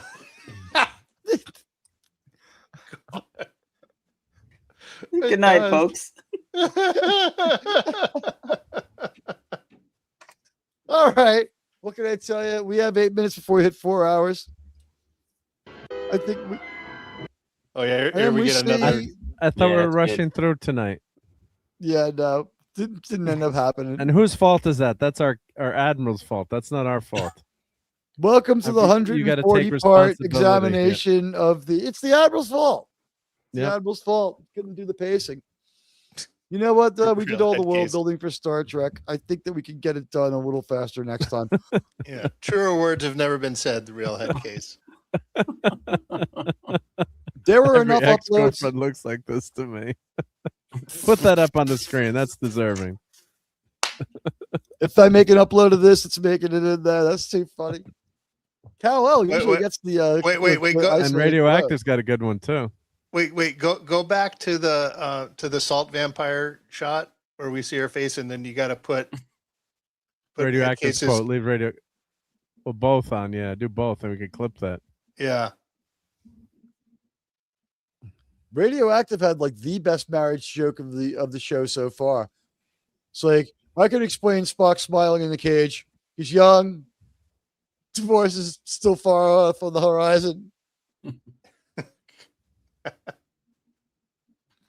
Yeah, so as we said, like Your mileage may vary, but every man has this happen at some point in their marriage where all of a sudden, there we go. Basically, she turns into her lawyer. Okay, now we got to put Ed Cases up there. Where is it? Yeah. We have the funniest shot. We also Making have fun the of the smartest poor shot. salt vampire who just can't get enough salt. I mean, you guys are so mean. I mean, on her planet, she could have been gorgeous, right? I mean, yeah, come on, yeah. she could have launched 1,000 starships in search of salt, right? Yeah. In modern Star Trek, I think they would have. What would have happened was McCoy would have stayed with the salt vampire, and we just never would have seen it again. Mm-hmm. Kind of like in who goes with the alien and Bailey, kind of like Bailey. I mean, right, going off. never hearing with Baylock. Oh, with Baylock. Like, with Clint Howard when he goes with Clint Howard. Yeah, I'd love a follow up on that episode. If Strange Nude Worms was good, but Stupid New Lows is a better way to describe the show. I respect the Klobby, but Stupid New Lows just covers it better. It is the dumbest thing ever, and if you want to see a more openly, if you want to see a crew of a ship more openly embrace communism, watch the fucking Hunt for Red October. Fuck the people on Star Trek Strange New Worlds. Those characters are a mockery of what I remember. But, all right. The Salt Vampire looks awesome. It's a great costume. It attacks Kirk. We got some great acting from William Shatner. He's screaming in pain. It's convincing. He's real good. McCoy still needs a minute to kind of shoot the Salt Vampire. And Spock has to wake him up out of his stupor. He's killing the captain. Yeah, and like in its compromised state, also like in the middle of feeding and everything else that's going on, stressed out and like having fought Spock and a couple other things. The creatures like ESP or like beguilement field is down to like a minimum, and McCoy is able to fire the phaser. What I found crazy about this was that, it's not the original effect. They did fix that part with CGI, but I think they enhanced it. But there's a weird like sizzle noise after he hits it, and like there's an electrical arcing sound during the phaser blast for the only time I can ever remember it. That's the salt burning, I think. You know what? It's a good in-world. Do you really think that, or is that? Are you joking? That just came to me right now, but maybe it's it's the salt fry cooking off. Yeah, sorry, Salt Vampire. I mean, I think they should have tried to save you, but I guess they found out, stun wasn't really working so well. So, it did get preserved. I mean, Trelane has it later on. Yeah, that's true. Yeah, but it just always love contrasting this episode with the Devil in the Dark in terms of how the creature is dealt with. Immunity syndrome is another one you could, kind of the creature. What do you do with the creature? But I think this is the series in its infancy, so it's you kind of as you watch it, you're like, yeah, they didn't have a choice, they didn't have a way to really save the creature, but later on you would have gotten more of a Devil in the Dark treatment, I think, as the show progressed. Yeah, they would have figured, or they would have figured out a cure it of its salt addiction or something, right? Yeah. No, sometimes they had evil creatures that just killed off. I think this creature was always conceived to be a bad creature. Like there was never a moment when they're going to rehabilitate the vampire cloud. There are times I think, but that's more of a force of nature, that creature, versus the salt vampire, which could change form and had you won't even try if it's not sentient. That's, I think, the Star Trek. Yeah, Picard would have saved it because it's killed 45 worlds, but let's communicate with it. Yeah. Yeah, well, they were going to save the crystalline entity. So Yeah, that's the one I was referring to. Yeah, I know. Yep. I absolutely detest that Picard did that. I think he's a monster. And my origin tale for my Admiral Teague in their world, the reason Admiral Teague hates Picard is because his family lived on one of the planets where the crystalline entity attacked. So when he defended it, he really pissed me off. It's like, you piece of crap. It's like, if you talk to my robot, you can speak to your wife again. Fuck, you're a puppet. I should have been able to speak to my actual wife. Fuck you, bald prick. That would have been me. It's like, gee, calm down, Admiral, sir. It's like, fuck you. I went to the academy with Captain Kirk. You know what? Why couldn't you? Where was Jellicoe? Why isn't he in command of this ship? Jellicoe would have killed the crystalline entity and made everybody feel good about it. This guy has to, maybe it's the last guy. They do that much better in this one than they did with the crystalline entity. All right, Mark, you were already going. Go ahead. Let's rate this episode. Guys, it's the part of the show where we rate the episode. Mark, go ahead. Yeah, I'll try to be semi-quick, but I would give this probably 7 and 7.5, almost an 8, because it's a prime. I mean, hey, it's the first episode you would have seen, right? And if I had seen this as a kid, as the first one, I would have been pretty intrigued by it, I think. And it's got that Monster of the Week vibe, which Star Trek, was going to basically try to avoid and be a little bit more cerebral. But I think this has some great elements. It's got the first He's Dead Jim in it. You've got, I think Uhura, how fast. Yeah, you've got Uhura is so fleshed out in this episode. It's kind of a shame watching this and realizing how little she has to do in other episodes. Unfortunately, we have great Star Trek, but we never got that solo or her episode, or just a few more interactions, because it just stands out how well done they are and how charming she is. So if she'd gotten a little bit more to do, but the show is already running on all cylinders, right? Kirk is that dominant captain that we all know and love, and it's not like, oh, this is so out of place this episode, this doesn't fit. Some of these things, there's a little minor stuff, and if you watch it in prod order, you can notice how they change some of the terminology and things. But it's not like Next Gen, where I other than a few episodes, I really can't stand the first few seasons, and then it takes off.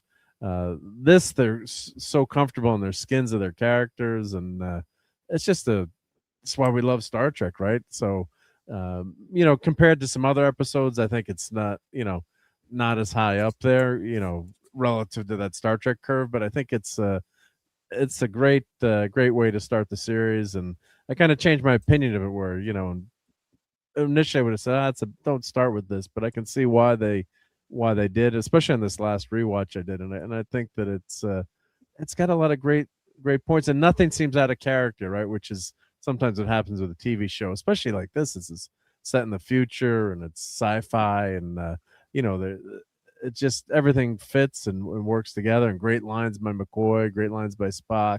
We find out Vulcan doesn't have a moon, in that line with Uhura. So it's just all around great episode. But yeah, relative to the other episodes, there's a lot of other episodes I would pick ahead of this one. But it's good Star Trek, and it's real Star Trek.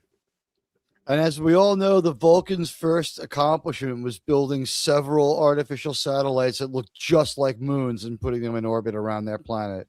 Yes. Yeah. If you Thank you, Mark.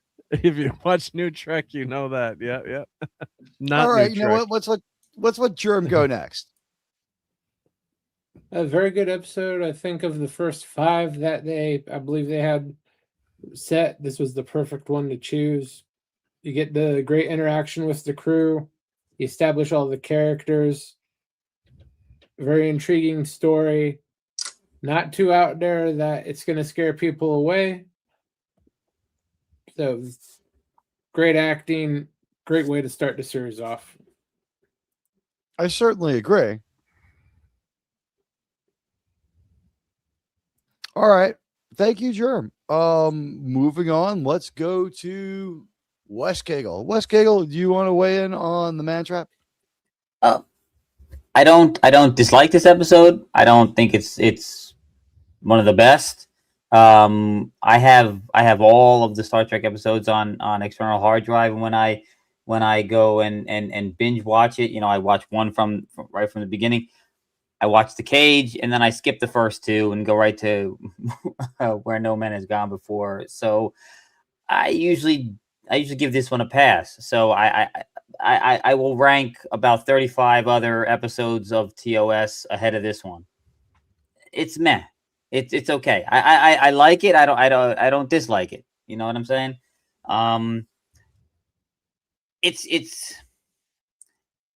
I keep going back to, I would not, if I was an executive, I would not have put this as the premiere episode.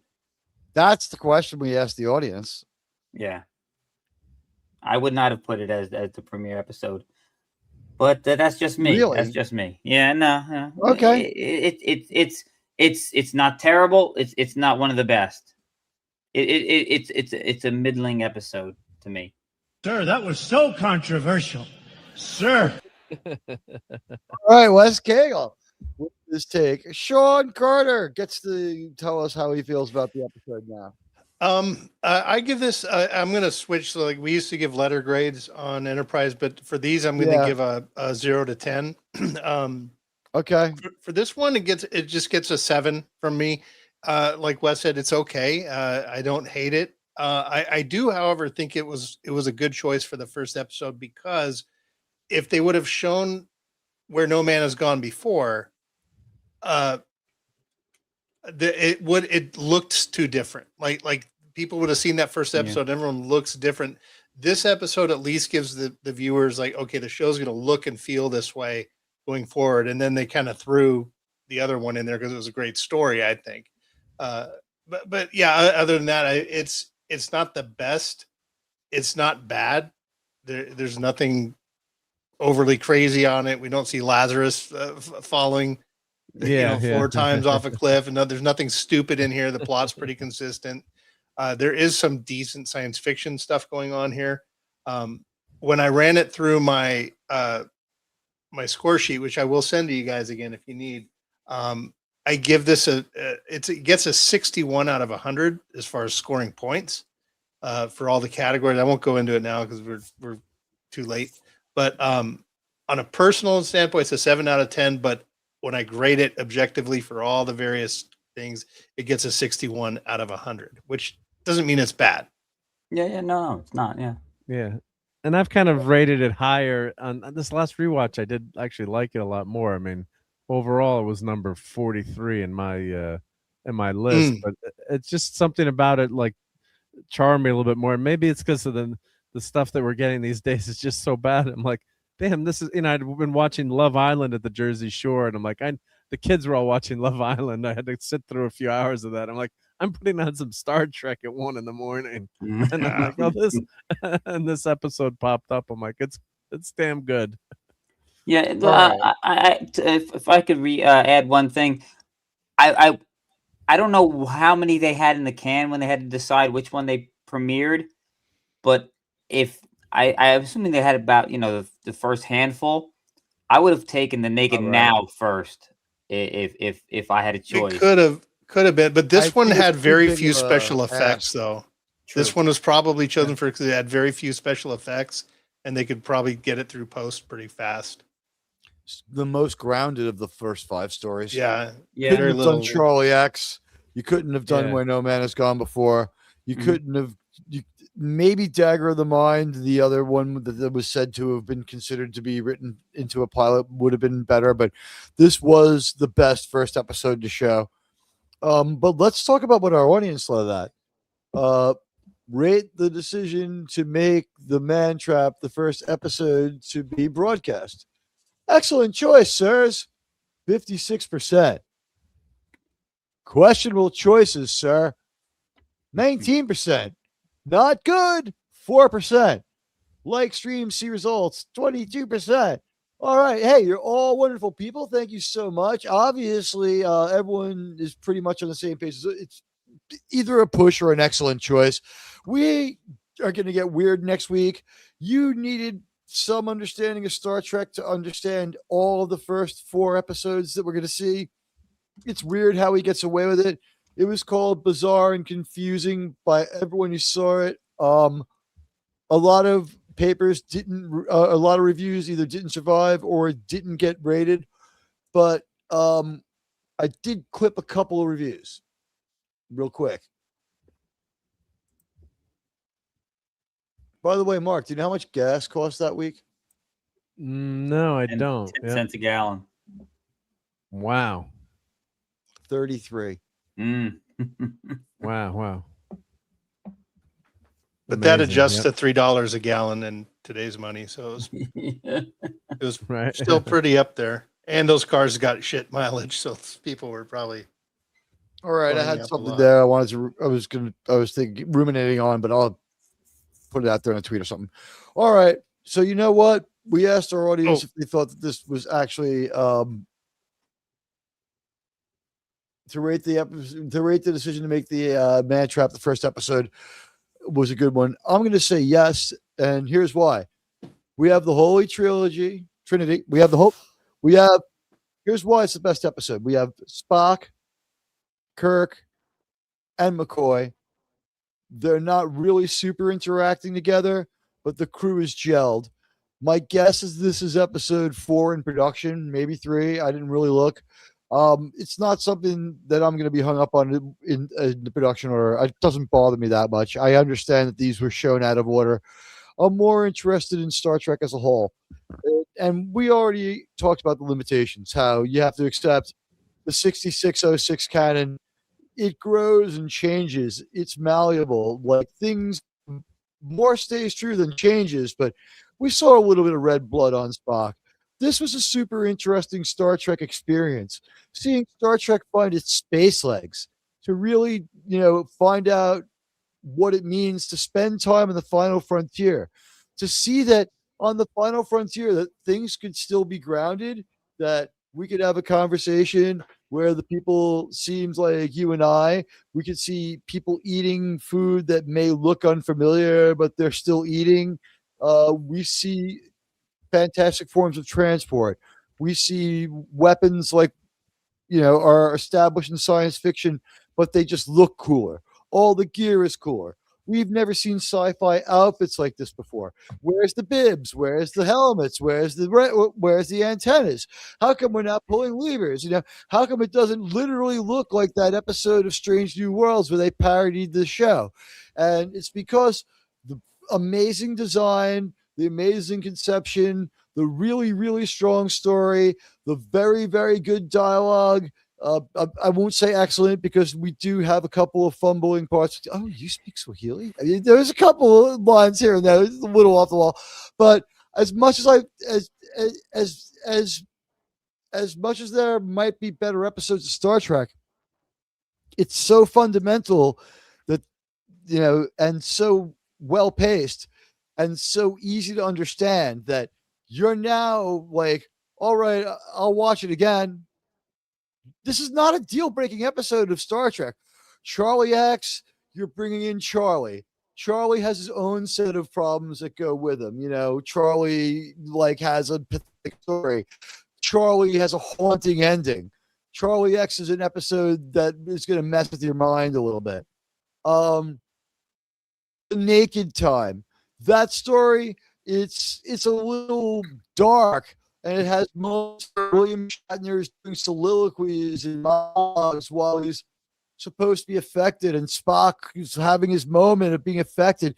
You can't throw the alternate version of people out there first. So those are more or less the episodes that are out there. And where no man has gone before, they saw it and they're like, and even there's a reason we never see that phaser rifle again. They're like, that's exactly the kind of prop we don't want on this show.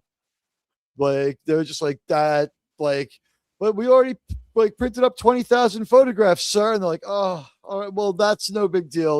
We could just use the photographs, have him sign them, but don't bring the rifle again. We have an all powerful pistol. Just let them have that. And for all the things that it does for the first time, it's so much more cultural significance than it is a great story. It's a monster of the week vampire story, well chosen and well put in. Star Trek by committee did work good when the people wanted the product to be entertaining enough to sell a car, not an agenda. When you wanted your product to have value, when you wanted to have density in it, and when you wanted to have real information and not be too loose and tangential. Anyway, on that note, after a 4-hour show, what better way to end it? Honestly, I thought the episode was really innovative and great. I'll give it 11 because of what it did, and the choice to put it on because of what happened later can't be questioned. The choice to move on from the Cage cast, the fact we're here talking about this, it can't be questioned. This was a little bit different and experimental of an episode, but we had only solidified the cast maybe 1 or 2 production episodes earlier. This was still real early, and they did a fantastic job. This story was just interesting enough, and it's kind of smart. I mean, it's not all pew pew in space. There's some cerebral stuff in there. And with that, let's everybody shout out. And I love everybody for being here. Thank you so much. Hit the like, even if you're coming through later, and check out the uploads. I don't know about editing this one, although the review section was fairly short. Guys, Mark, will there be any geekery tomorrow? There will be geekery, and we'll be having lots of Odyssey talk because I've seen it twice. So I think I've seen it twice as many times as you have, Admiral, correct? So I'm an expert. Time I'm going to say I'm looking forward to maybe being on the show and say, like, I'll catch that one. Yeah. Well, you know I what haven't they say, seen the Mark. movie. I'd have nothing to contribute. I'll watch the discussion and listen to the frustration on that one. But yeah, thank you for the invite. Like, this is the one I have tapped out of my the camera's Odyssey. going. My camera's going nuts. Tracking I'm you an again, expert. Yeah, it's tracking, but I'm an expert because I read the Cliff Notes again. Oh God. Oh, there you go. You know what they say, Mark? If I had to see it, you got to see it now. If I had to deal with it, if I had to suffer, you got to suffer. It's a whole story written off the Cliff Notes. If you want more Admiralty, go to the pin post or the obviously the end screen and see see the video. See another Admiralty video. We have an Odyssey. Did you see it in video. Did you see it in one of the few real IMAX theaters in the country? The AMC. I didn't see it. Oh, you didn't see it? Oh, okay. I thought you did see it. I tapped out. I saw Snow White. I felt Snow White. need. Okay. No, I thought you were joking. Yeah, I haven't got a chance to watch your review I'm an yet, American. So. I don't have to go to. No, the review is by RRTNZ. I just asked him questions and put together like a slideshow and some video from the trailer. It's a pretty hard hitting 9 minutes where I ask him the most important questions. Where we do get like Zendaya's performance and a couple of other things. I decided to avoid Elliot Page because I like having a YouTube channel and I'm not that big yet. And also like just like Zendaya alone, like him affirming that Zendaya gives a good performance. That's groundbreaking enough. I could make 2 more videos about the Odyssey from the things that he said that he felt. But as an American, I'm not obligated to go see the Odyssey and consider it before I say it looks terrible. That movie has not earned my money through its trailers. It looks stupid and it looks terrible. Enough people have had to hedge on what they said so far, and enough people have said it's bad. I'll take a cruise and see it, or I'll see it, when it streams. It's not an emergency, and it's 3 damn hours long. You know how much soda 6 hours if you're me. Yeah, my God.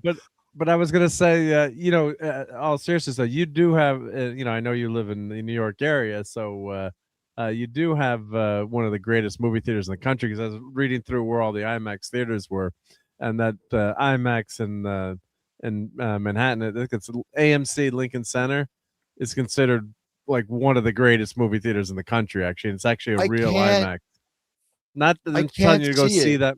Not designed to see this movie, but if you have a chance to go to that movie theater, that would be a great one to meet you at or go see a movie. And then one of my I can't see IMAX movies. I can't. Why? I can't actually see. I don't know why.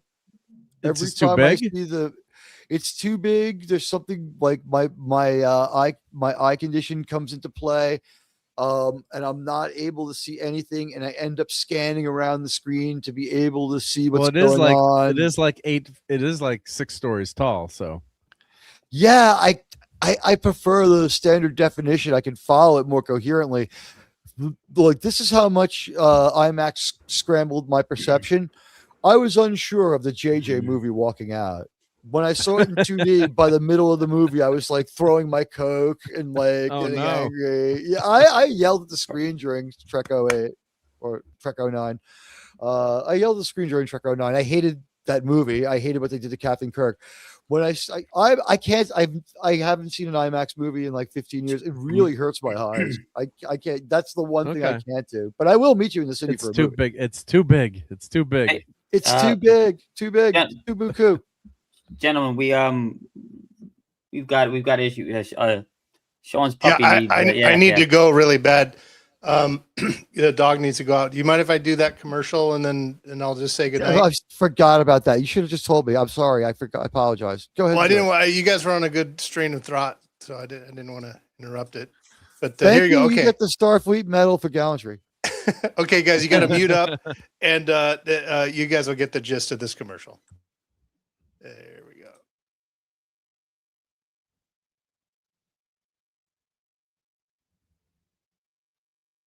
Deanna, take the helm! Get us out of orbit! Don't worry. She'll take care of the new Camaro. Oh, shit. Engaging impulse engines. Let's get a stabilizer on that conduit! Forge the bridge. I've got a problem down here. Oh, no!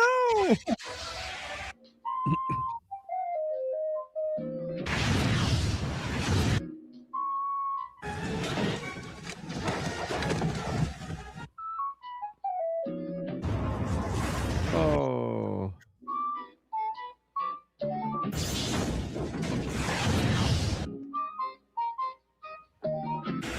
Coolant leak! We have a coolant leak, everybody! Let's go! Let's get out of here!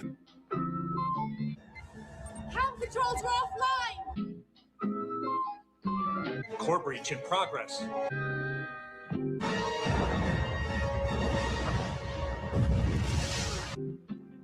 Relax.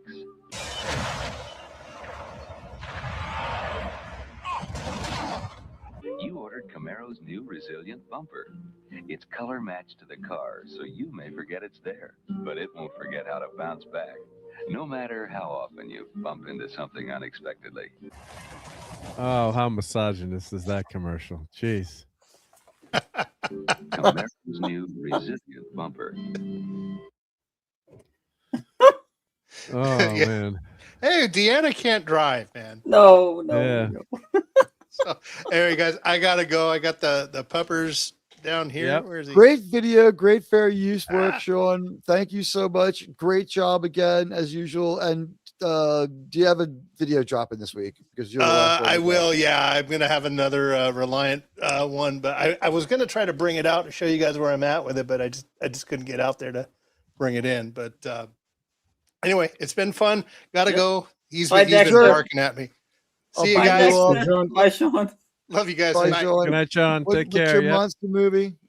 Jeremy? And good night to Monsters All Out Attack. Go ahead. Giant Monsters All Out Attack. On Monday. Yeah. All right, guys. We appreciate you being here for our first original series review. We'll bring the next one in under 6 hours. We promise. All's well that ends well. We love you all. And we'll see you next week. Hit those like and follow. She was attacked by what appears to be essentially a robot.